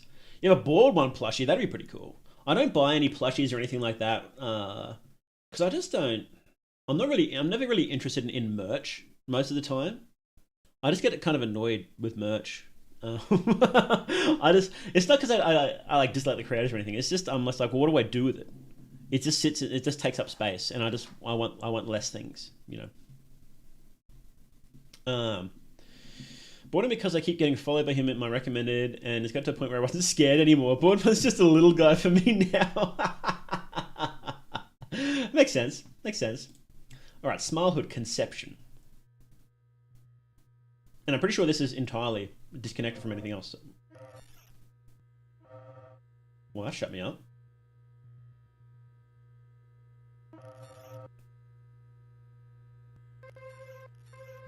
This is awesome.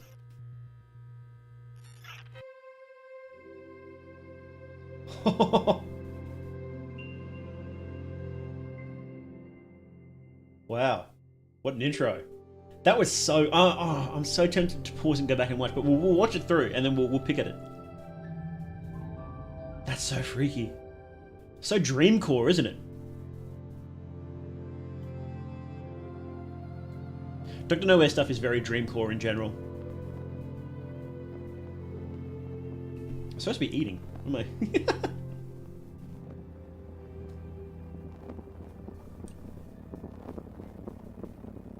I? 3 flowers. What does that mean?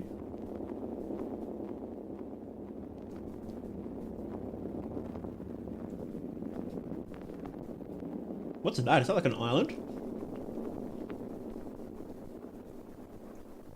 Hang on, is this... It's done that dumb thing where it just picks low quality. Okay, here we go. Sorry about that.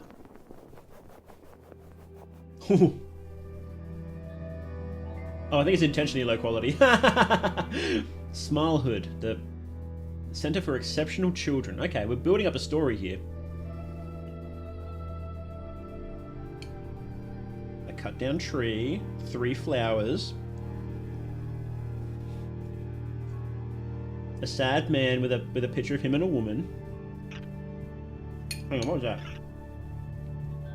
An onion.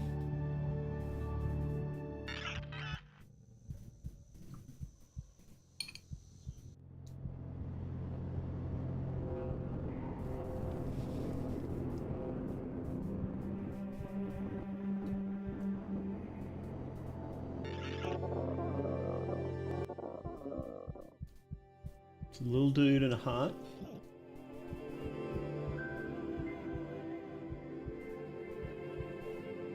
They're being drained by the heart?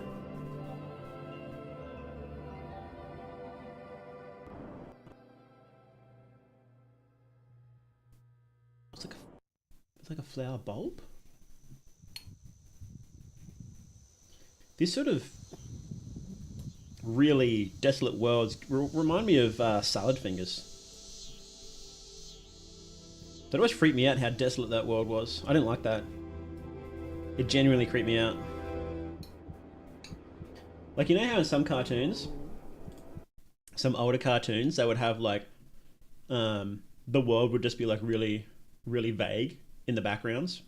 They did it in some anime too, and I always hated that. I couldn't stand it. Hello. Hello.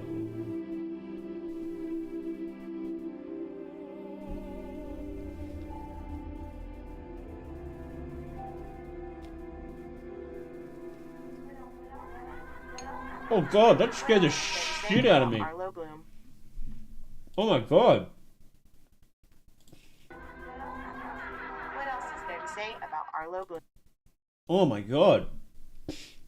I thought that was like right next to me. Oh, why did that freak me out so much?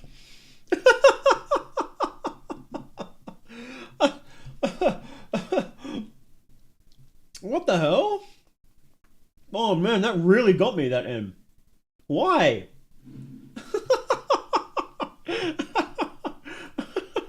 So what did I say? What else is there to say about Arlo Bloom? Is Arlo Bloom a real person? Oh, I guess not. Oh, look, here's a wiki. SMILEHOOD. Is SMILEHOOD actually a thing and I'm just an idiot? Hang on. Why is there a SMILEHOOD wiki? For just that can't be just for one video.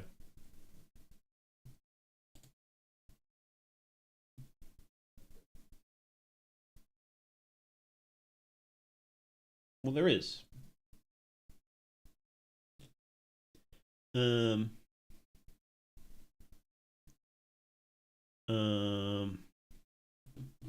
Oh, they just made it. They just made the wiki really quickly.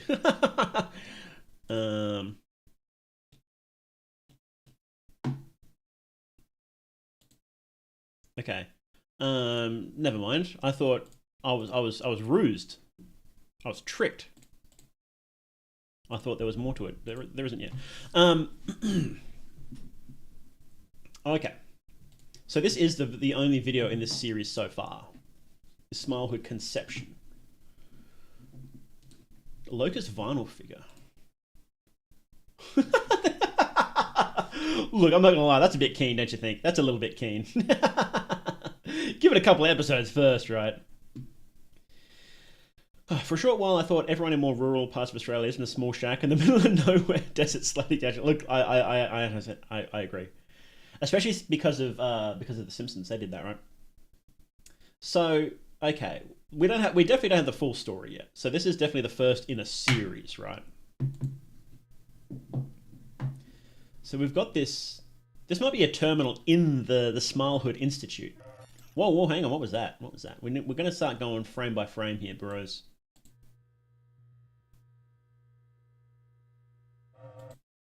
See, look. There's a face in there. Oop. And there's like things flicking. That's so creepy. This was a really good intro though. Really good. Dr. Nowhere nailed this.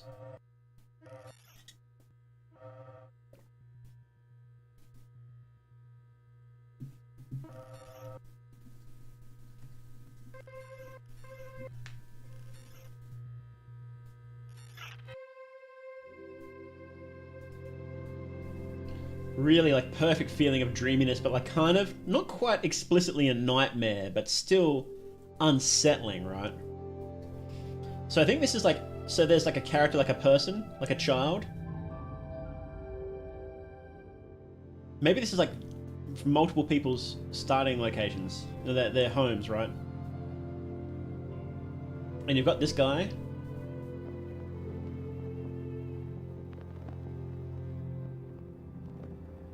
Who's apparently, hang on, let's go back a little bit. Let's figure out who this, come on, you can do that.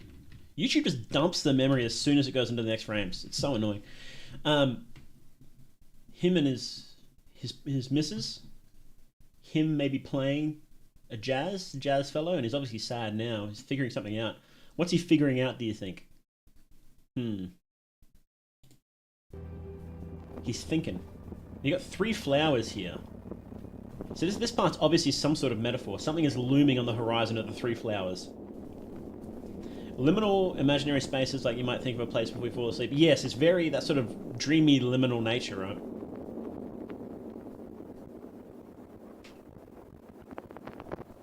Is that? That's the buildings. That was the, hang on, you can't, it's really hard to see. But that's the you can see the buildings from here. Really similar to, it's kind of like that.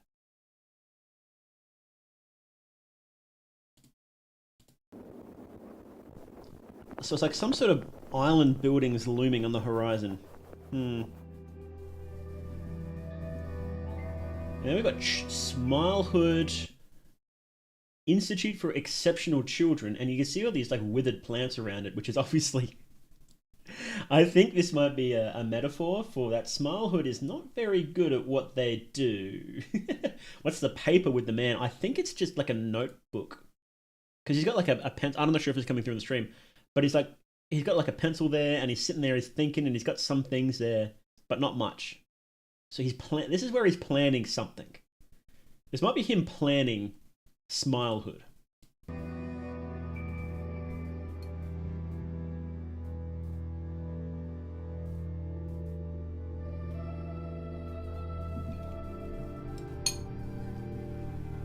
And we have a tree that's been cut down.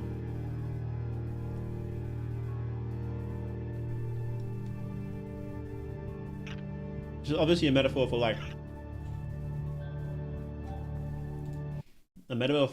for something that you've been trying to do for a while, and it was cut down before its time, right? Isle of the Dead. That was the vibe I got too. I don't know if they're going for Isle of the Dead. I think Isle of the Dead would probably be a little more explicit, but I guess we'll figure it out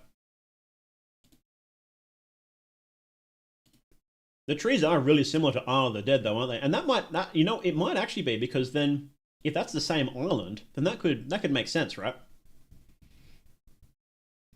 Then you've got this tree cut down, and then you've got this flower bulb here. And something does grow out of it. Hang on, there was something there.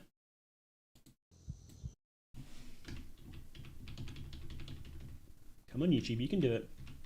See, what's this? There's like some sort of black thing growing out of it. If you think of eugenics.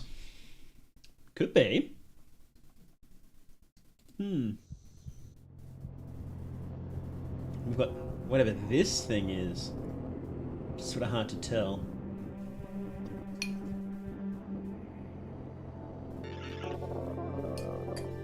It was like almost like someone unfolded, right? Because if that's their face there, and this is their body, it's sort of like their skin peeled back. Dr. Nowhere usually doesn't do it so literally, but that's sort of what it feels like, right? Someone like their arms outstretched and their skin folded open, you know? Couple trying to get pregnant. What was that? Hang on. What's this fella? Come on. I think this is the clearest shot we have. Here's some fella, looks like he's attached to a tree. That was the face at the start that was reflected in the screen, which is interesting. Family tree cut down? Maybe. What is this fella's deal? This is the locust.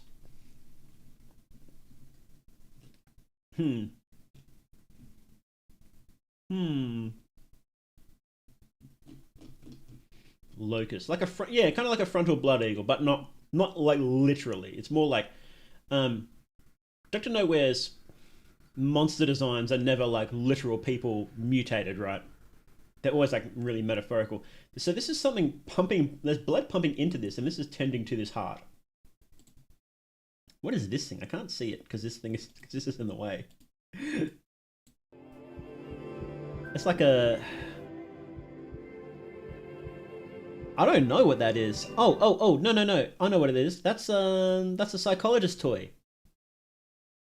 So, can we get a clearer shot of that? So you can see on the side there is like little things that flip around, like with different letters and symbols on them, right? Or the X, or the X's and the O's to make noughts and crosses, right? Because there's 9 there, 3 by 3. And then on the top, it's sort of really hard to see because the quality is kind of bad. Because I think that's just YouTube compression. But it's the you know how they have the wires that go, and you've got to like move the things that are attached around just to the other side. You know what I'm talking about? Hang on, let me try and find a picture. It's like a doctor's office toy. Can I just type in doctor's office toy? Yeah, I can. That's so funny. Here, like this. Like these things. Is there one? It's sort of like a box like this. Or here, this is a bit better. Can you see that? So it's kind of like this, but like a smaller version of this toy on the right here. So this person seems to be in like a doctor's office, tending to their heart. Maybe like a psychologist's office, right? Interesting. Okay.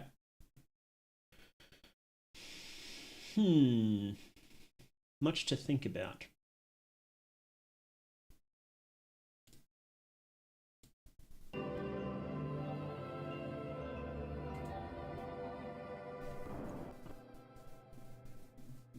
And then you've got that same flower bulb, and something's grown out of it. That might be a heart as well, actually. So something's grown out of that.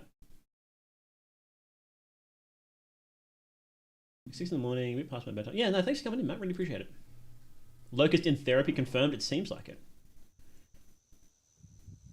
So you've got the 2 dead trees there and the dad. So it does seem like he's lost his family somehow. YouTube is eating this compression for breakfast, I'll tell you that much.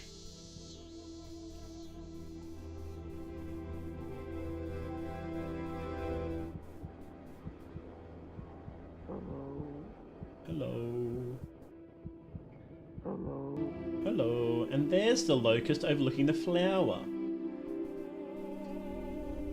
Okay. Well, this would be interesting to, What else is there to say about Arlo Bloom? What else is there to say about Arlo Bloom? He's practicing smiling in the mirror. Is he supposed to be like a clown, or is he just... Okay. What if he's trying to bring his family back? Maybe. Because this is obviously the same guy as, like, here, right? Oh, no, he just has a red nose. Okay.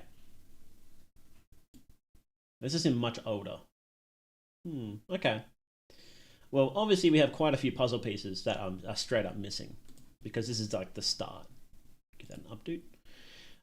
This is just the start of the series, right? Oh, hang on. Oop. SMILEHOOD Conception. Yes, it does seem to have...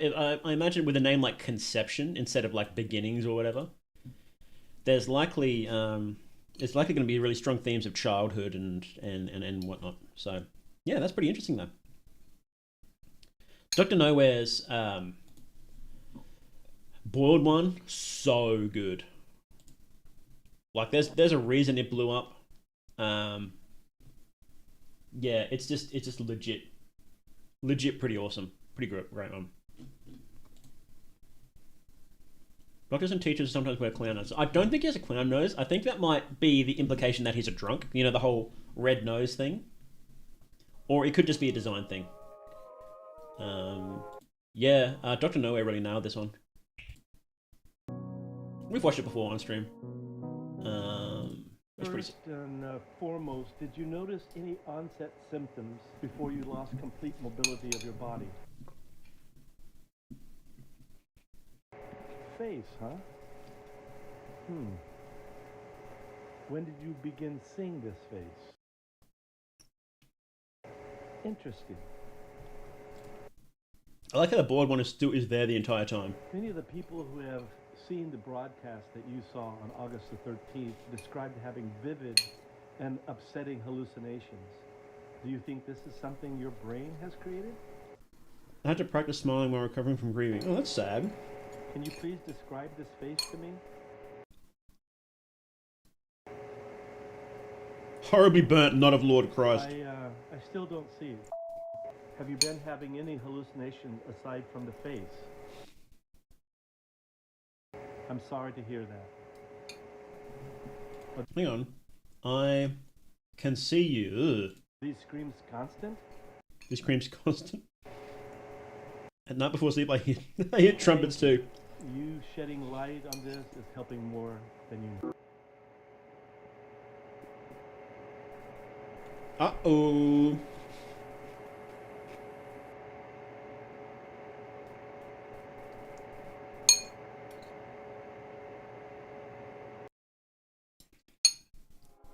It's good.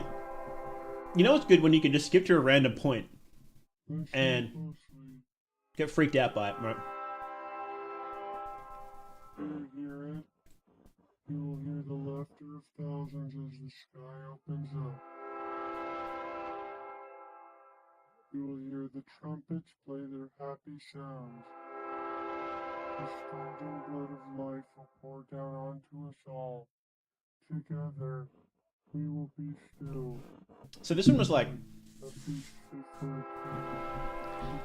So this one was like based off of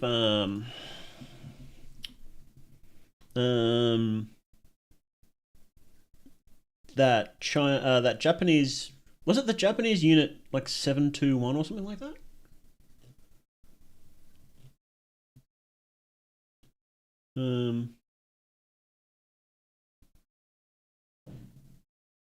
Then like there was inspirations for that, and like, you know, he's based on a person from those experiments and whatnot.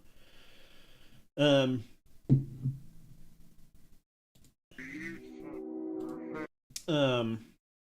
that's what you can do with analog horror and that's the same with every bit of media. Where if you can just give it a bit more depth and base it on real life things, and you can get, or base it on other stories, and it can be a lot more interesting, you know.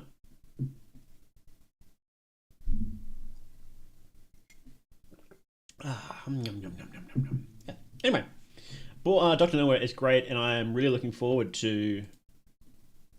It'll be interesting to see them do a full story. So I don't know what this is. Oddity Compendium. 731, yeah. So there's like full breakdowns of Doctor. Actually, the is it game theory or film theory about Doctor Nowhere is really good. So good that Doctor Nowhere commented and was like, "Yeah, this is basically right. Like this is it. This is the one theory video you need."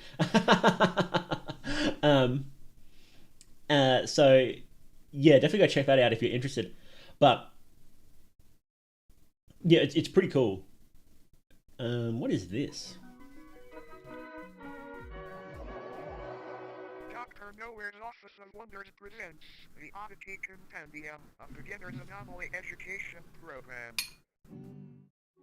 Welcome to the Oddity Compendium. Today, we will be learning about many wonderful and strange oddities that exist inside of, outside of, and around your universe.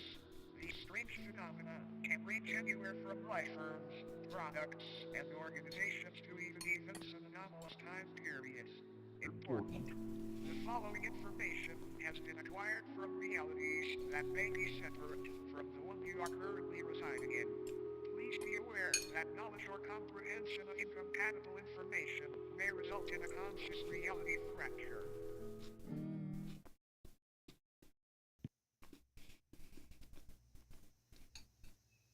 Was this their attempt at more standard analog horror, I think? So this processing on a night 17 degrees. I kind of don't want to watch this today. This looks cool, though. We might watch this next time. This is pretty sick. Whoa. Oh, okay. Okay, that's awesome. We will watch that next time. Maybe before or after Mandela. We'll see. That's sick. But yeah, this will be... SMILEHOOD seems like Dr. Nowhere is moving more towards a long-term series. And their shorts are excellent. Like, Board One is excellent. And their other ones are really cool. So it'll be super interesting to see where they go with that. Is this the Locust?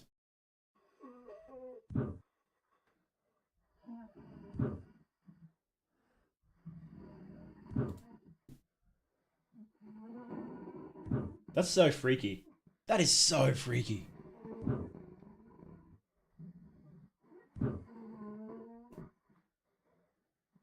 Kind of reminds me of Channel 666. That's cool. That's really cool. The name of the guy in the bed matches a POW from the time. Ah, yeah. I knew there was a whole bunch of like really small stuff like that, which is pretty cool. Yeah, Dr. Nowhere's great. We will definitely watch more in the future. Thank you for watching on YouTube. The stream will continue, don't leave. But thank you everybody on YouTube for watching. And yes, remember, you're never alone in the dark. Okay, nice short one. Yes, so what we're going to be doing... Cigarette Wife, that's a good song.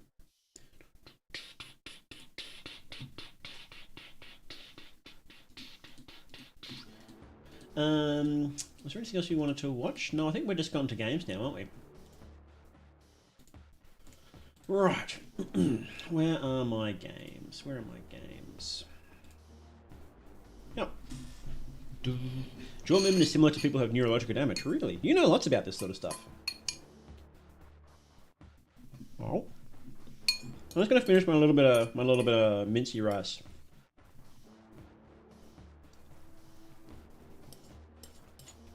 So what do you guys like about, what do you guys think about the longer streams? Because instead of doing 2 streams so what I used to do was I would do 2 streams a week. One would be like analog horror reaction and the other one would be a bunch of random indie games. And then on the analog horror reaction day, I would also play a longer game that would take multiple sessions, like Little Goody Two Shoes or something. I don't know if I'll play those games on stream anymore, the longer games, so I was just going to combine my reactions and my indie game playthroughs on the same day for a much longer stream. So that's why this one has gone for 5 hours, and we'll go for a few hours more probably. Because I was just finding that I'd stream for like 4 hours a day, and that was just enough time to take all my energy, and then I couldn't do anything for the rest of the day. Like, it was a real struggle to like edit the stuff in the Arvo. Good night, many thanks for coming in. It's really loud, isn't it? So I thought I'd just do it all on one day, one massive stream, and that'd be a lot more fun. We're talking a lot more than usual today too, for some reason. Oh, because I had to wait for that phone call, right? Never mind.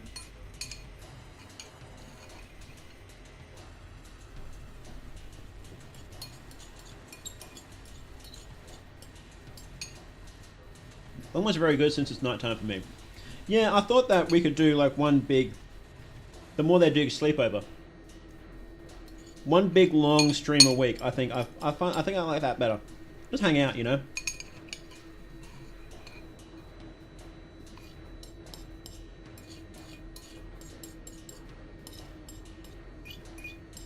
Watch some creepy movies, play some creepy games, just all night. Should be fun.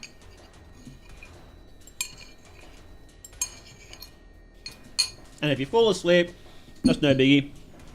Because I cut up all the VODs and put them on YouTube anyway.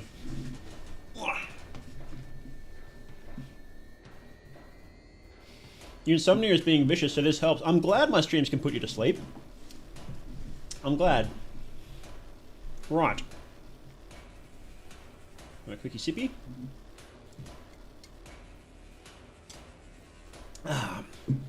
What games? So, we're playing a bunch of indie games from itch.io. So the list is down in the description. Oh. So the list is down in the description. And the first one we're starting with is called, I'm just doing it in alphabetical order, A Craft of Mine. So let me just make sure this is... This can be... Get that, give me... Is this working?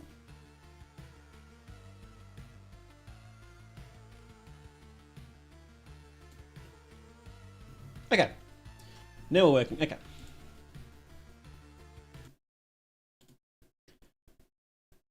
No. Okay guys, so the first game we're playing today is called A Craft of Mine, which is a horror game based off of Minecraft. It's not in Minecraft, it just looks like it's in Minecraft. I think it actually uses like all the Minecraft textures in that. So I think it's like, you probably shouldn't do this, but also I think you're a bit shorter than you are in Minecraft. Is it like crafting?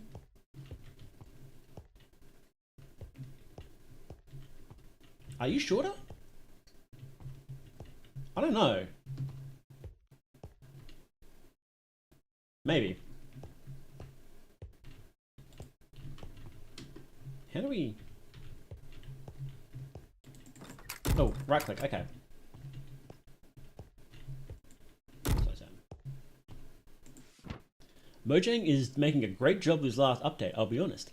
A lot of content for exploration has been added, but sometimes it feels like nobody on this damn enterprise is actually aware of the game that we're making. It's Minecraft. Minecraft. Sure, everyone likes it better when you add caves or a better forest, but that's only half the name. When was the last time crafting ever had an update? Did it ever have one? Well, as the saying goes, if you want something done, do it yourself. So I believe the plot to this, and they mentioned this in the page, is that your uncle works for Mojang, and he vanished, I think, and you get access to his computer. So stone and stick makes that. Okay. This brutal looking game that Mac plays called Succubus. Team behind Agony made it. Interesting. Ah. Nice.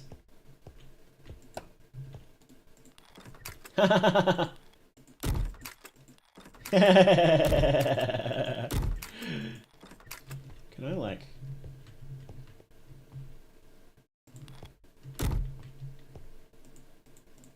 Now I'm stuck. Okay. I see there's music so far. Yeah, it's cool. Can I crouch? Is there a crouch button? Well, I can't jump that high. Can I get this note? No, I can't reach it. Okay, this way. Well, that's spooky.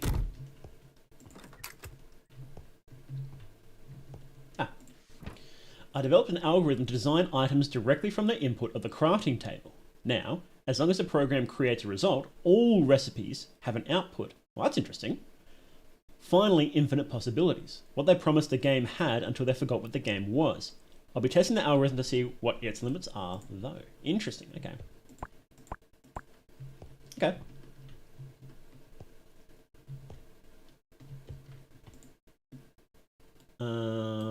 Let's do this. What does this do? Nothing. What does this do? Nothing. What does this do?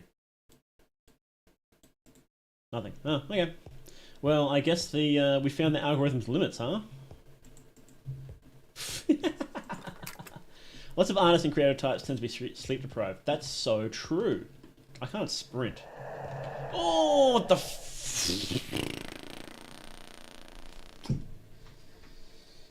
How did that get me?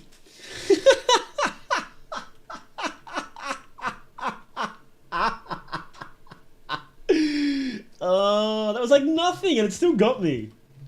God damn it. Well, that's pitch black. Can I just go? I can't go there anyway. Okay. Let's just close that door behind us, huh? It does really get lonely in a Minecraft world, doesn't it? I think there's too much potential on these crafting tables. Infinite items would go unnoticed, so I thought I'd also go for entity creation. Oh no. Okay. Stick.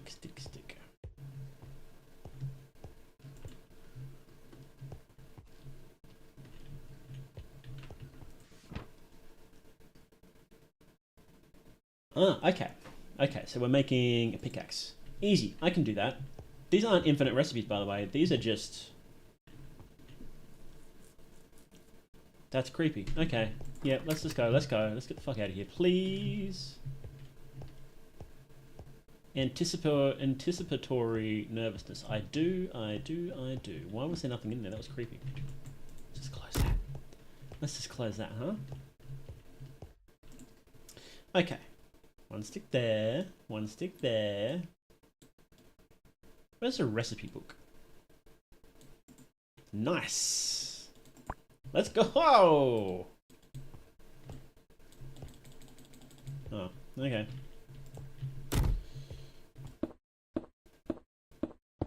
Nice coal. Okay. What's this note? Coal plus stick equals torch. Oh boy. Oh boy. Better bring a lighter. So true. Okay, so we want to go over there. Okay.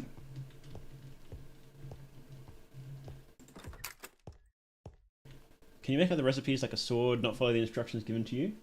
No, I don't think so.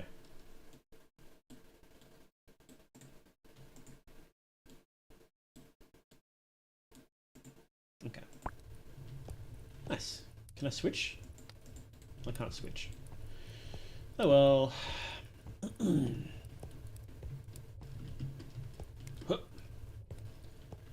I wish the torches did this in actual Minecraft. You can't bunny hop.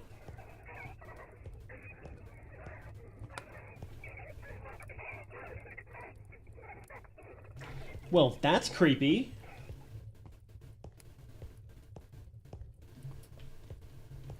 I'm a bit less scared this time.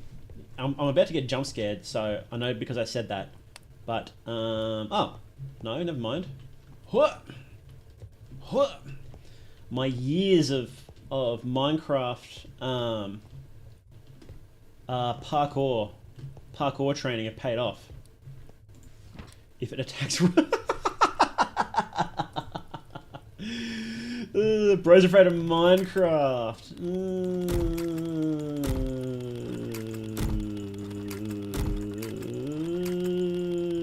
Hey Walter, how you doing?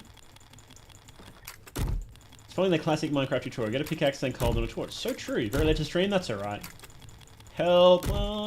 Bro's afraid of Minecraft. You know, oh! What? Genuinely, what just happened?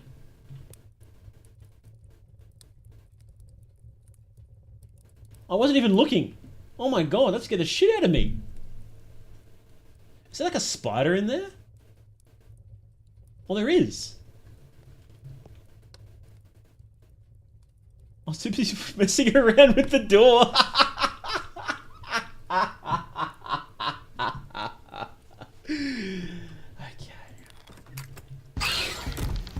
Oh, okay. So what do we do? Am I not doing something right? If it attacks run...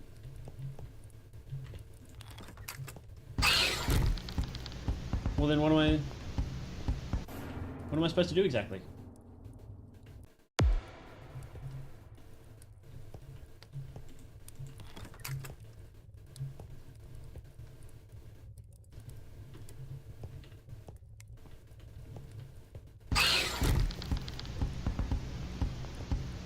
Oh, okay, here we go.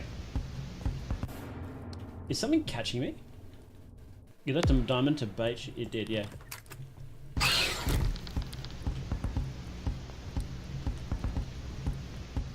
Why is this lagging?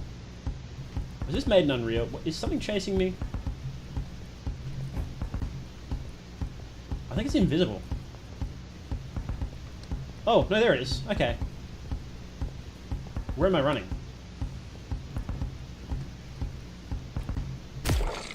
Oh, it died?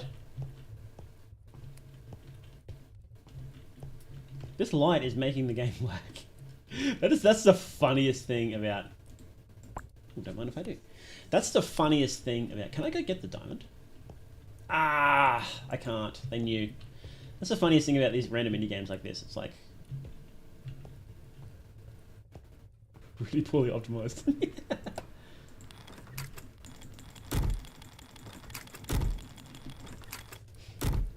I forgot how funny mine was. Head just kind of stretches out while I was speaking. It's not my head, it's my jaw. Can I break the game if I... I don't want to do that. I don't want to play through it again. What a nice looking library though, isn't it?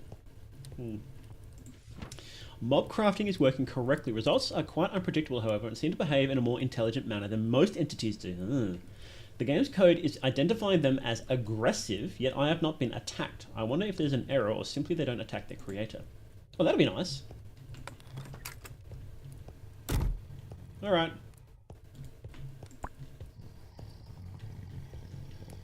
Oh, that's scary. That's scary.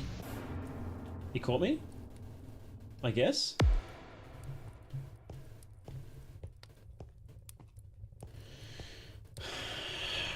Trying to summon a voxel Ubawa? Yeah, exactly. So what do I do then? Don't look at it? Oh, we hide. Well, that's kind of cool.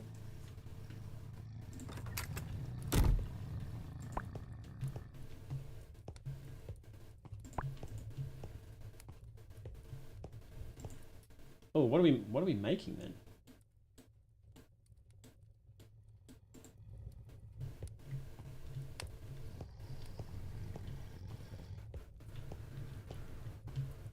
I guess it's like...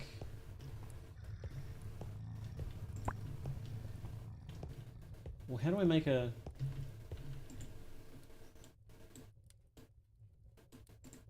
No?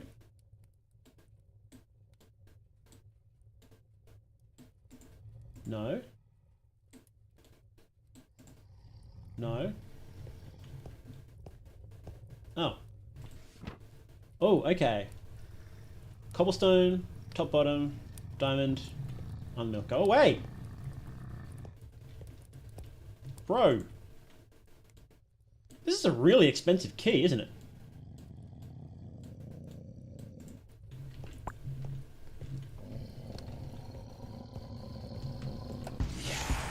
Fuck off, bro! Okay.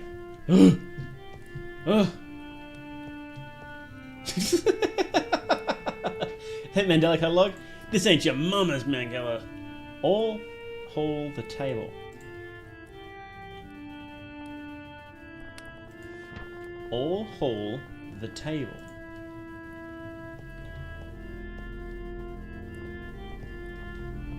Okay.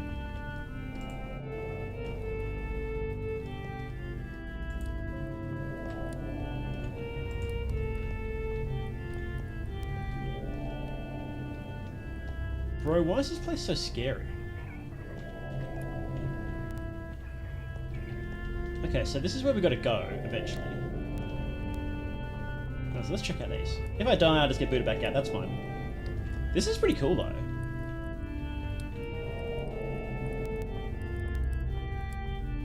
Bro's worshipping the crafting table? Oh, all hail the table. Okay. That makes more sense.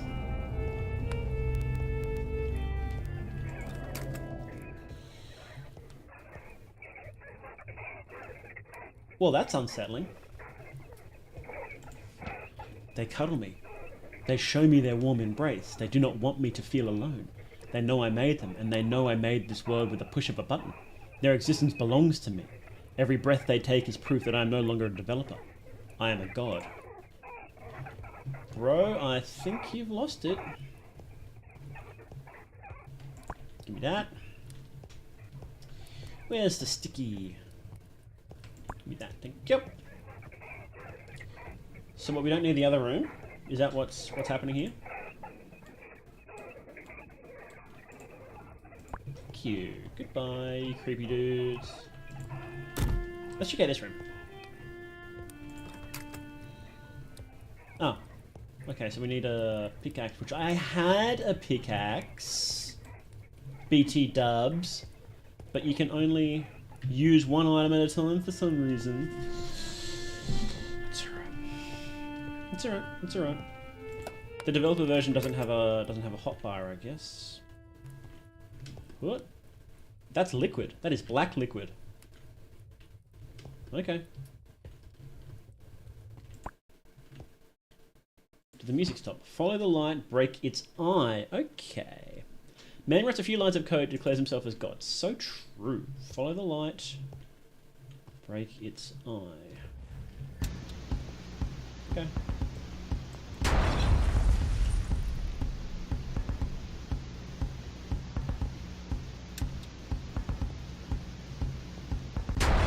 We have a boss battle? Cool, okay. Ah!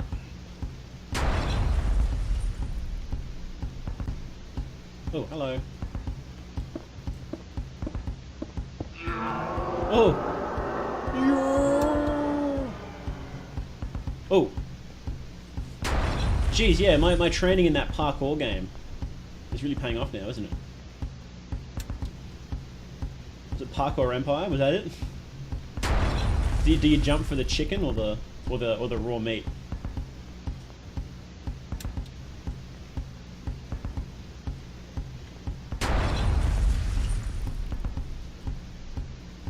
Oh, go go go go go! That's the creepiest Minecraft block ever.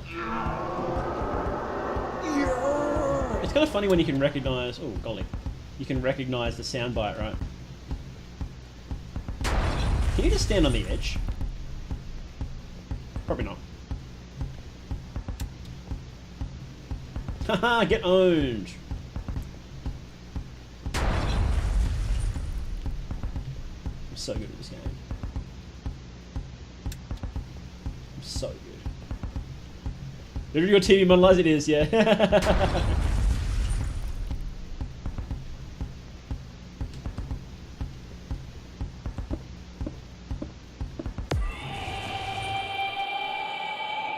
You okay, bro? Easy clap.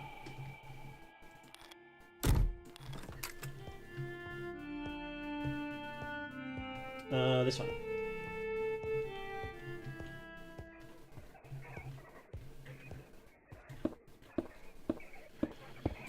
Okay, grab cobblestone. Let's go.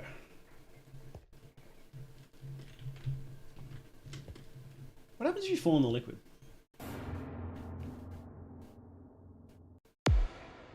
Oh, okay.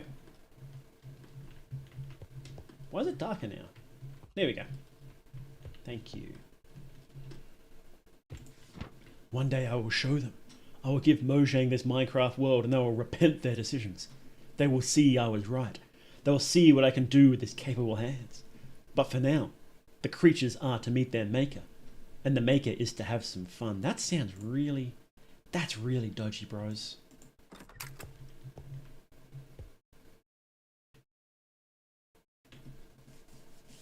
I don't like this. I won't lie, I don't like this.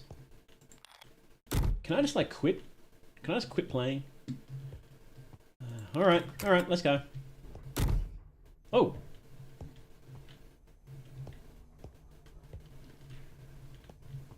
Well, that's creepy.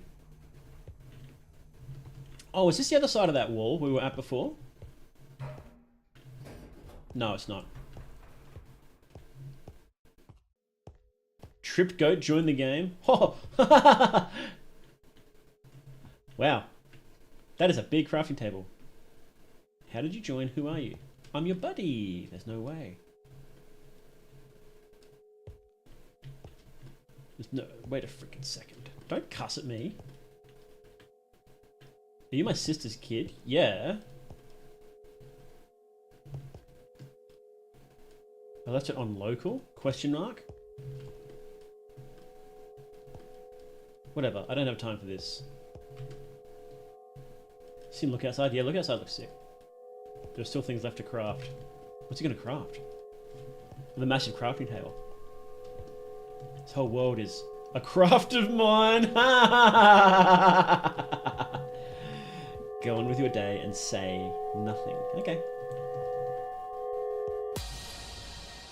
Didn't deserve to behold the art of the craft. What? Why? Hang on, why? Is it because I died? Is that it? I hope not. I kind of don't feel like doing that whole thing and not dying. Hang on, let me see. Let me see. Endings.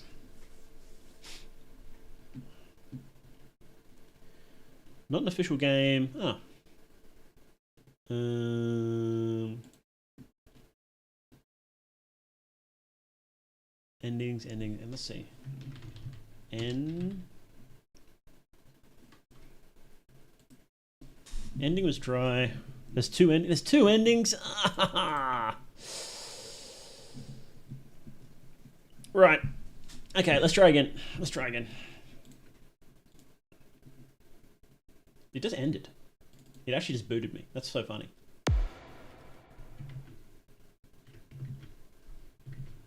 Oh god, it's captured my mouse. Hang on. That's super annoying.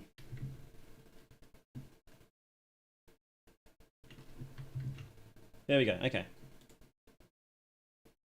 All right. Is it different? Or am I just crazy? Oh, it's different. Okay, it rused me. Okay, we're in, bros.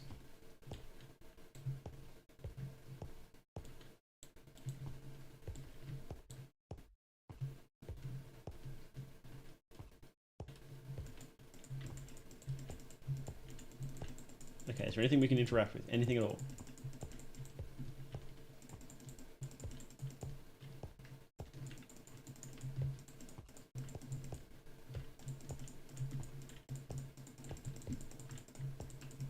Anything we can interact with, or do we have to like quit and rejoin a bunch of times?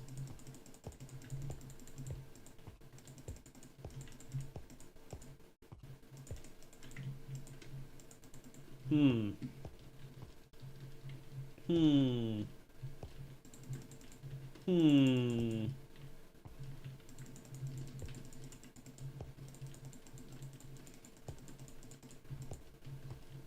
Hmm.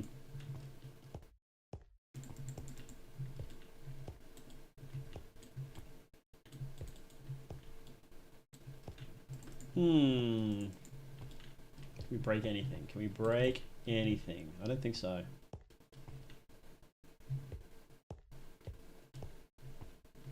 I don't think we can break anything. Wait, hang on. No.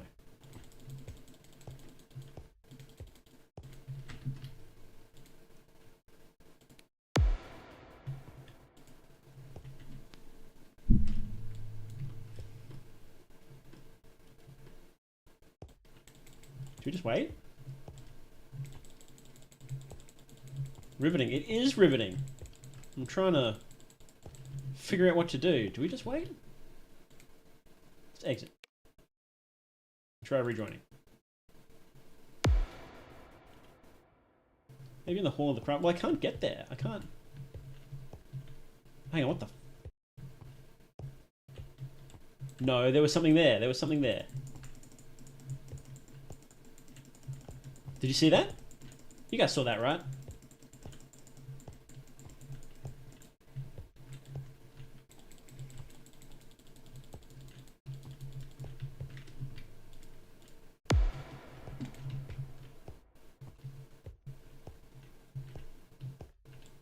Okay, how the hell do I get in there? Can we break anything? It's a funny question in the context, yeah. Maybe we'll just wait. I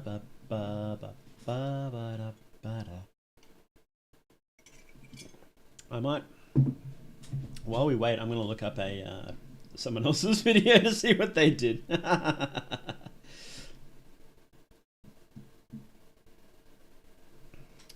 A craft of mine. 2 years ago.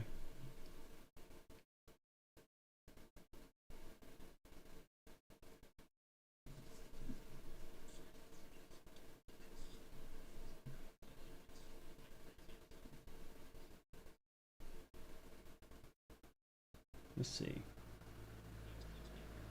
I've got that. Are we just waiting?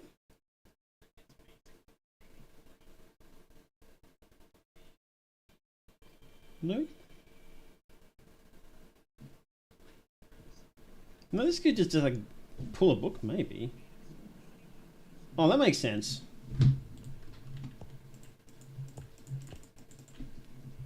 This dude just like gave up at that ending.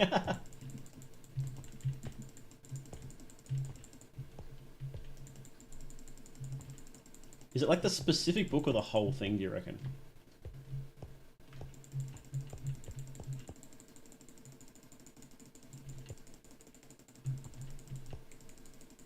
It's probably a specific book, right? I kind of want to figure it out now. I'm getting kind of mad. I don't know. I don't know about these books, hey.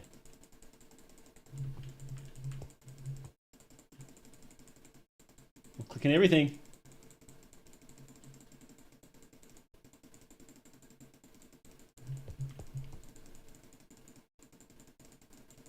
I don't think so. I don't think so.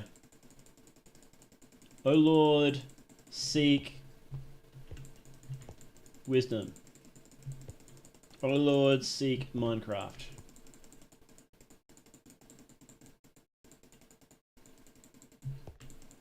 Oh Lord, give door. Oh Lord, give phase step.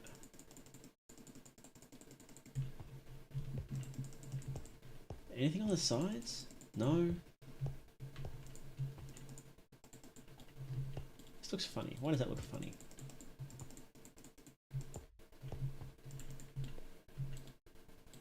No. Yeah, I don't know, bros. I think this might just be, because this is obviously like where the door was, right? All right, let me look at a different one. That one is useless. Craft of mine, and everybody just brings up the. Here we go. Alphabet Gamer. How old is this game?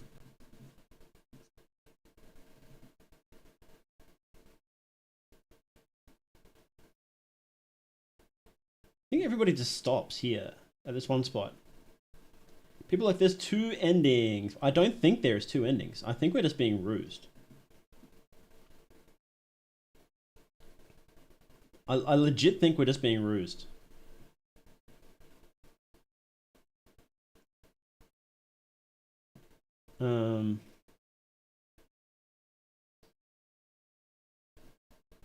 Yeah, I don't know. No, everyone's videos are the exact same length. So I'd platform on the bookshelves. I can't jump that high. Bamboozle. I am bamboozled. I think this is just, yeah, this is it then, I guess. You get one shot. Are we sure this page doesn't say anything? Hang on. A Craft of Mind by Sir Tartarus. Oh, hang on. Let me just link that in chat so you guys can have a look-see. There you go. And there you go.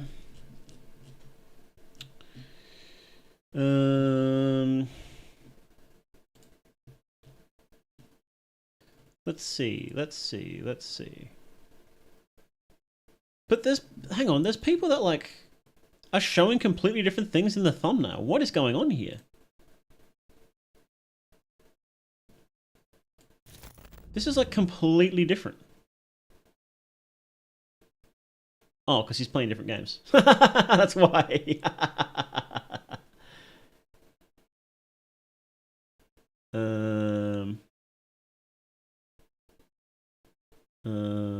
Yeah. And then people just end it. So I don't know what's going on.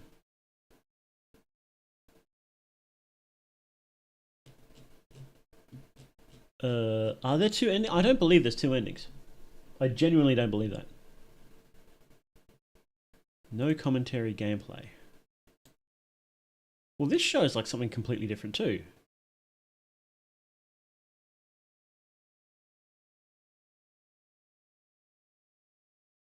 No, it all just ends at that one point. All right, that's it. Enough. Enough, we're done. I'm sick of being rused. I'm sick of being lied to. Did you get the generic version? I guess. I think there's only one version on there. All right, well that was fun. Yeah, cute little story. It was okay. it was okay. In the second end, you're a streamer trying to solve the second ending of the game. That's so true. That's so true, Mechanicat. You understand. Yeah, fun little, cute little story. Kind of spooky. Yeah, you know. What's the kernel? What's the thing we liked? What's the thing we liked about it? It's cool just doing a horror game based on another game and recoding everything, right? That's always pretty cool. I'm doing the Minecraft thing where I'm talking and I'm just jumping around. It's just enough like Minecraft to get me like that. Yeah, that's cool. That's cool. I would have liked a bit more information about the uncle and whatnot. Maybe this is just is it bugged?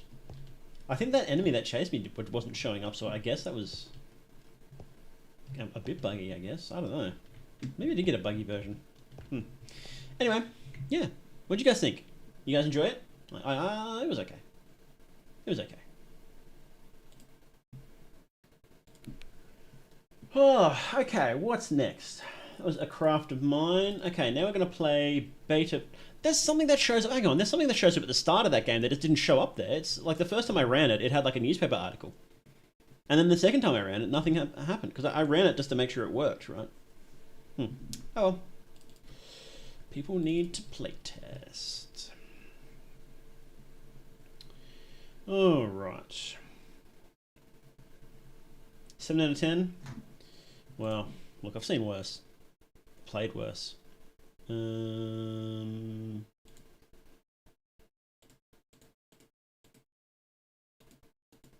can we capture this? Here we go. Is this going to show up? Where is... Here it is. Cool. Okay, it shows up. Right.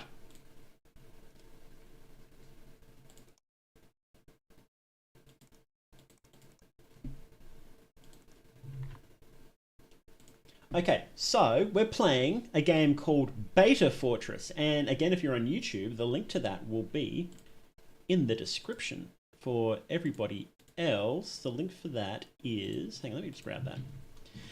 But yeah, so it is a game inspired by Team Fortress. Apparently the developer made a similar game, but was disappointed with how little people connected to it. So they just remade the game with Team Fortress 2 assets, which is a pretty funny idea, to be honest. So hang on, let me just grab that link. Here it is. Here, I'll just post that in chat for you guys. This won't even be the first Team Fortress 2 inspired horror game we've played before. There was another one. Look, I don't remember all their names, but this looks fun. So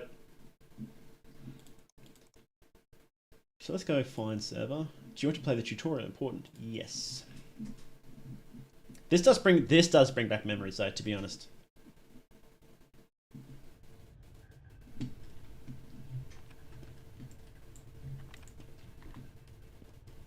Press space to jump. Huh. Huh. Oh, there's keyboard presses in game. That's pretty awesome. Okay, that's pretty cool. Press mouse 1 to shoot the enemies.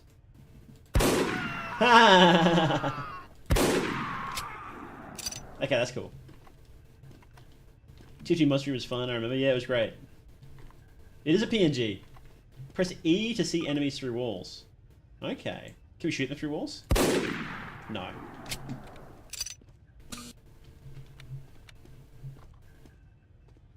Oh, okay.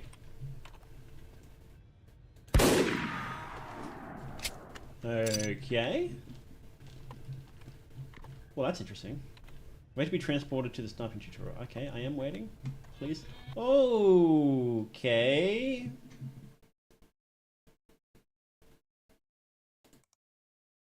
Alright. Let's refresh. Favorites. History. LAN. Friends. Map. Server not full.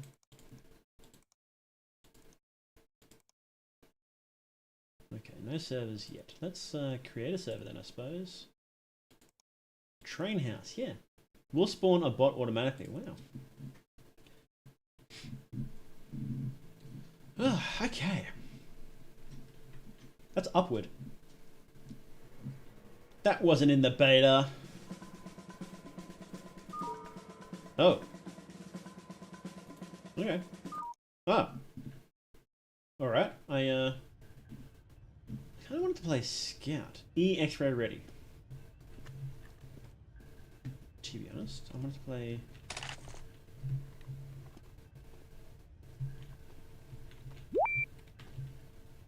Okay. So...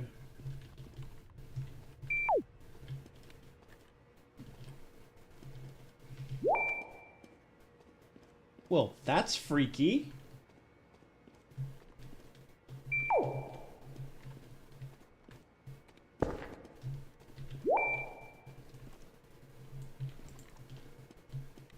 Okay, what? They've got multiple people on their team? That's not fair.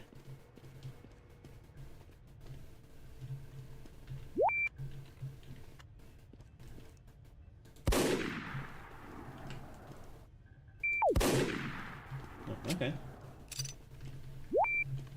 Whatever.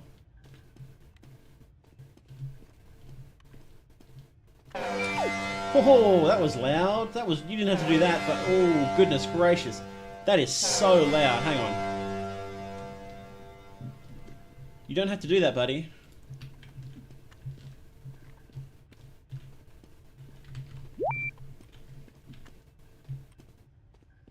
Scout's just sort of chilling there, isn't he? That's fine.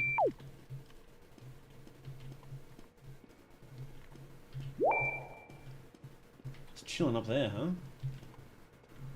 Can we even get up there? I don't think so. What happens if I just don't use the X-ray and just run there? You. Where do we drop it off? Just here? That's right. Yeah. It. Oh goodness gracious! It's been so long since I played TF2 and any CTF game that I legit forgot. Give me some ammo, please. Thank you. Playing to 4. Okay.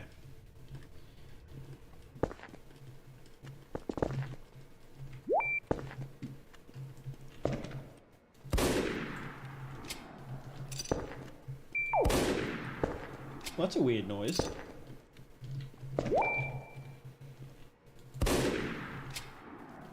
Can't hurt him, I guess. Well, that was weird.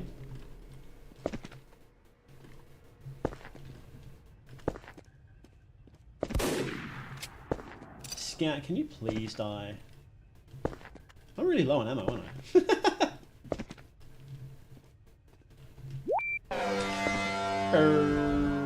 Bot 1. Oh. Oh, he killed the bot. Okay.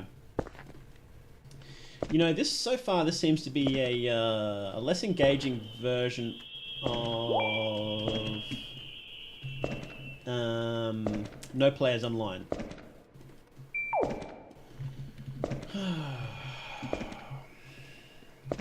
You know?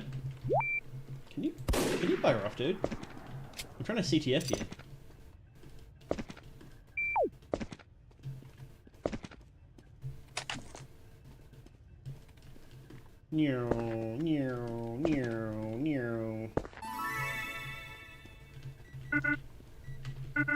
Oh, okay, X-ray. Ah! Well, that was a weird noise. Please don't do that again.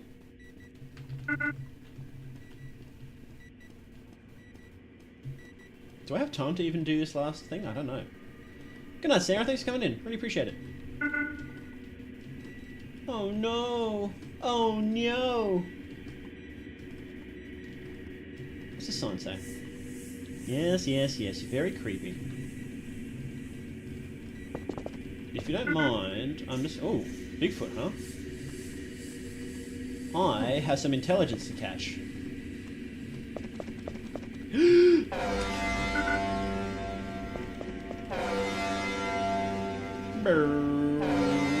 Slender with tier 2 assets? Red spires in the base! These noises are creepy, but like... I can't look anyway, so I kinda don't care. It would genuinely be scarier if I had the X-ray, so I could actually see what's going on, and I had some option. But I don't, so...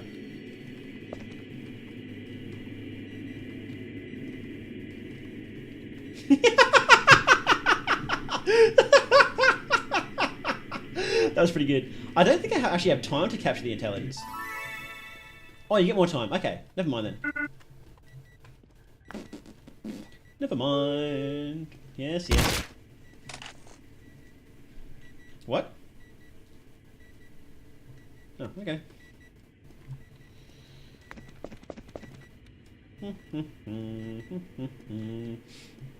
Look, if this is just going to splatter me right at the end and I don't have time to get the final one, I'm just not going to care, to be honest.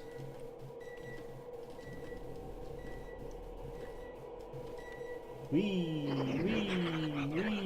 whoa, wow. Do you guys ever watch Around the Twist? Let's start off with that. Have you ever felt like this? Have strange things happen? Are you going round the twist? So have you heard the word about the bird and the spider?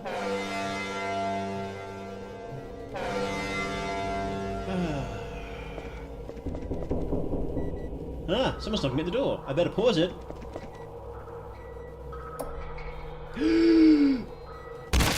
Oh.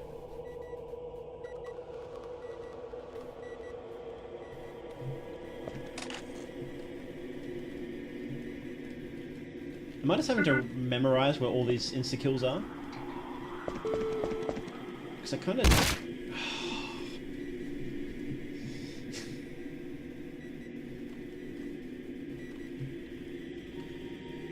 Because I kind of don't want to deal with that.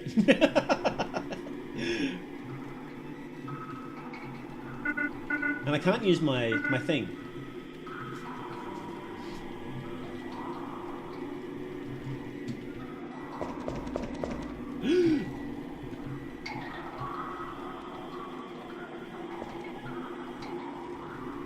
Like, I can hear the footsteps, but if I just walk straight into them, then I don't... You know? This is peak horror gaming experience. Filled with inexplicably loud vuvuzelas. Wee! Wee! Wee! Wee! I'm having fun. That's the important thing. No, no, no. Go away.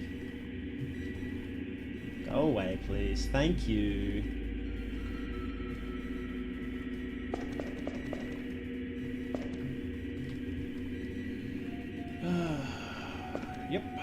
Yep. Still can't X-ray. Okay. What was that noise? Easy clap. Let's go. Yeah. Woo. We got it. Did I win?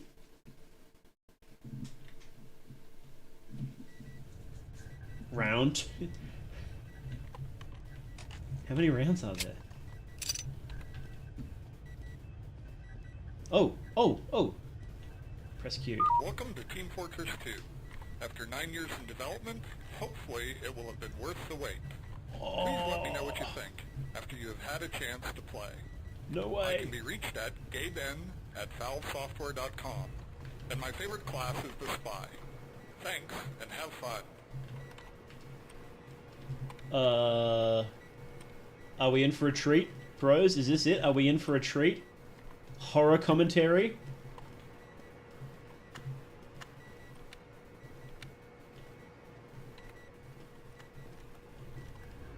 Please play with that more. That's such a cool idea. Hello. To accommodate the scout class, maps need open spaces that allow scouts to double jump along paths that the other classes can't navigate.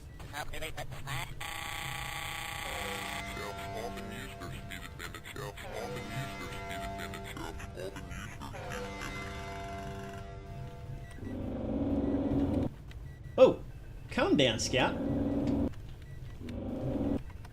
He's coming for me.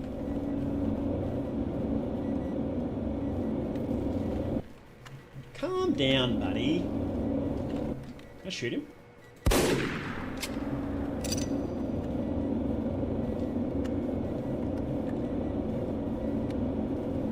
Gonna find potatoes or... Well, commentary horror, that's a really terrible name for it. Kind of popped up with Basilisk. Basilisk Online, was it? Oh! Calm down, pal.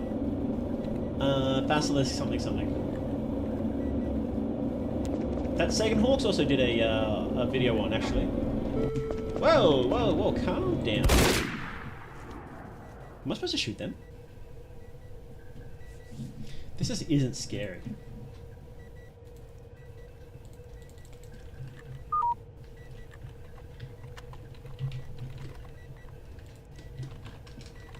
Oh yeah.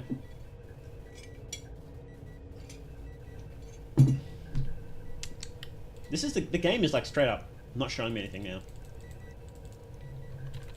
Do we just time out or what?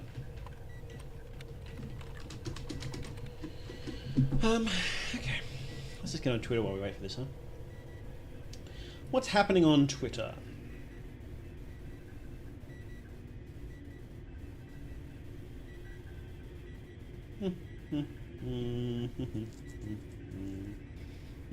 Anything? Nah, nothing really.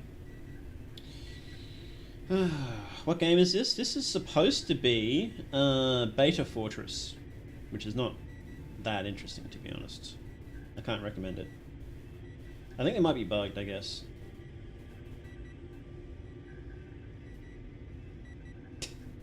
Why did Leaflet post a Google Doc? Is this just broken? Is it just broken? I think it actually is actually just broken.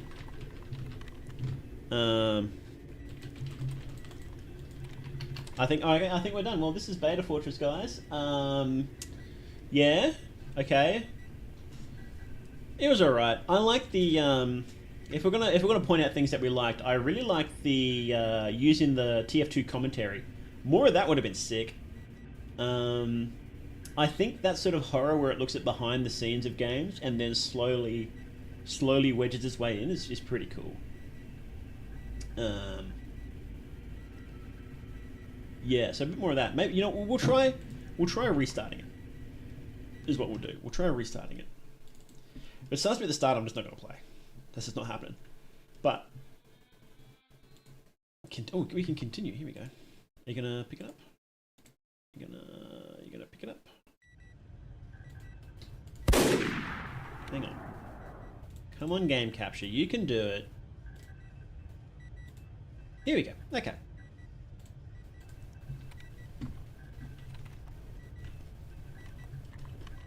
Ah, okay, good.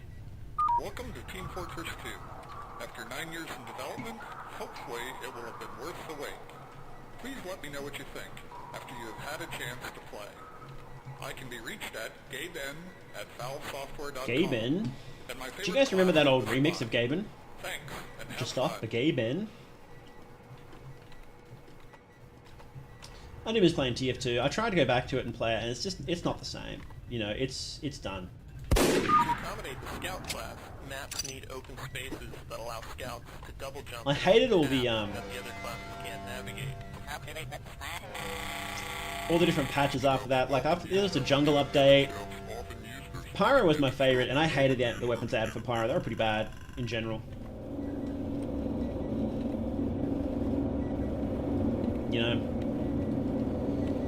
And then I was just not that interested after that. And how you unlocked crates through the season pass that you paid for. You unlocked crates, and then you needed to buy keys to open the crates. I was like, you've got to be kidding me. Genuinely, you've got to be kidding me. It's terrible. Welcome to Team Fortress 2. After 9 years in development. That's enough. Oh, how would this game do without the kitsch of tier 2 assets? So, they actually did have this basic game, but with like generic sort of shooting assets, and it was like, you know, a beta of a lost game or whatever, right? What?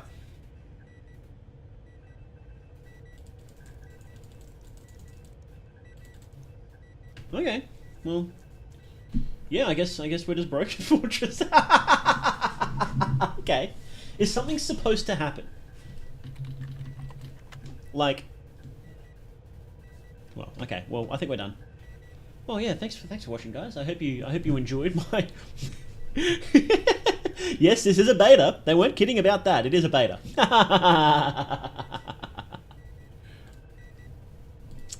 That's enough of that. Okay. Let's see. What's next? Bloodbark. Now, this one is one I've been looking forward to. Really looking forward to Bloodbark. Because it's by... Let me pull it up.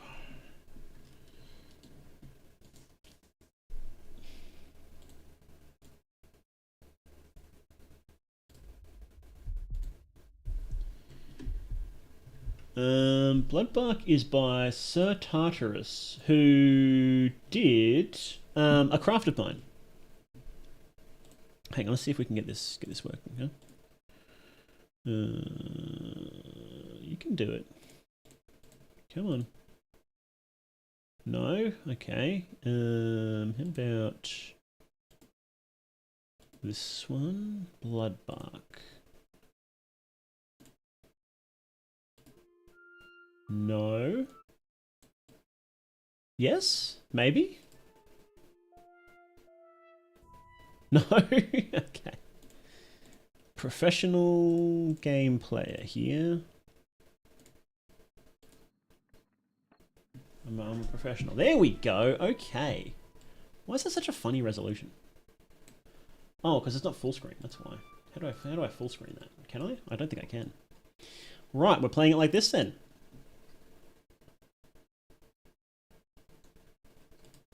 Okay, so now we're playing Bloodbark by Sir Tartarus, who we also played at Craft of Mine, and there's a couple of other games of theirs I would like to play because they look pretty cool.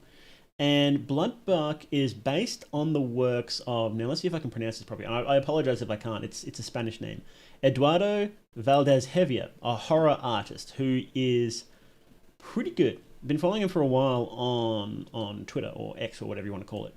And he's got some really creepy ones. You may have seen his works of like weird teeth or weird spirals or the giant moths, I think was his first one that blew up, but I might be mistaken. But anyway, so this game is inspired by his work. I think you even worked together with it? I'm not sure. Well, at least it's inspired by it. Okay. So, I actually don't know what it's about, though. It's something Bloodbarks. So, there's achievements? What achievements are there? Oh, none yet. Okay. Alright, let's go. Day 1.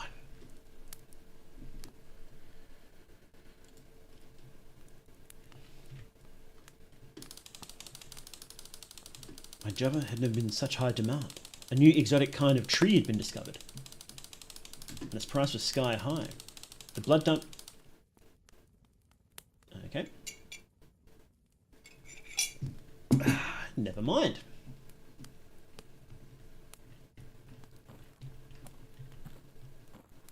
Good morning, forest.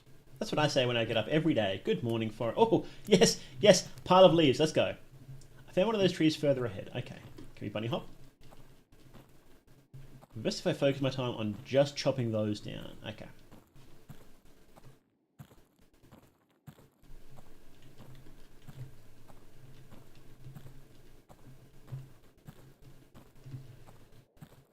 Well, I guess we can't go that way. Or that way. What a relaxing game. Walking through the mist. Is this a Bloodbark? This looks like a Bloodbark. This is a good one? Awesome. I've been keen for it for a while. This looks like our tree, doesn't it? Alright.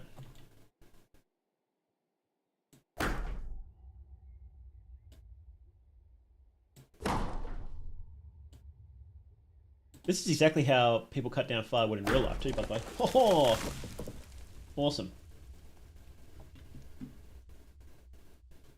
Cabin doesn't even have a door. That would be the last chunk. All right. It's really dark, isn't it? Rest with the cabin and rest until tomorrow. Okay. Let's walk back with that gross, bloody tree. Surely nothing spooky will happen on our way back, right, guys? Bloodbark sort of seems like something you'd add in Minecraft.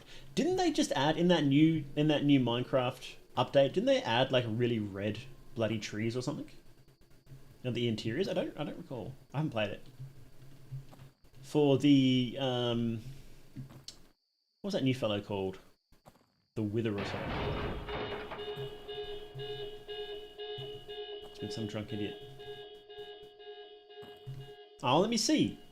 Forest next to a public park. It wouldn't surprise me if someone crashed their car. Yeah, you should probably go check it out, buddy. That's a good thing to do. Why is the ground all bloody? By the way.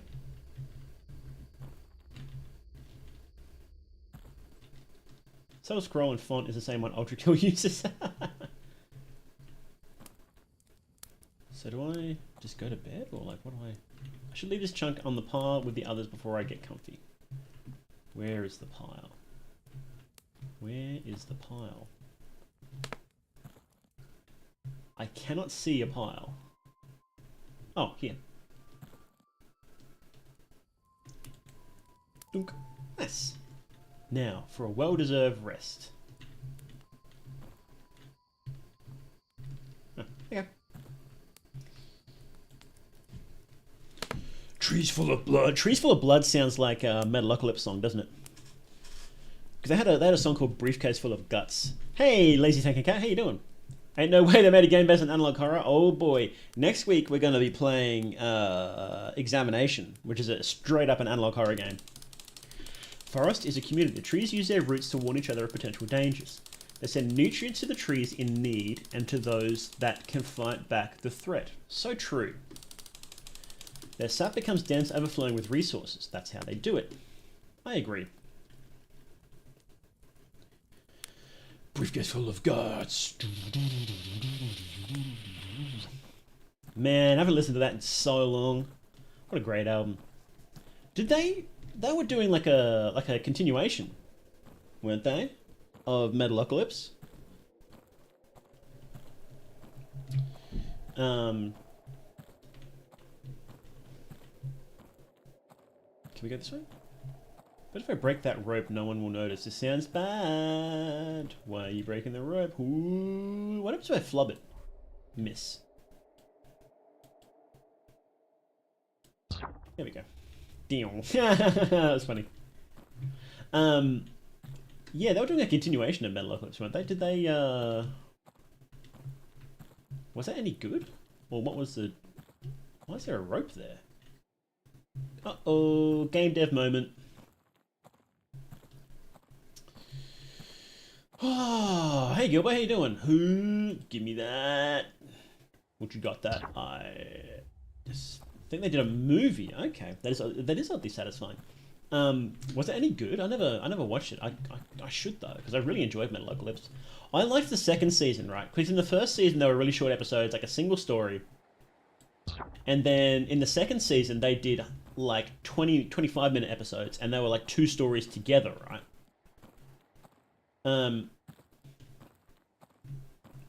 And then in the third season they went back to like the single 15-minute episodes. And Ooh.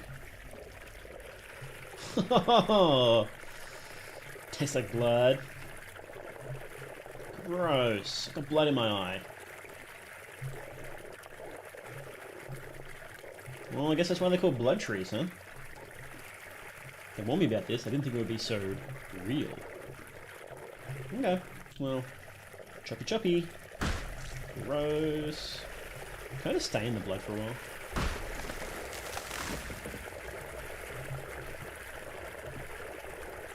Alright, last chunk for the day. My shirt is ruined. I look like a serial killer. Well, yeah. Chopping up the blood trees, aren't you?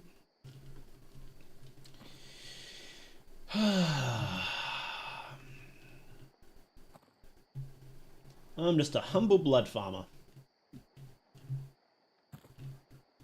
They actually check. The wardens check. Because I knew someone who was a tree cutter. And they're really strict about what you do and don't cut. If they saw someone had taken down those signs, or someone that had cut down that tree within a protected area, you would get in so much trouble for it. And especially since this wood is worth so much. Because it's red, or due to the ones had to go fetch it? Due to the ones had to go fetch it. What do you mean? That one Chainsaw Man chapter. I haven't read Chainsaw Man. It's hard to understand the rich.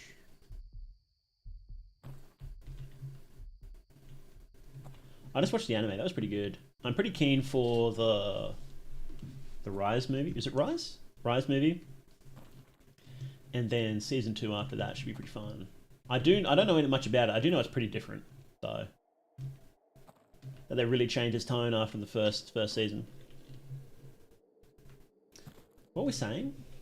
Oh yeah, Metalocalypse, and then it ended on like a cliffhanger, and then they just sort of dropped it, which is pretty funny. So I wonder if they would have to address that. There we go. Nice. My little bloody wood collection.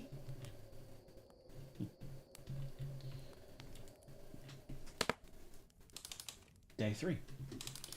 As some trees fall, some trees stand. Some plants are able to evolve during their lifetime. They change their characteristics, shaping themselves depending on their surroundings.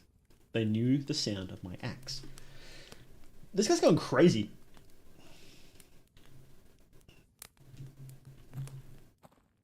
No. People doing that. Been filming while I slept. I love the faces. You the lumberjack they hired? I am. Yes, I am.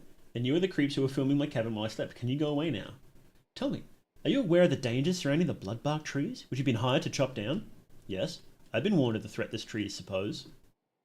Their cognitive effects, which you may know include visual and auditive illusions, lead those who fell the trees to believe they are killing a man instead of a tree. Some experts believe this is a survival mechanism this exotic species has developed to survive deforestation. What do you think about this? Trees are smart. Not that smart. It's not like they understand why we chop them down. If you do know the effects of these trees, what made you accept this job? They pay a lot. That's not why there's many places with a lumberjack who can't use machinery could work with a living wage. If I start seeing things, I'll just know it's the trees. I remember what they do. Their tricks won't work on me. That's an interesting philosophy. Thanks for allowing us to ask you these questions. Have a nice day. No worries. Okay, Craig, that's enough. Yeah, good job, Craig. So you're leaving now? No, arsehole. You almost ruined our footage. We'll film more trees as background footage, then we'll leave. Keep on rolling, Craig. Can I kill them? Get an achievement. Almost tried to kill the lady. Can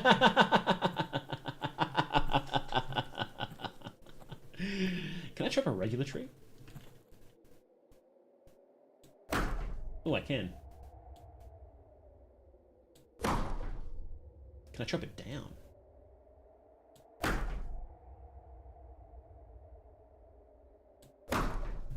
I don't know, maybe. I don't think I can chop it down. No. Okay. It's a chapter where the MC is trapped in a forest full of trees made of people and he starts chopping them and eating the intestines to escape. Wow, that's pretty cool. Might be more bloodbark trees on yesterday's path. Sure. We can look. Let's go look at the bloodbark trees. Would you drink the bloodbark sap? Would you do that? If it gave you hallucinations that trees were people? I think I would.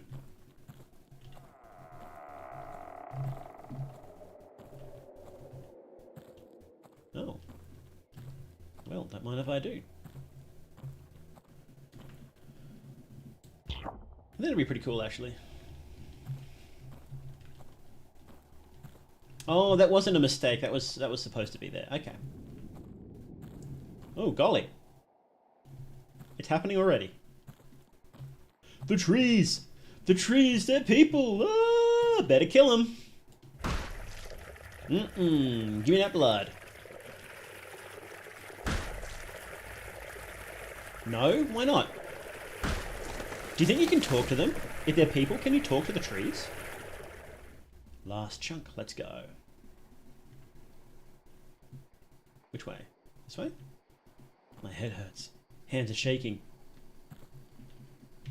Palms are sweaty. Mum's spaghetti. No drugs? Does it count as drugs? It's en natural. Maybe accepting this job is not a great idea. Why do I feel guilt? It's just a tree. Good question, pal. Guess Soylent Green had to come from something in nature. So true. Soylent Green isn't humans.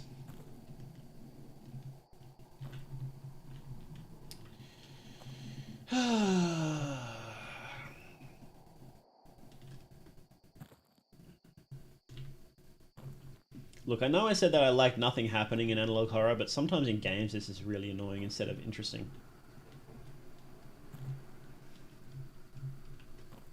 Let me like jump or something. Or run. Is there a run button? Crouch button? No. Okay. Same as weed? Well, that is a little bit different. The stuff you buy has been grown to be like way, way, way more... Oh. It's not real. It's not real. It's just the trees. Okay. That works. Way more intense than it ever was in nature. And, you know, who knows what sort of crazy chemicals they put on top, right? Day 4. It's almost uncanny, the way they accept death. The way they fall without resistance.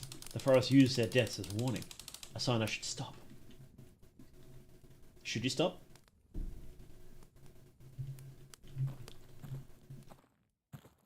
Golly.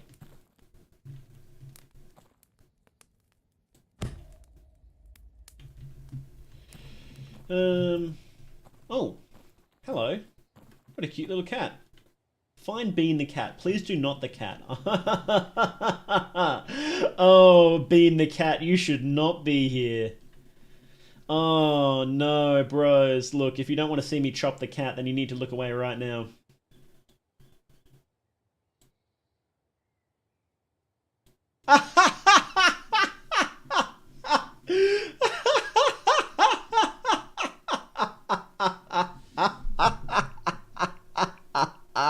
It broke the game. You can't see the warning. It put up a warning. It said code execution cannot proceed because SFX cat die was not found. Which is definitely on purpose. And it just... It rused me. It actually rused me. That's so funny. And there's another warning. I wonder if your acts of violence in a fake world are still judged outside of it. Oh, lordy. Answer me. Do you think God is watching you? Yes. God is always watching. I don't think I was supposed to do that, bros. Do you think God will punish you over a dead cat? No. Oh. Then you are mistaken. Oh, lordy. We'll meet soon, child. Did I just get a bad ending? God will keep watching. Bean has taught you a lesson. Okay, I think I just got the bad ending. That's so funny. Why'd he do that? Well, you know. We going this way now. Thank you. Got the stream. What was his problem? Look. Look. When all you have is an axe, everything looks like a tree.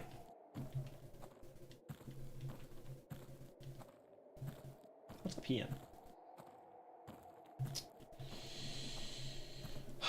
See, look, there's no reason why they couldn't just put literal fences around the... Well, hello. That's odd.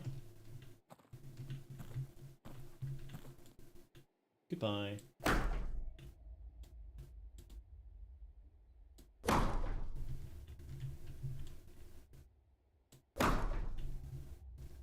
Guess not. There's no reason why they couldn't have put just fences around everywhere and just let you walk and like look out, because I want to see what's up there. Let me see. Hello, tree. What's over here?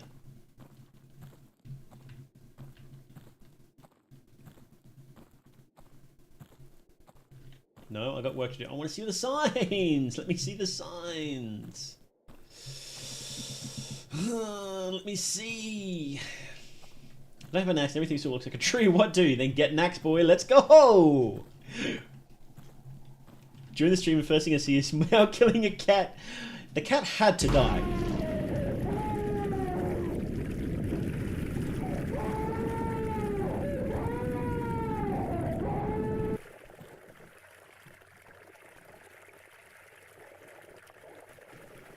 One week and I'm gone, buddy.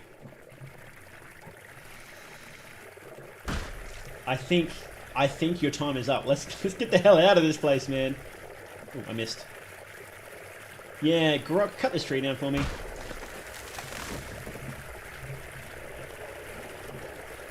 Last one, finally. Cutting it down with an axe. That's pretty hardcore. Okay. I really need to... Yeah. No kidding, dude. Is he carrying the wood by hand? This man is insane. This game probably would have been cooler with a chainsaw, because then you had the blood spraying everywhere. That would have been sick. Snakes. They should add snakes to this game. They should add Grok to this game. You can say, Grok, cut down that tree for me. Grok, kill that cat. Man, is jacked? He is jacked, yeah.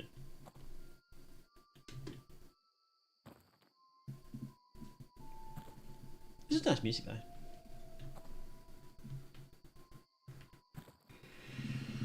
Grok, make something spooky happen.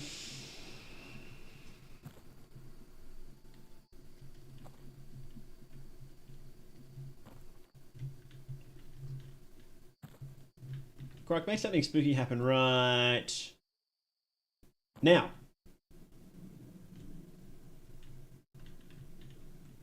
I guess not. Yo, Hal, man, how you doing? How you doing, man? Hang on, how do I do a shout out? It's been like shout out. Hang on, it's been literal years since I've done shout out how I'm an actor. Did that work? No? Yes? Did it work? I don't know. It's not showing up.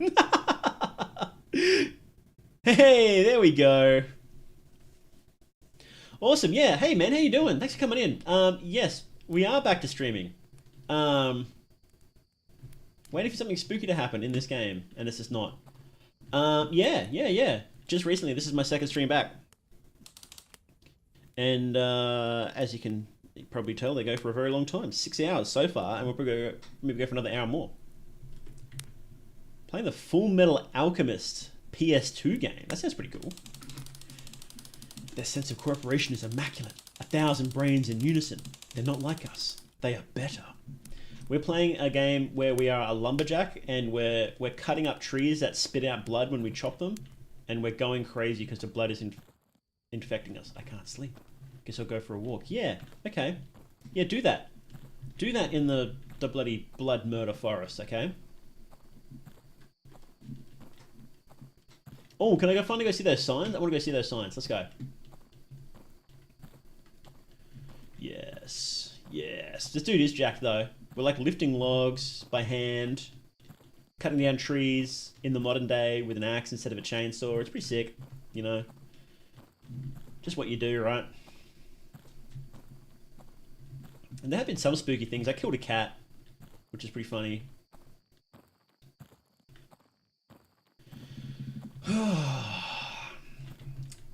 But look, the games so far have been pretty disappointing today. There's someone up there next to the bathrooms. There's bathrooms? This way? That way? This way? Can I see those signs, please? Then it cursed me. I think I may have cursed my game save. I can't go. I want to see the signs, but I can't. Full Metal Alchemist. I'd never. I watched like the first. Oh, hello. Hotboxing. Let's go. Speaking of natural.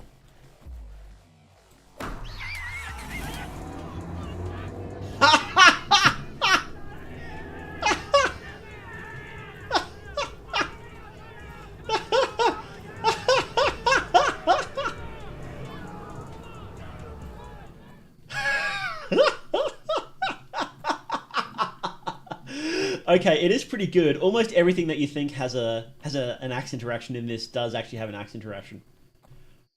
I spray painted this wall. John. Another... What? You look so human. They're getting better. It's just the trees. Is there? I did it. Oh lordy. So the trees make you think the trees are humans when you go up and chop them. And how you doing, buddy? There's only one way this is going to end. You're spray painting my wall. Goodbye.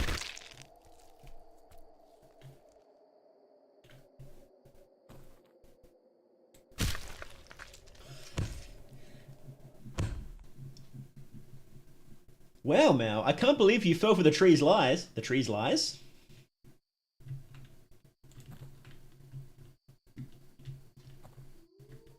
Magnetic. Ribs was here.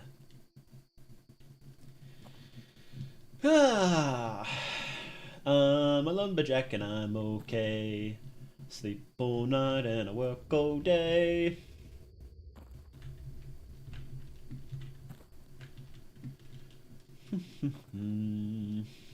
I don't know the rest of the lyrics of that song, except I do know one of the lines, which was like, I dress in women's clothing and hang around in bars. Relax, you're getting paranoid. It's just the trees. It's just the trees. Do you wear anything in particular? You can't trust anything the tree said? No, we can't. We're here to cut down trees, and by golly, if it looks human and it screams and it begs for safety, then I don't care.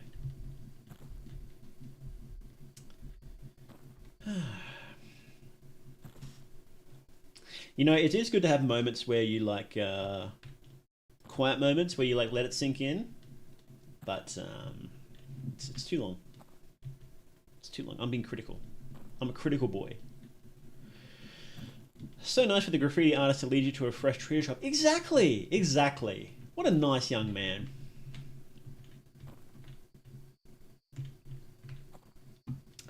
Ba ba ba ba ba da, ba ba.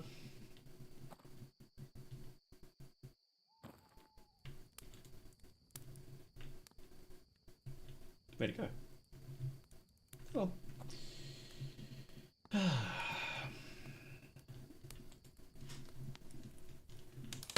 Day 6. Red upon red to my eyes is his body's piling up. How was I supposed to tell the difference? Good question. Get your axe on, boys. Let's go. Woof.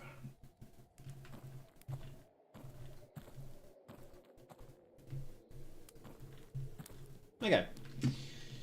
Where we cutting, boys? Golly. No. No, you're lying. There are trees. They're all trees. I didn't kill anyone. Stop lying. Stop lying. All bark and no bite. Hit your axe, one of the tree men hallucinations. Sick. Day 7. Oh, okay. So I just pieced out. They reshape my brain, my inner workings. Can a plant take away your humanity? I was lost in that forest, but then you found me. Bros, I don't think it's a good idea to let lumberjacks cut down these trees for longer than like a couple of days. You know? If that makes sense? I really did need a day of rest. There's also the Games Plus demo category when you stream smaller indie games. That's true. Yesterday, it was horrible. I need a walk. Where we walking, boys? Let's go this way.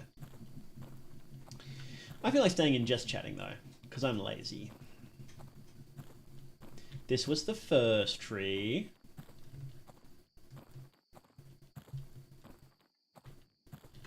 There's a category just called Just Catting as well, for when you're doing cat-related things. So if you're playing a cat game, then you go in Just Catting. Can we go this way? Can't have any fun in this game.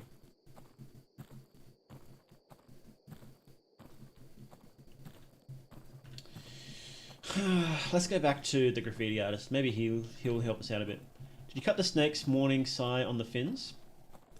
What? I don't know. I understand what those words mean, but not in that order.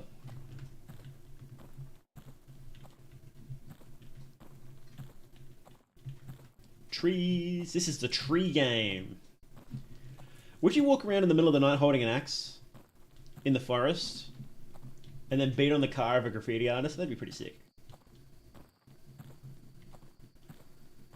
He didn't even, that poor guy didn't even realize his friends had gone.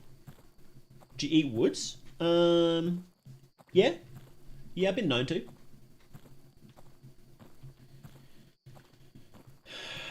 Straight tree barks. Not much bloodbark trees over here. I could sneak out of the park. There must be some outside. Here we go.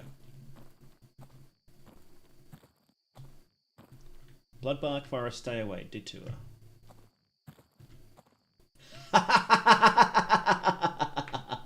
Okay, that's a pretty sick sign. Park is empty. Only the trees are watching. Feel safer with the axe than without in the forest alone at night, especially when my cabin has no door. Absolutely. 100%. Oh! Shut up! Shut up! Shut up! Isn't aspirin made out of tree bark?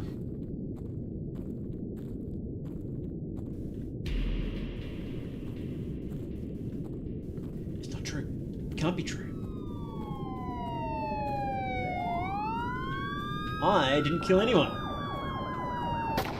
It was the trees. The trees, I tell you. Police found the suspect wielding an axe. Due to his sudden and violent movements and screaming, he was considered a dangerous threat and shot to death. At his cabin, they found the corpse of 2 people whose identities are yet unknown. Well, who's the other one? Placed next to the lumberjack's chopped wood were the limbs, heads, and torsos of the victims separated from each other as if they were logs. Logging company declared no responsibility for the death, citing the victims' entry into the fenced area. However, they will face a moderate fine for lack of security. Okay.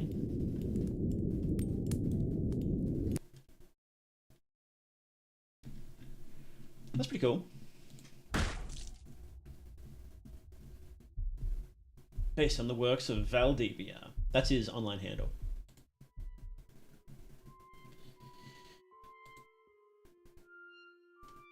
How many, hang on, let's see. How many endings are there?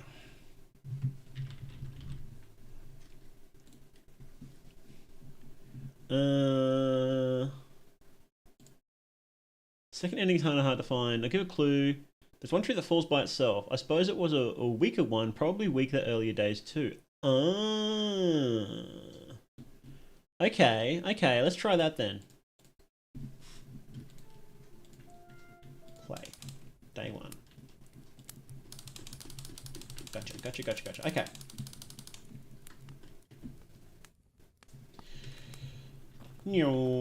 Speedrun bros. Speedrun the ending of Bloodbark.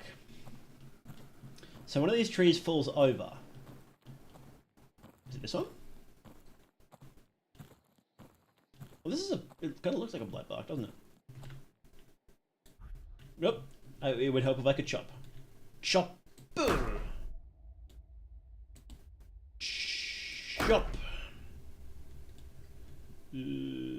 Chop. Let's go! We're going. We're out of here. Make up your own path by chopping a tree. Let's go! So what, do I just leave, or? Let's go check out the spray paint area.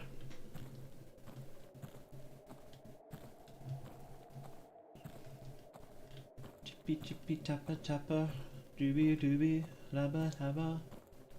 Ba ba ba ba ba ba ba ba ba ba ba ba. Hello, Bloodbark. How are you?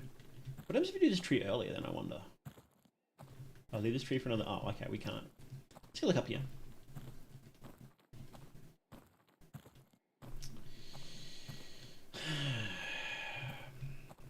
So these are the bathrooms, apparently. They're kind of shit bathrooms, aren't they?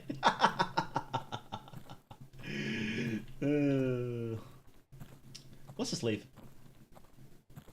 Goodbye. So long, Bloodbarks. You were creepy, and I don't want to deal with that, so... Oh, there's a sign for snakes. Snakes are real, ignore their lies. So true. Oh. Snakes are not real, they are just tiny fast lizards. The camera effect the government knows. So true! Lizards with no legs? That makes no sense. Exactly. That's funny. Alright, goodbye. No, you got work to do. Oh. Well then, what's the... There's a single in the wall. What? A single in the wall. Let's go look. Back here?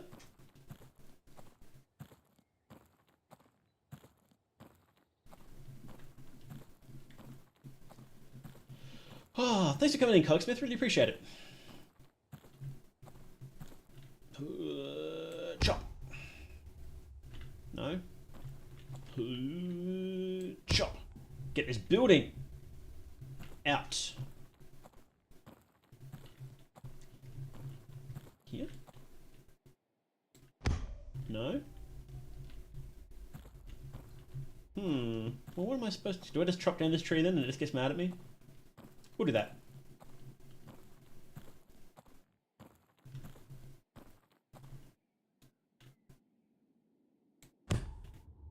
Oh, I actually can't? Oh. Okay. Then what's the other ending? Let's see. Let's see. Second is kind of hard to find. It was probably weaker on earlier days too. Let's see this video. Maybe this video will help. Quiet girl. So we can play through secret ending. Here we go.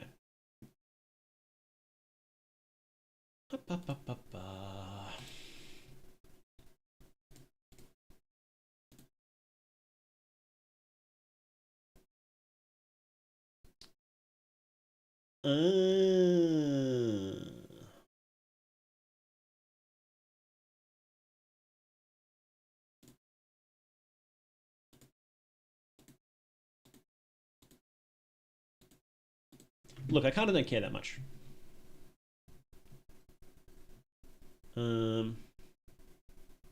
Yeah, it's fun. Kind of cool. Can you chop down the bathroom door? No, I think you just gotta like wait for like extra days, and I kind of don't feel like playing it for another 20 minutes, to be honest. Professional streamer, everybody. You know me, I just get bored easy. Yeah, it's fun. Interesting. Very slow. Definitely one of those games that you play for vibes and not for gameplay. I think that this is a criticism I have for a lot of games, is that they need to stop focusing just on vibes. Because, like, I don't know. You could do it a bit more interesting, you know? Oh, like the spooky things happen, but then I've got to walk another 10 minutes back home. Where's the tree gone? Wow, that is weird. Where has the tree gone?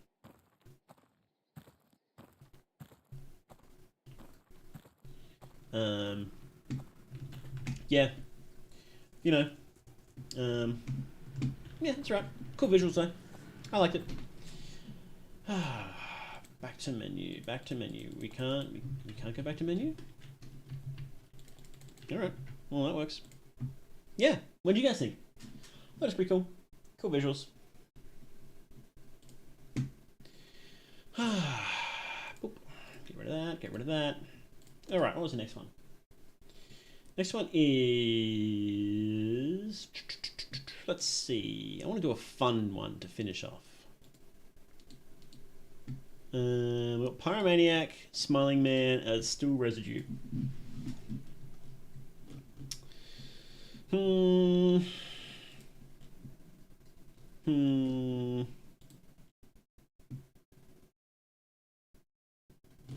let's do Still Residue. Yeah.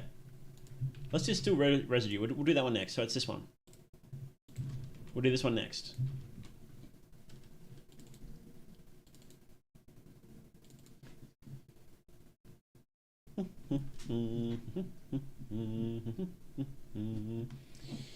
You loading, big brother? Boy? Game? You loading? There we go. Okay.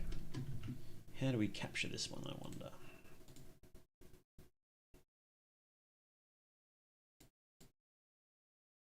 No, not Bloodbark.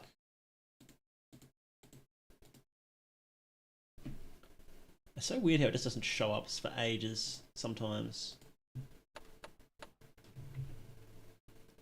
on Still Residue. There we go. Are we getting that? We are. Excellent. Awesome. Okay. Okay.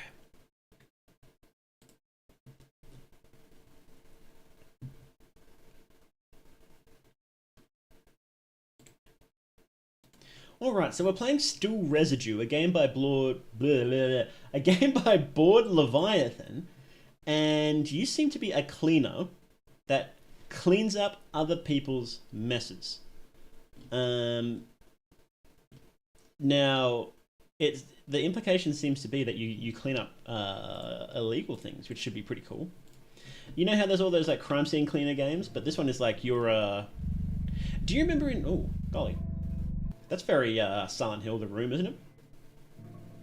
But do you remember in what was that movie, that Quentin Tarantino, Pulp Fiction, how they called in Mr. Wolf and he came to clean up their mess, clean up that dead body? I think that's sort of the implication here.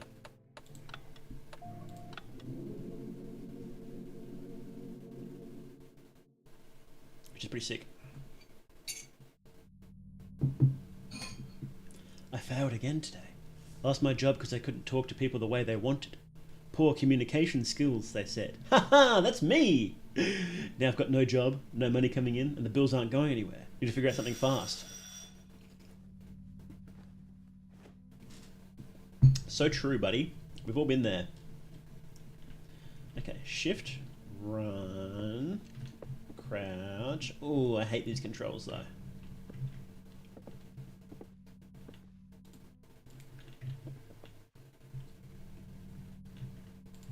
It's got that standard sort of floaty controls that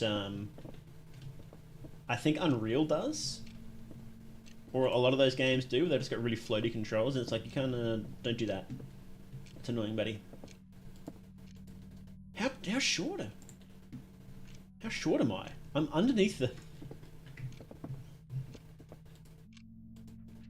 Rent due notice. Felix Holloway. Amount due 1,100. Your rent is due. Please make payment by the due date to avoid late fees. Check monetary news. Okay. Yo, Altered Hero, thank you so much, man. Really appreciate it. Thank you. Wouldn't do it without you guys. Couldn't.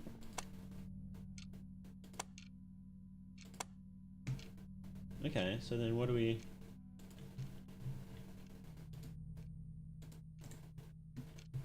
Well then. Whoa! What was that? Hang on, can we turn the settings down then? Video. Brightness. Frame. Oh, that's why. That's better!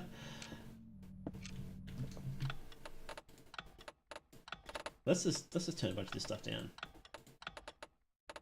Screen space reflections, you do not need screen space reflections. Volumetric lighting, you do not need that. Depth of field, no. Please, that was awful. Bloom, no. Motion blur, no. These are bad. These are bad options. Don't put them in your game, please. Goodness gracious, this looks so much better, and it actually functions. $5 a month in New York, by the way. Golly. Okay. Scroll or 1, 2, 3 to switch tools. Mouse 1 to clean. Q to highlight unfinished task. F to toggle flashlight trash bag. Pick up trash. Mop cleans puddles but gets dirty over time. Find water to rinse it. Empty hand used for fixing objects. Flashlight navigate dark areas. Gotcha. Okay. What is this? It's a flashlight? Oh, yeah, like a pocket flashlight. Okay. Open inventory. Money. Currently have $100 redues. Okay.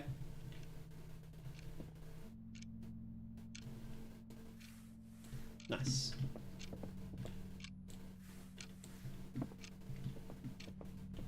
Ugh. Gross. What is that?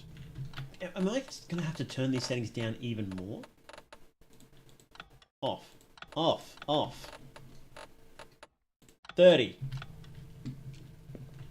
What is that? Splashback? I guess. Wrong tool. Wrong tool. Gotcha. How is it still lagging? Why is it FPS? Okay. Open. Ugh. No? That's with the light on? Goodness gracious.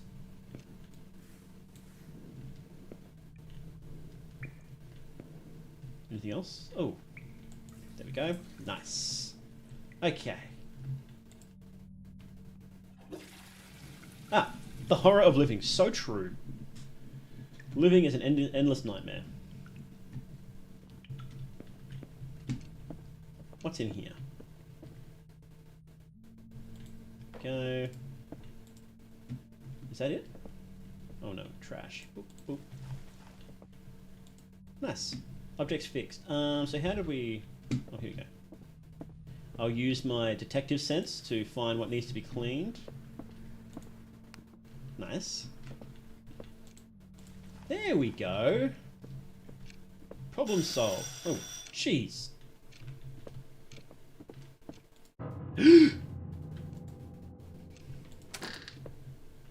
Okay. Hey, haven't seen you leave your room in a while. Everything okay? No. Listen, if you need some quick cash, you can clean my place. It's a mess. Okay, great. Let's go. I'll show you around.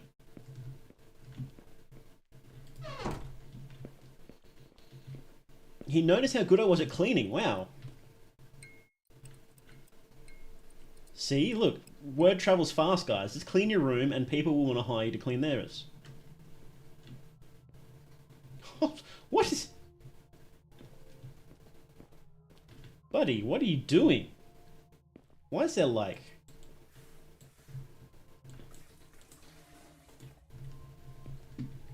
Okay, whatever. Give me that. Give me that.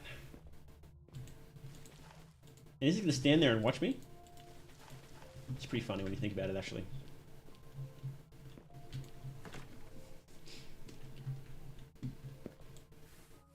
Cool.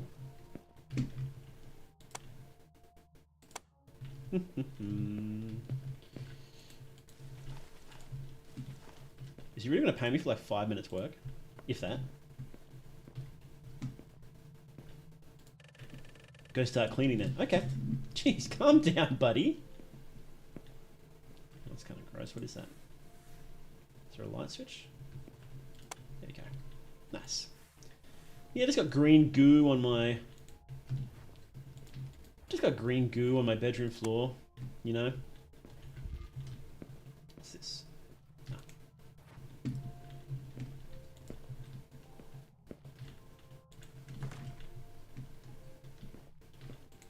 There we go. Okay. Well, that sure is something.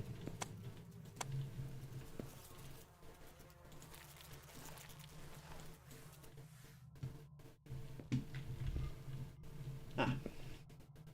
What is that? Oh, it's a bottle. Okay.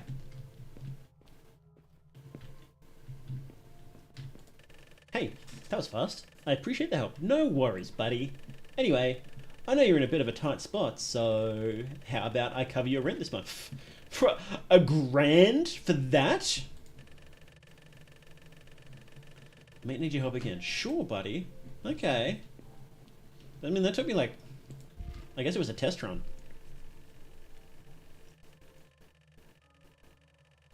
That's crazy. Can I get this job? Look, if you need me to clean up bodies and... Buddy, I'm your man. $1,000 for 5 minutes work? Thanks to my neighbour, my rent's covered for now. I posted an ad offering cleaning services right after. Hopefully someone takes notes. And this was like in 2014 or whatever. That's crazy.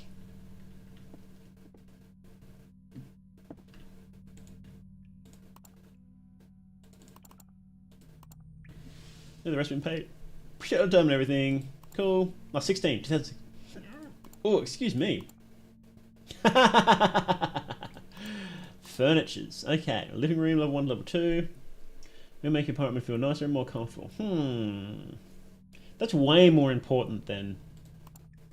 Let's upgrade our tools, huh? Awesome.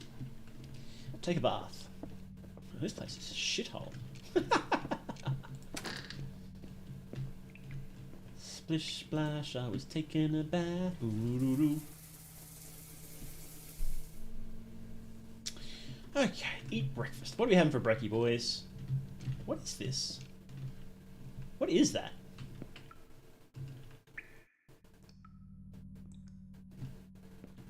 Do you guys know what this thing is? Huh.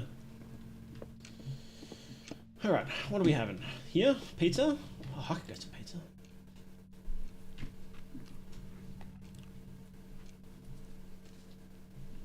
Did he eat the box?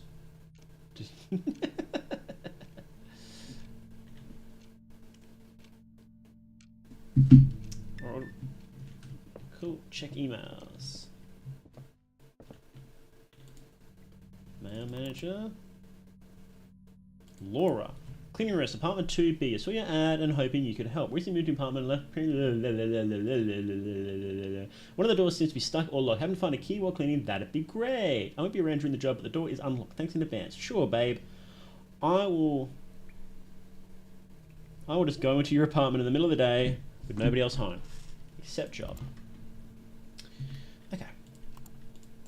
2B. Go outside. Oh! Alrighty. Was that really necessary? I don't think so. Where was this? Was it 2B this way? 301.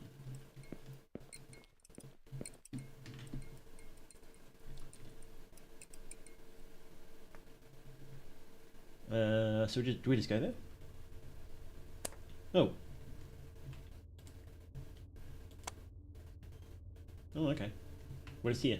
Cool. But he did leave a hell of a mess, didn't he? This apartment's huge. What the hell? Why does my apartment suck so much?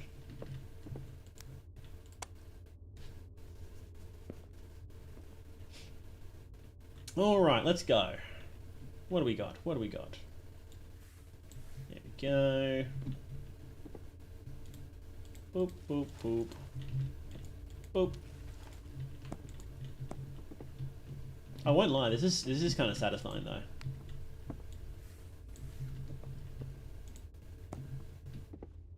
Let's see, what do we got?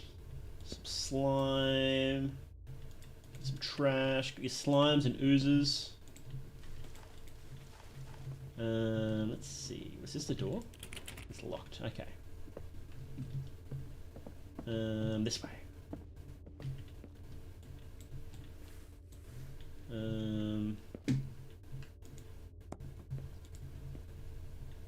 Is it normal for places to, like, when you move in to have, shut the light on, what am I doing? Oh, it was on. Why are they so dark? Oh, jeepers, that's a lot in there. What the hell? Oh, right, that's the other room, okay. Is it normal for places to have furniture when you're just renting? Can you stop being creepy, please? Thank you.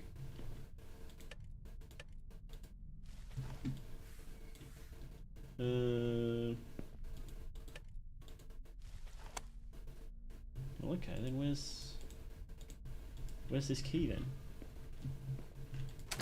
Ugh. Well, I didn't find a key. So can you turn the light back on, please? I'm not playing this game, buddy.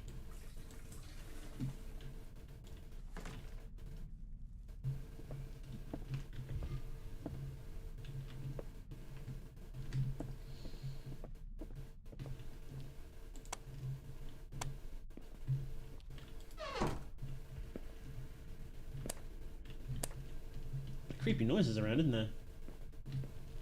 So where is this key? Can I crouch? Oh, welcome back, Cogsmith. Hope your shift is treating you well. I'm looking for a key, but I cannot find it. Does lights just turn off after a while? They must.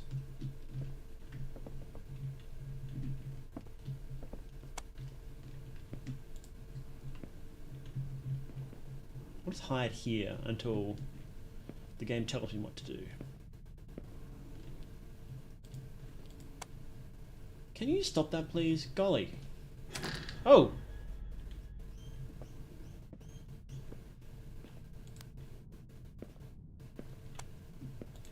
It's a whole ass bedroom in here. Okay. Well. Gotta get to work. Wow, this is just annoying, isn't it? Okay. Clean up some. Can you stop that, please? Goodness gracious. I'm trying to clean here, buddy. No, I'm not looking at your I'm not looking at your spooky ghost shit. Now this one's locked. Okay.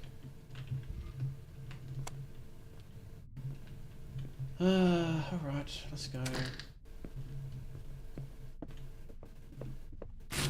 Well, that's a key.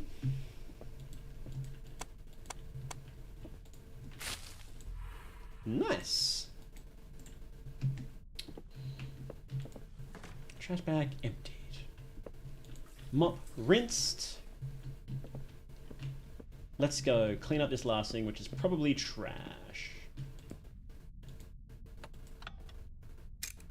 Nice.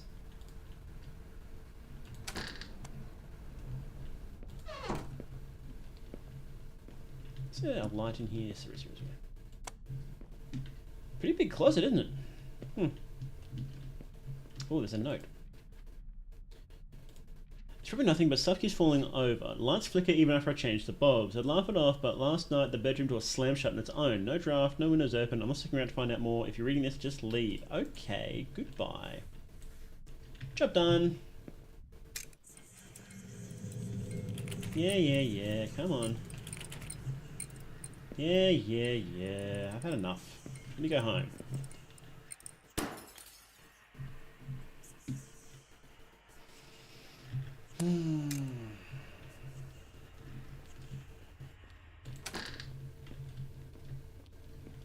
And I'm out of here. Whoa, golly.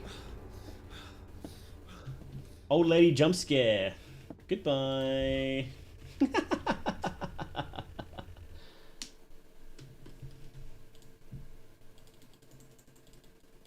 do you guys think about this game so far? It's alright. I thought it might be a bit less supernatural and more like, oh, you're working with a serial killer or something, you know?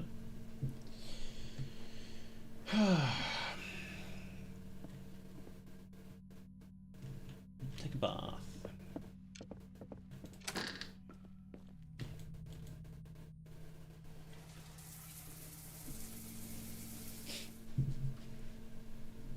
Eat breakfast. What are we eating for breakfast today?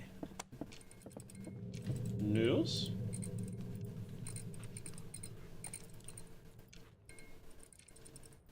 And beer? No. Check emails, I suppose. Charlie! Found your cleaning service online. I could really use some help. My grandfather passed away recently. I've been trying to sort his old house. Basement has been touched in years, and to be honest, I can't bring myself to go down there. It does seem to give me a bad feeling. Just do what you can, and I really appreciate it. Absolutely, buddy.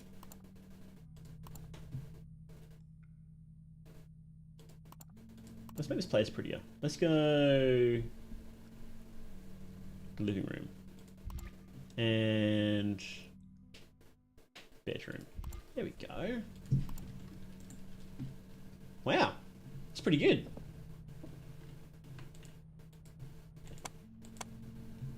It's not bad at all. We got new floors for like $100? You're kidding. Yeah, give me this beer. Oh. Alright. Let's go. Yeah. It's this way. Anything this way?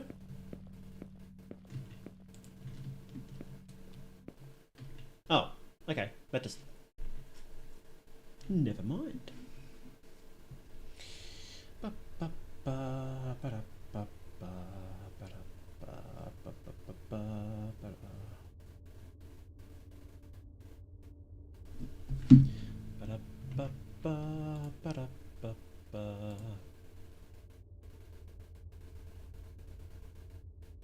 Ooh.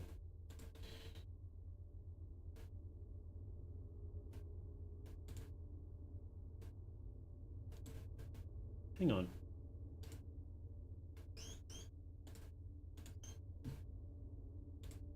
There we go. Ah. It's funny.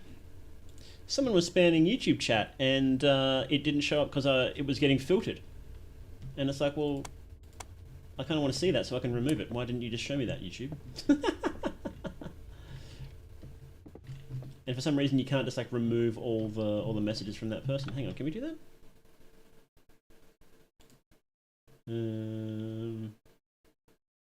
Put user in timeout, I guess. Doesn't remove all their old messages. Gotcha. Oh, there we go. It did. Okay, awesome. When I find this lovely affordable apartment for $1,000 like a month or something, I don't know. Explore the basement. This place is creepy, isn't it?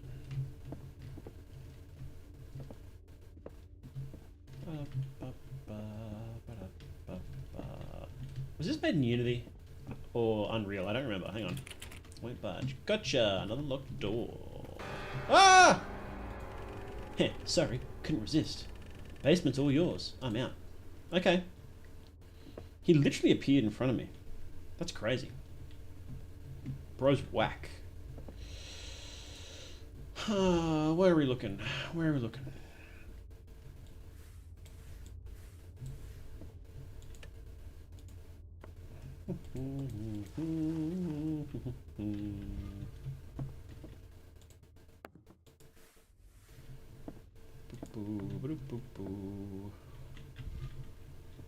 It's sort of hard to tell what needs to be cleaned in this one.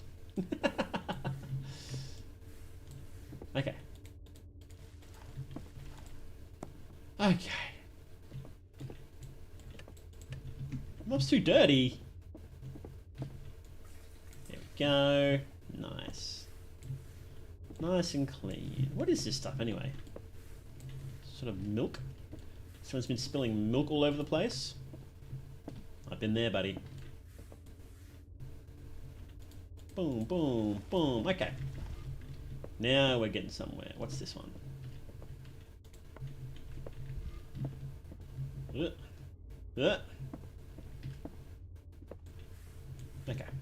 Ooh, that is gross.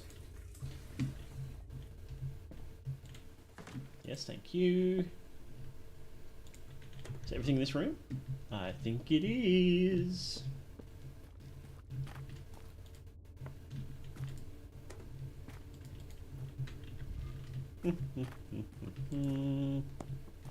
Ooh, creepy. This one here isn't just a doll. She's been here longer than any of us. My grandfather used to say she watched over the house. I never had any trouble, so I'll let her be. She brought me quiet days and small blessings. Just don't be careless with her. Gotcha. Don't touch the doll. Why isn't she not here? Alright. Well, that wasn't my fault. Ugh.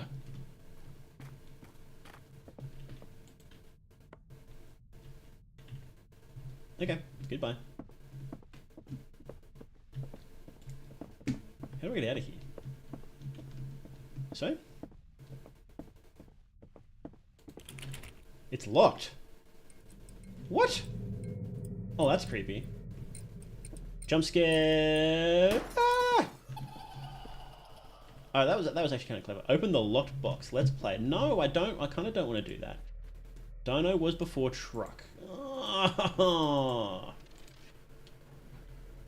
Oh.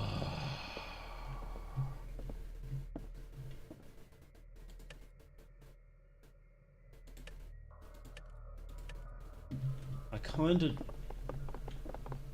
don't want to do this, bros. This isn't like me being too scared. I'm just like, I kind of don't care.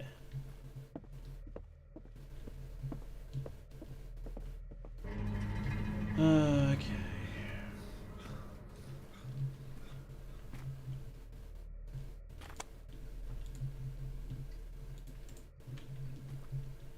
Dino was before truck. Alright, what do we got here? Blocks is after bear.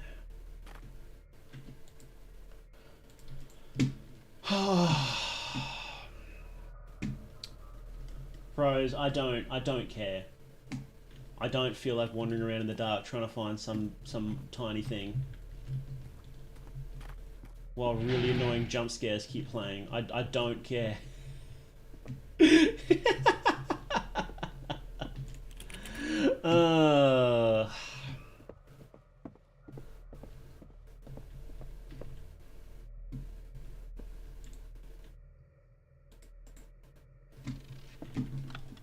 Yeah, okay, we're done.